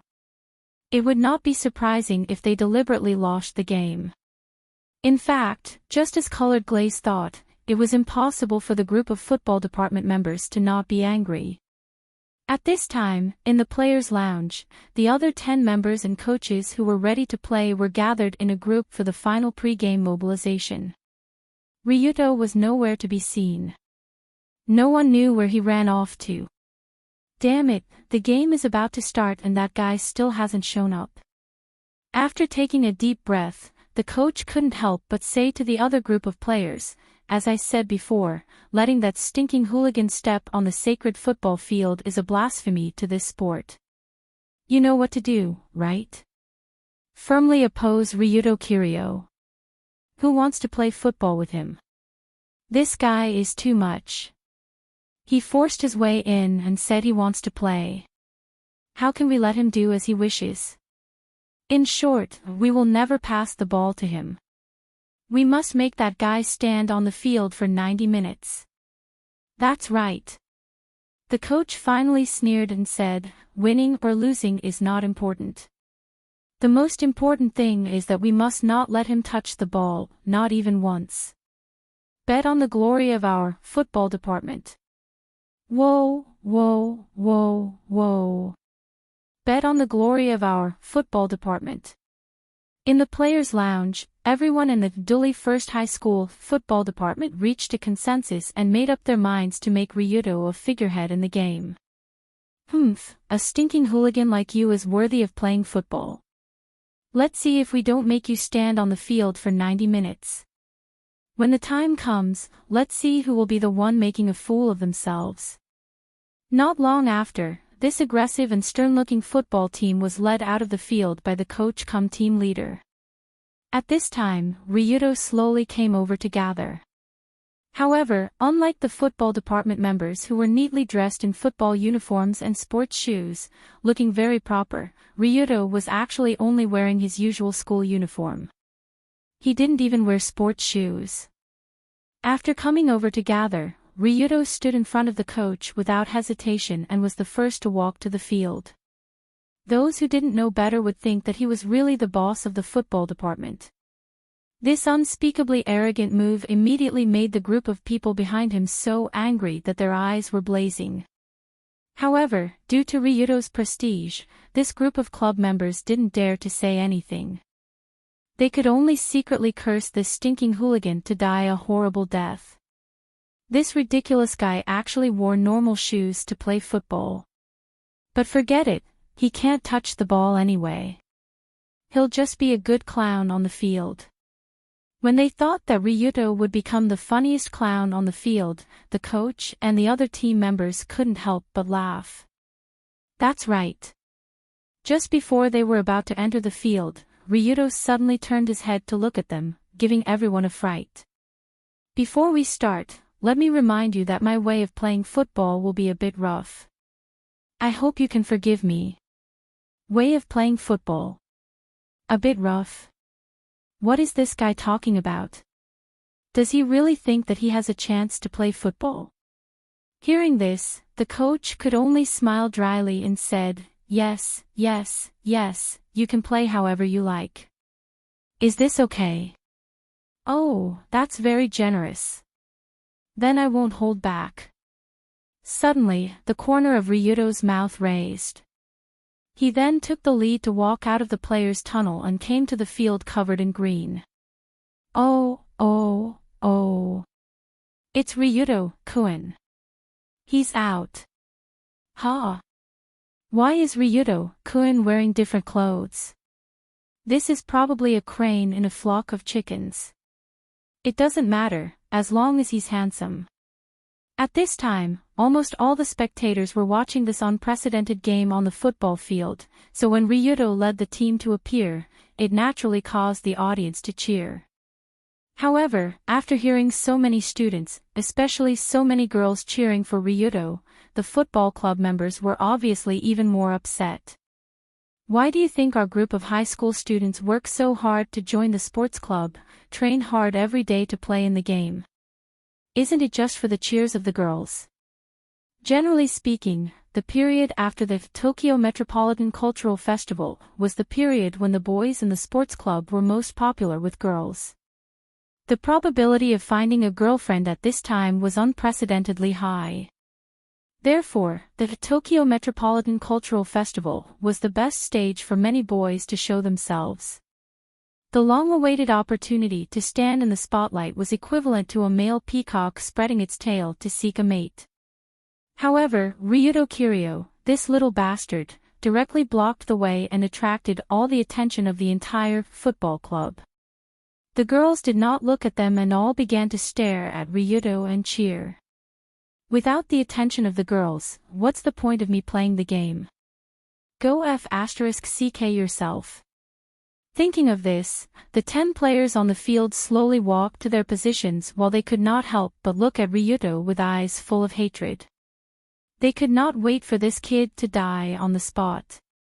At the same time, on the other side of the field, the players of Turi Second High School were ready to start the game. The referee also put the whistle in his mouth to announce the start of the game. It was almost time. 3, 2, 1. Beep! Accompanied by a harsh whistle, a striker of Turi First High School, who was responsible for the kickoff in the first half, gently kicked the ball to his teammate. Ryuto is the midfielder, so I will pass the ball to the left and right sides. Anyway, as long as it bypasses him, wait. Be careful. Just as the striker who got the ball was about to pass the ball to the wing, there was suddenly an anxious roar from behind. Be careful. Be careful of what? There is a big gap on the opposite side. Before the forward who stopped the ball could react, a figure flashed from behind like lightning and came to the front of the forward. Immediately afterward, the ball that was stopped at his feet suddenly disappeared out of thin air, and with a strong wind sound, it rushed directly from the midfield to the opponent's goal with lightning speed. Whoosh! Almost in the next second, the ball that had just rolled half a meter in the center circle had turned into a meteor falling from the sky. It fell into the goal of the opponent's camp with incomparable ferocity.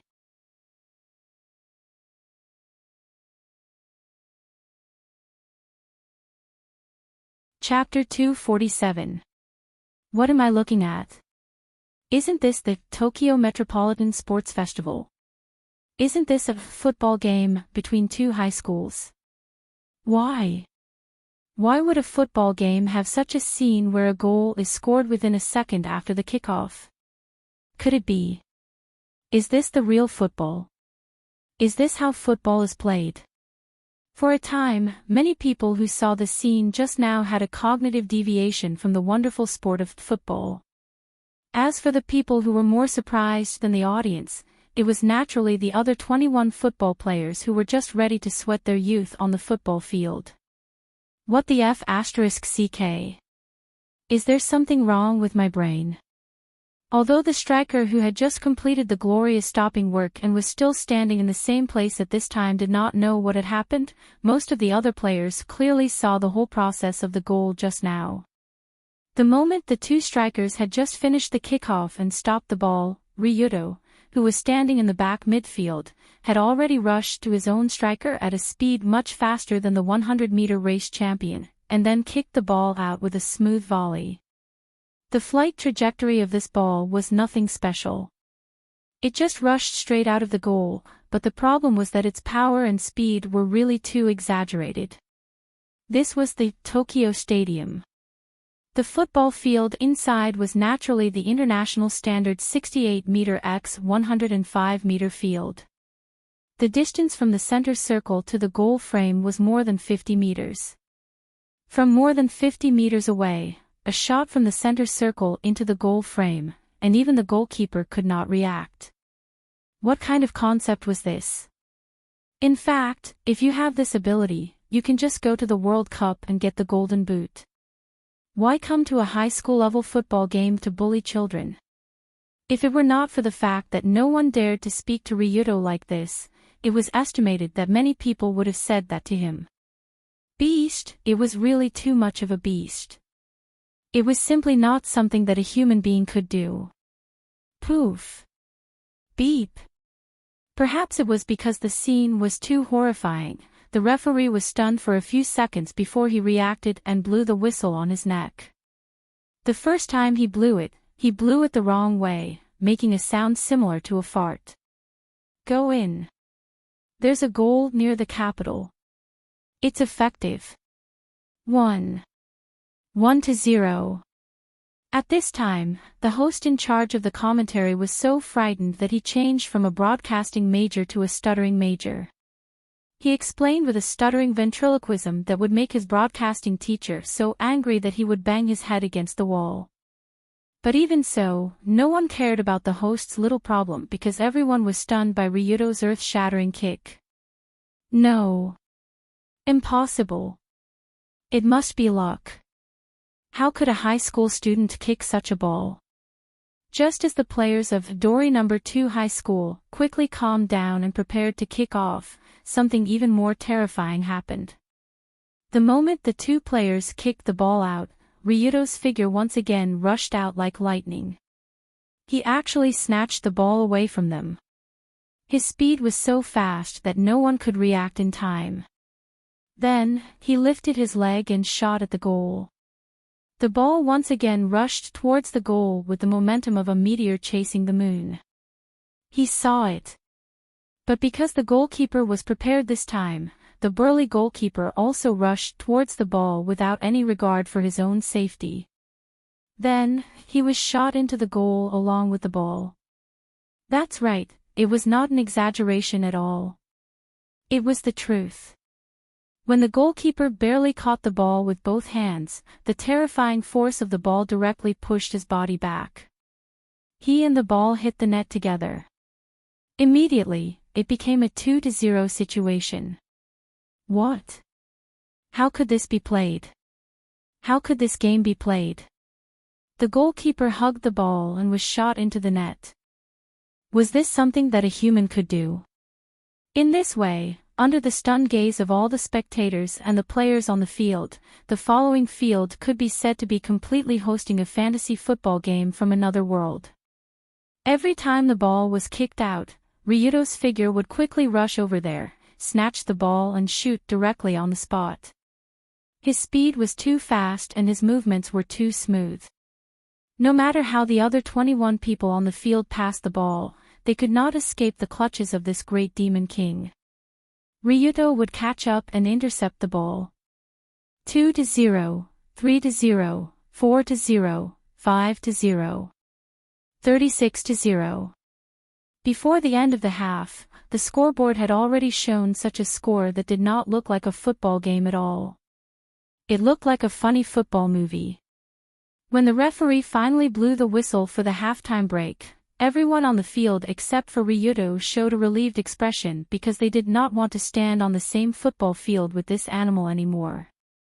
And after a few minutes of rest, the players did not continue the second half of the game because all the players of Turi Second High School had all kinds of serious physical symptoms, so they could not continue the game and chose to forfeit. For this situation, almost all the spectators expressed full understanding. Because in the face of a monster who could directly shoot and shoot no matter where he stood, any normal person's first reaction would be to turn around and run. Even in addition to Turi Second High School, the football departments of the other 3 high schools also rushed to submit a waiver application after seeing this game. They looked anxious as if they would be publicly executed if they submitted it late. In this way, the football department of Turi First High School, where Ryuto was in, only took 45 minutes to win the Tokyo Metropolitan Sports Festival. It could be said that it was unprecedentedly fast. That was not football at all. The place where that man was should not be where a football player should be.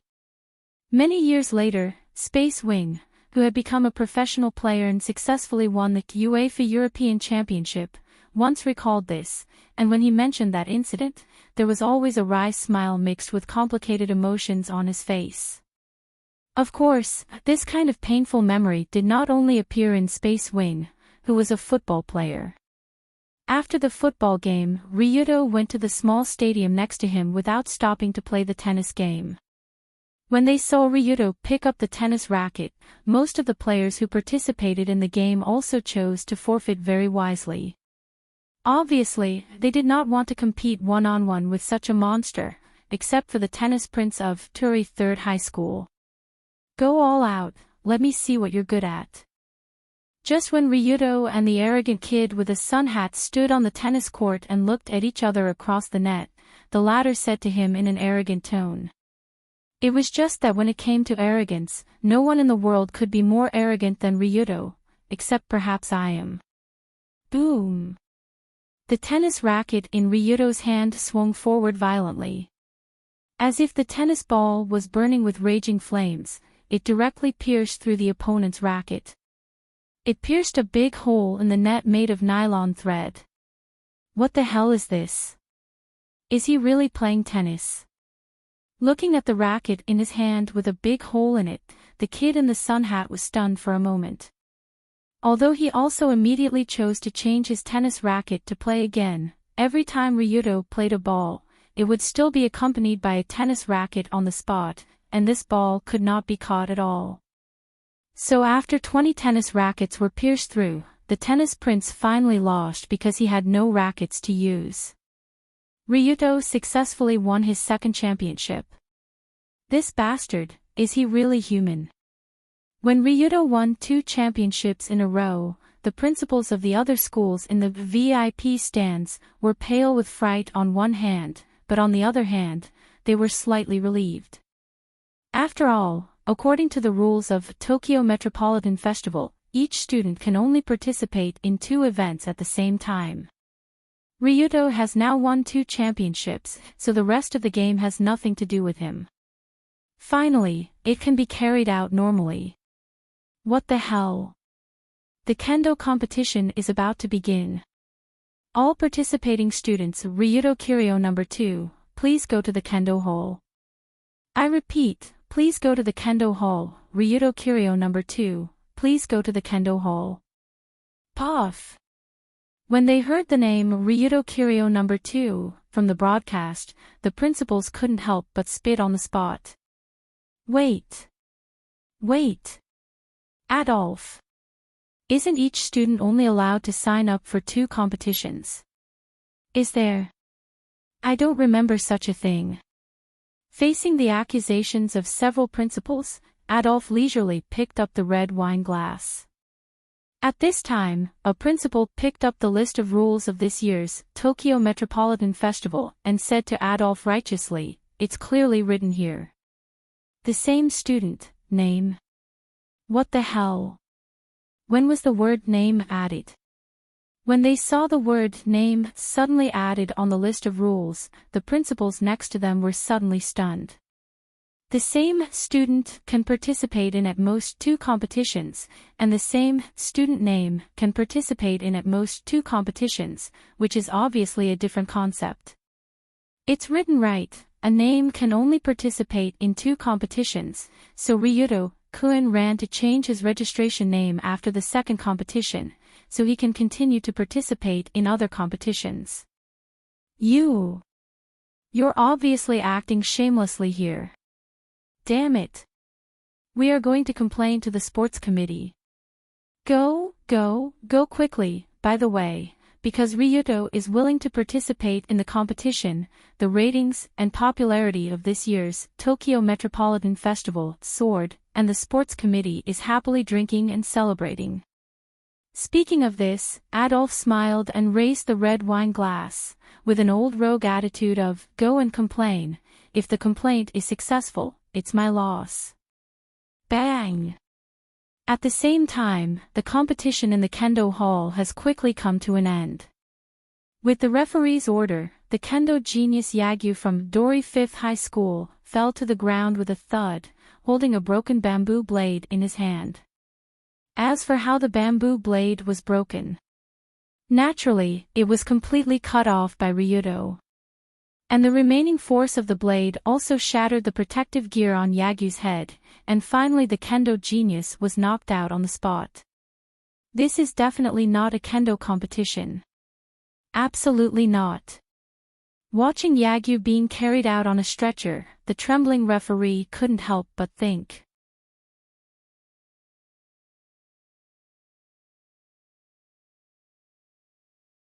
Chapter 248.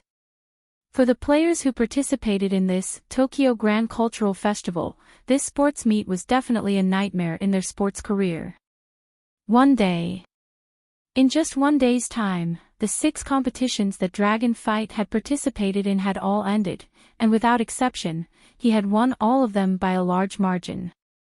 According to the records, Ryuto's record was as follows. In the football competition, he scored 36 goals in the first half, and the opponents collectively forfeited in the second half. In the tennis competition, he broke 20 of the opponents' rackets, forcing the opponents to admit defeat. In the kendo competition, he broke the opponent's bamboo blade with 1 strike, and then knocked the opponent unconscious with his protective gear. In the baseball competition, he hit 28 home runs in a row, and all the backup baseballs were hit out of the field. In the table tennis competition, he smashed the table tennis ball into pieces every time he served and received the ball, leaving the opponent with no ball to catch. In the basketball game, the entire game ended with a total of 89 points, 51 rebounds, 46 blocks, and 31 steals, as well as a basket breaker. How should it be described? From the moment Ryuto appeared on the field, the nature of these games had changed, and they had become some kind of strange game from another dimension. In the beginning, when Ryuto alone defeated the entire opposing team in the football competition, the audience was so surprised that their eyes almost popped out. But after the tennis, kendo, baseball, and other games began one by one, the audience realized that this guy was not here to play at all, but to play with mud. All the high school level athletes, even the talented geniuses, were like children in front of Ryuto, and the game quickly turned into a one-sided situation. Really, what's so good about this game? It's like coaxing children. In the afternoon, after the first day of the Tokyo Grand Cultural Festival ended, Colored Glaze, who walked out of the stadium with the crowd, couldn't help but complain. Watching Ryuto show off his prowess in various venues, Colored Glaze suddenly wondered if his brain was damaged. "You're a leader of Kyoto, a martial artist who has experienced life and death situations, but you actually went to a high school sports meet to bully children. What kind of scandal is this? What's the purpose? No matter how much he won, he wouldn't show his face. It would only give people the impression that he was bullying a child. Don't say that. If Ryuto can participate in this kind of competition, it means that his mentality has changed a lot. If it was in the past, he wouldn't do something that doesn't benefit him. At this time, Yunyen, who was walking next to him, smiled. Obviously, after spending some time together, Yunyen understood Ryuto very well. In Yunyen's words, Ryuto was the kind of guy who wouldn't wake up early if there were no benefits. He wouldn't do anything that didn't benefit him, let alone something as troublesome as participating in 6 sports events in a row. However, the moment she heard the word benefits, Dunya, who was silently following the two of them, suddenly trembled all over. Dunya. Do you feel cold? No. I think I saw you shivering.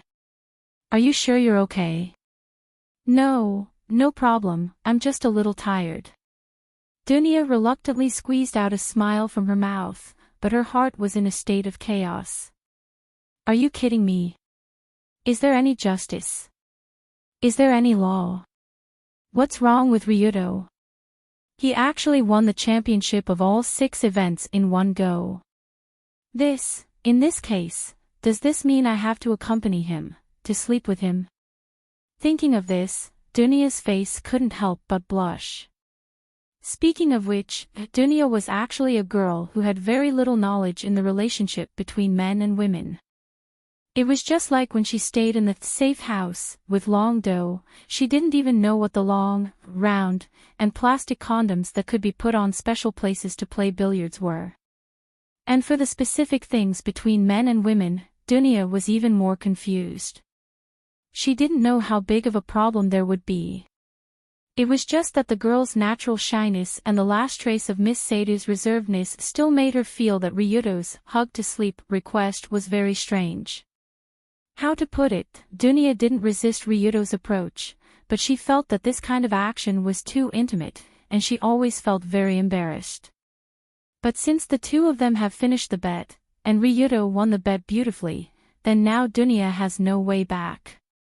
How about I just run away? Take a few days off to go back to my hometown to see my mom. He should forget about this after a few days, right? At this moment, in order to escape reality, Dunya couldn't help but think of some evil ideas. But before she decided how many days to run away, the combination of the 3 beauties had already met Ryuto, who had been waiting here for a long time at the entrance of the stadium. Yo, it's still early, do you want to go eat something together? After seeing his wives, Ryuto smiled and greeted them, and he invited them to go out and play. During this time, the relationship between the 3 of them has improved a lot, and they also go out with Ryuto from time to time, so this was actually a very normal thing. But after hearing this invitation, the hair on Dong Nia's head stood on end. Not today, there are still things to deal with in the alliance. Do you think I'm as free as you? Sorry, I also have something to do, so I can't accompany you today. What's more, Colored Glaze and Yunyen both had something to do today, so they waved their hands and got into their cars, leaving only Ryuto and Dunya here. I also suddenly remembered that I have something to do, what are you talking about? You clearly said this morning that you were very free recently, right? Let's go, there's a new milk tea shop, I heard it's very good, let's try it together. Before Dunya finished speaking, Ryuto had already pulled her into Narukai's car. The speed was so fast that it was almost like a kidnapping. It's over. It's over, this time, he must be planning to kidnap me directly, and then, when she thought of the terrible treatment she might face tonight, Dunya felt her hands and feet were cold, and her whole body trembled. Perhaps because he won the competition and spent the sweat of his youth, Ryuto was obviously in a good mood now. He pulled Dunya into the nearby gourmet street, and ate all the way from the end of the street to the end of the street, and then from the end of the street back to the end of the street. When he went back, he also packed a lot of food as a midnight snack, looking like a macho man who was not afraid of exceeding the calorie limit. But during this process, Dunya had been eating silently, and she was not in the mood to talk at all, as if she was mourning for her tragic experience in a while. However, the sky was dark. After the two had enough fun, the black car quietly stopped at the main entrance of the Saito Club headquarters. This is, looking at the familiar scenery, Dunya couldn't help but be stunned. Isn't this my home? Why did he bring me back to his home? Dunya thought that Ryudo would pack her home after eating and throw her on the bed as a pillow. Although Dunya was really unwilling, this was the bet that the person who won the competition should get after all. She had nothing to say, so she could only acquiesce to this kind of thing. But Ryudo looked at her stunned face and asked with a smile, "Miss? You haven't played enough, right? Let's go home." Go home? Aren't you taking me back to the Rulon Group headquarters? It's already night, why should I take you back? The bet. Speaking of this, Dunya blushed a little, but she felt that she still had to make this matter clear. Bet? That thing. Ryudo suddenly felt a little dumbfounded when he heard the words, so he directly hugged Dunya in the car and let them lie together in the spacious back seat. Yeah. You are. When she was in Ryudo's arms, Dunya couldn't help but scream. Narukai in the front had already skillfully put on the soundproof headphones and eye mask, and pulled down the partition between the front seat and the back seat so as not to disturb the boss's mood. Who knew that after lying down, Ryudo just reached out and patted her little head, and said somewhat dotingly, "Snore. Okay, wake up, the bet is over. Now can you go home in peace?" Hey. That's it. Suddenly, the bet that gave Dunya a headache for an afternoon was over, and it ended in such an easy way, which she never expected. Of course, although Dunya has always been very concerned about the bet, in Ryudo's view, this was actually more of a joke than a serious bet.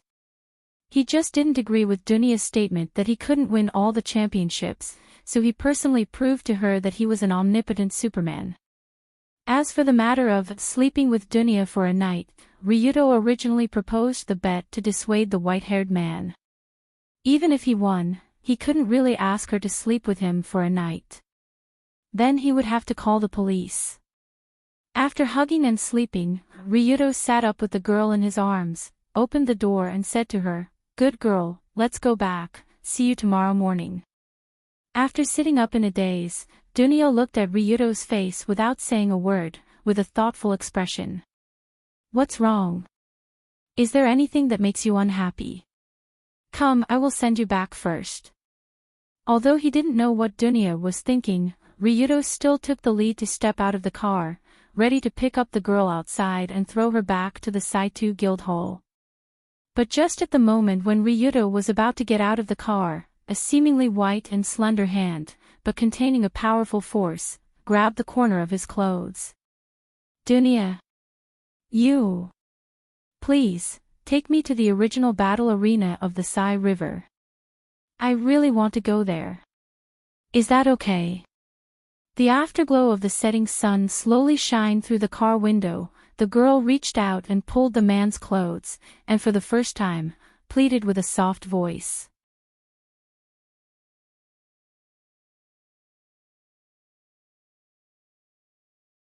Chapter 249. As everyone knew, Dunya was a loli. But at the same time, Dunya wasn't a soft loli. Although she looked cute, her heart was actually a little bear that drank vodka in the snow. Therefore, after knowing her for so long, this was the first time Long Do saw Dunya begging for help in such a soft and coquettish manner. It was an eye-opener. It had to be said that the scene of such a cute little loli pulling on your clothes was really quite lethal. Ryudo couldn't help but want to pat her head. But although she was cute, the words coming out of her mouth weren't cute at all.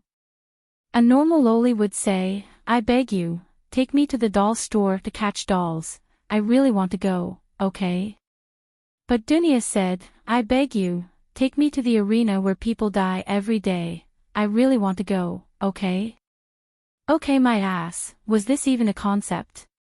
Thus, Ryudo could only smile bitterly and say, "You're saying this again. I already said that place isn't suitable for you."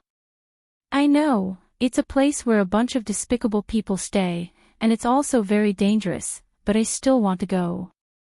Actually, Dunya's place where a bunch of despicable people stay seemed to have included Ryudo as well. But now wasn't the time to care about this. "It's very dangerous to fight in the arena there, you could die at any time. If I die there, it means that I'm only at that level." Is this some kind of hot-blooded anime protagonist speech? This kind of speech doesn't suit you at all. It's not hot-blooded speech, I just don't want.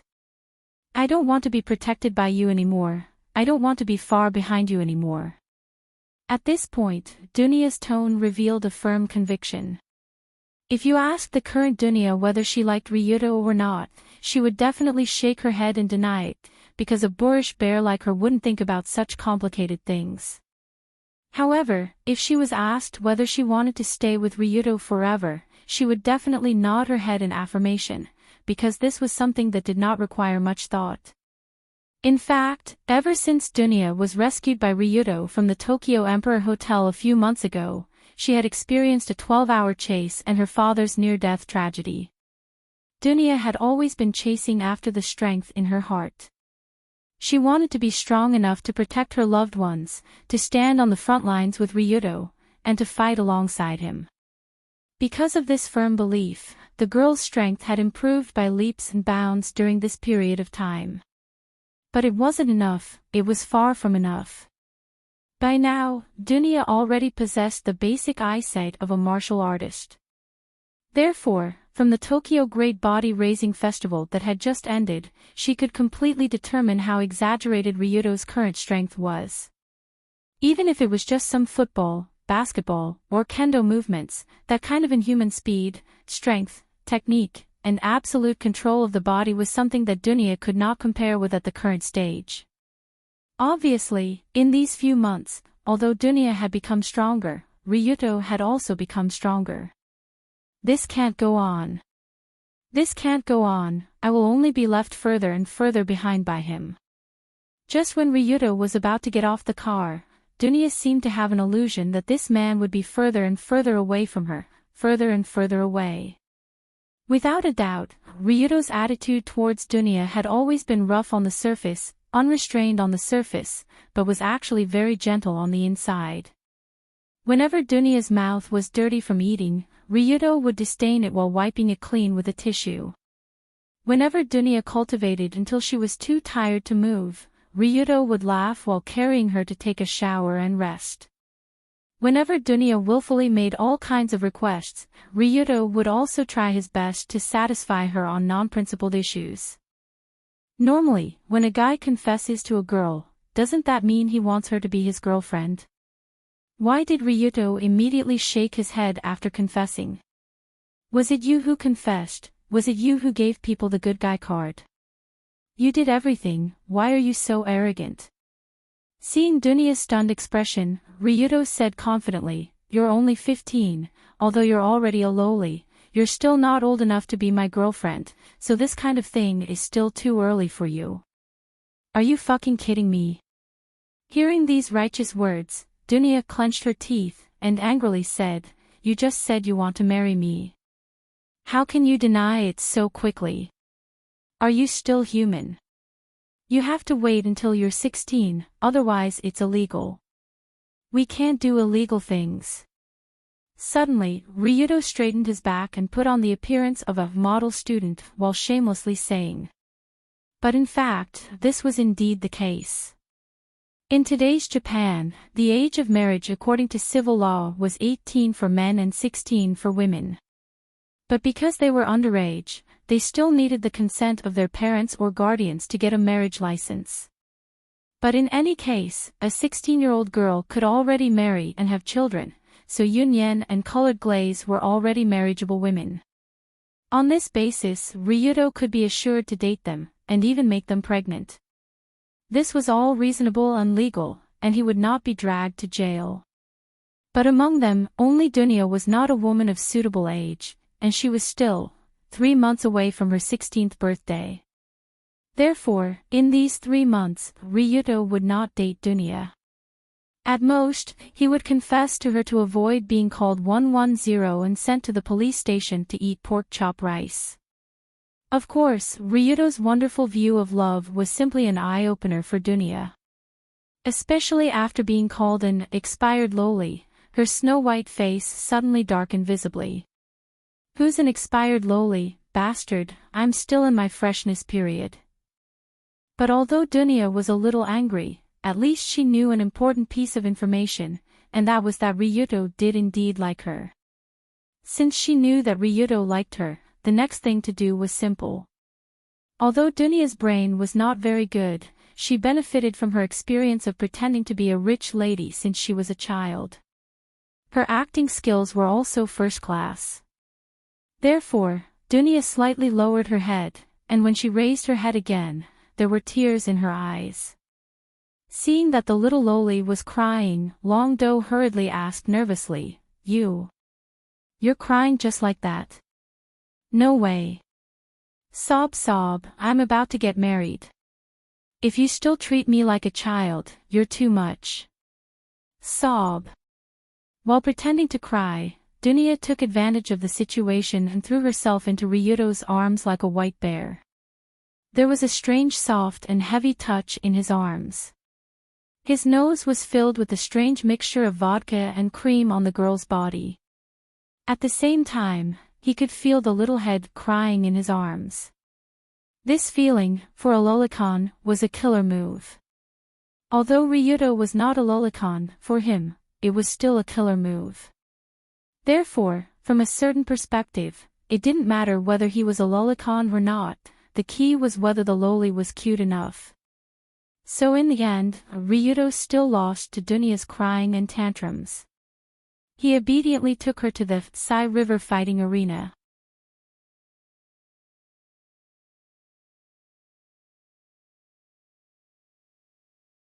Chapter 250. In Tokyo's underground world, there was a legendary place that only a few people knew about, Sainohara. According to the rumors, this was the underground world's heaven, a materialistic demon's den, and also the burial place of many people. And the master of this underground world, Sainohara merchant, was a man wrapped in mystery, but his hands were all over the sky. Toriyo-sama, welcome back. When Ryudo brought Dunya to the abandoned station leading to Sainohara, the group of gatekeepers at the station entrance bowed to Ryudo, showing a very respectful look. Well, is the florist here? The boss is here, you can go and find him at any time. At the entrance of the abandoned station, a gatekeeper opened the side secret door, exposing the inconspicuous small elevator to Ryudo and Dunya. Because Ryudo was now an A-class fighter of Sainohara Arena, coupled with his special identity as Tokyo's extreme dojo master, he naturally enjoyed a lot of privileges in this underground area, such as this elevator that led to the boss at any time. After entering the elevator, Dunya couldn't help but ask, the boss of Sainohara, what kind of person is he? He is a greasy uncle with a big belly, but that guy has a lot of eyes and ears, almost everywhere in Tokyo. Eyes and ears. Is he an informant? That's right, almost half of the homeless people in Tokyo have contact with that fat uncle, so basically there is nothing that he doesn't know. Rumble. At this point, the elevator stopped moving. As the door opened, what appeared in front of Dunya was a long underground passage. The two of them walked to the end of the underground tunnel. The floor in front of them suddenly rose up. A fat uncle sat on a computer table. He was wearing a jacket with the word Sparrow printed on it and 2 large gold chains hanging in front of his chest. At first glance, one could tell that he was not a decent person. Ryuto-kun, calling me a greasy uncle with a big belly in front of this cute little lady, isn't this a bit too much? After rising from the underground mechanism that resembled an elevator, the florist of the Sai River Plain couldn't help but twitch his mouth, revealing an unhappy expression. Ha ha ha, sorry. Ryuto smiled when he heard the florist's complaint. Then, he immediately asked, by the way, can the battle arena arrange for Class C matches? This cute little lady wants to fight. Of course. In the past few months, the eldest daughter of the Saito family, who has been challenging all the dojos in Tokyo, wants to fight. Naturally, we are more than happy to do so. Although Long-do didn't introduce Dunya at all, the florist seemed to already know all the information about this girl and immediately pressed a button on the table. The call was connected, and a well-mannered voice came from the other side. Lord Huashang, what can I do for you? Assign Dunya Saito to the C-rank team and arrange a match for her immediately. As for her opponent, how's Park In-young? Didn't that guy come back to compete recently? You really don't hold back. You actually interfered with the selection of the match as a contestant. Forget it, anyway, I have something to discuss with you. Generally speaking, even if Ryuto's identity was special, he shouldn't interfere with the selection of the battle arena.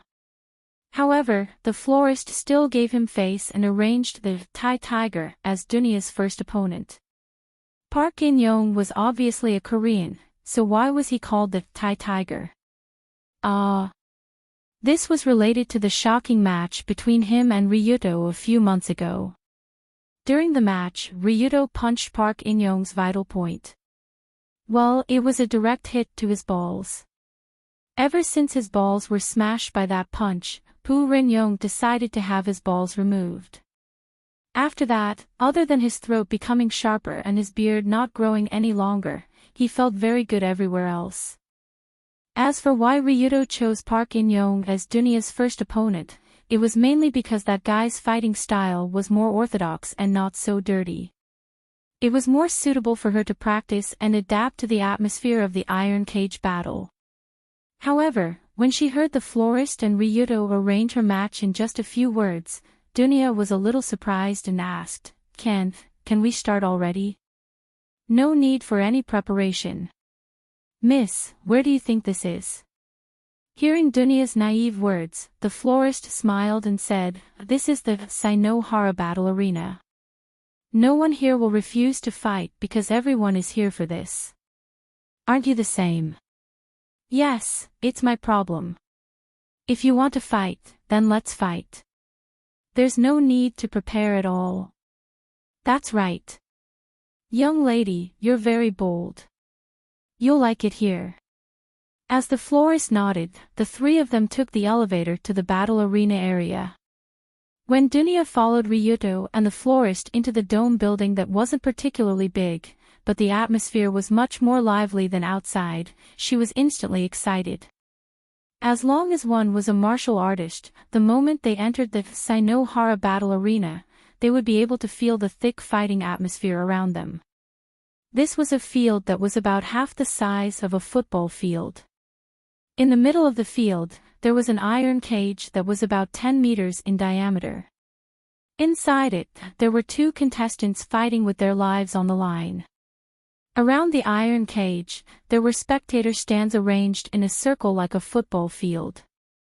Hundreds of men and women were cheering and shouting for the bloody battle inside the iron cage. It was as if they had returned to the Colosseum of ancient Greece. Amazing. There are so many people here every day. Well, there aren't many people today because there aren't any heavyweight matches. Suddenly, the florist glanced at Dunya and smiled, but there will definitely be more people in a while because a cute and powerful new fighter has appeared. Ha ha ha. Before the florist finished speaking, the fierce battle in the iron cage finally came to an end. The middle-aged man in a judo suit seized an opportunity to entangle the opponent's leg. With a roll, he dragged the opponent to the ground and broke the guy's knee. Ah! Accompanied by a scream, the serious injury of the knee ligament and patella fracture instantly killed the match. When the opponent clutched his knees and screamed, the jiu-jitsu fighter immediately wrapped his neck around the opponent's neck and strangled him like a python, causing him to faint. Oh, is that judo? But it seems different from what I've seen before. Seeing the iron cage slowly rise and the man in a judo suit began to receive the cheers of the audience, Dunya couldn't help but ask. That's not judo, it's Gracie Jiu-Jitsu. Judo techniques are more inclined towards throwing, while Gracie Jiu-Jitsu is more inclined towards ground techniques, joint techniques, and strangulation techniques. I see, what's the level of that fighter? His name is Gyuj, a black belt in Gracie Jiu-Jitsu. In the Colosseum, he belongs to the B-class group. His strength is not bad. In fact, Gyuj had won more than 100 times in the mixed martial arts competitions on the ground. He also had an excellent record of 7 wins in the underground competitions. But in the flourish size, this master's strength was only a so-so. After all, he had seen too many strong masters, and there were many monsters that were beyond the knowledge of ordinary people. For example, Ryudo, who was standing next to him. Now, Ryudo's total record in the Colosseum was 23 consecutive victories, from C-class to B-class to A-class. So far, he had never tasted defeat. Most of the matches were victories, which was simply amazing. However, this was to be expected. Currently, Long Do was much stronger than he had been 2 months ago, when he had killed the Access Dao Realm expert. Access Dao Realm experts were already considered top-tier experts in this world. It was difficult to find someone stronger than Access Dao Realm experts. However, just as the florist and Dunya were explaining and chatting, the winner of the match, Gyuj, who was just about to walk down from the iron cage, suddenly saw the scene here. That's A-class fighter, Ryudo Kiryu. After seeing the young man standing next to the florist, Gyuj's eyes suddenly burst out a burst of light. Just like the Tiger of Thailand, Park In-young that Ryudo fought before, Gyuj was also a Dao Seeker contestant. His main goal was not to earn money, but to challenge his own limits to fight here. So when he saw the current undefeated legend of the Colosseum, he immediately walked over and attracted the attention of most of the audience to Ryudo. Isn't that Boss Tongxing? Boss doesn't have a match today. Why is he here? Is he here with Boss to watch the match? Who is that little girl beside him? She looks so cute. Is she Boss's little wife? In view of Ryudo's current fame and reputation in the underground world, most of the people in the Sai River Plain would respectfully call him Boss, while the florist would call him Boss. And when the B-class fighter Gyuj, who just won the match, walked over, most of the audience's eyes flashed with a hint of excitement. They seemed to have thought of what Gyuj was going to do. Ryudo Kiryu. Fight with me. At this moment, Gyuj did not disappoint and walked in front of Ryudo and issued a face-to-face challenge. Of course, this kind of challenge was considered an unofficial match. The person being challenged could accept or not. But when faced with this kind of situation, most fighters would not be a coward. So when they saw Gyuj, who just won the match to his heart's content, challenge Ryudo, the audience roared loudly. Oh oh oh! Fight! Fight! I can see Boss Tongxing's battle again. My luck is great today. Hey! Come over quickly. Boss Tongxing, prepare for the match. For a moment, the entire Colosseum was in an uproar. After all, this was a dragon of extreme competition. Naturally, people would be very excited. After being challenged, Ryudo also smiled and replied, "You want to challenge me? Of course, no problem. Very good. Then let's go up now. but before you challenge me, you'll have to get past her first. What?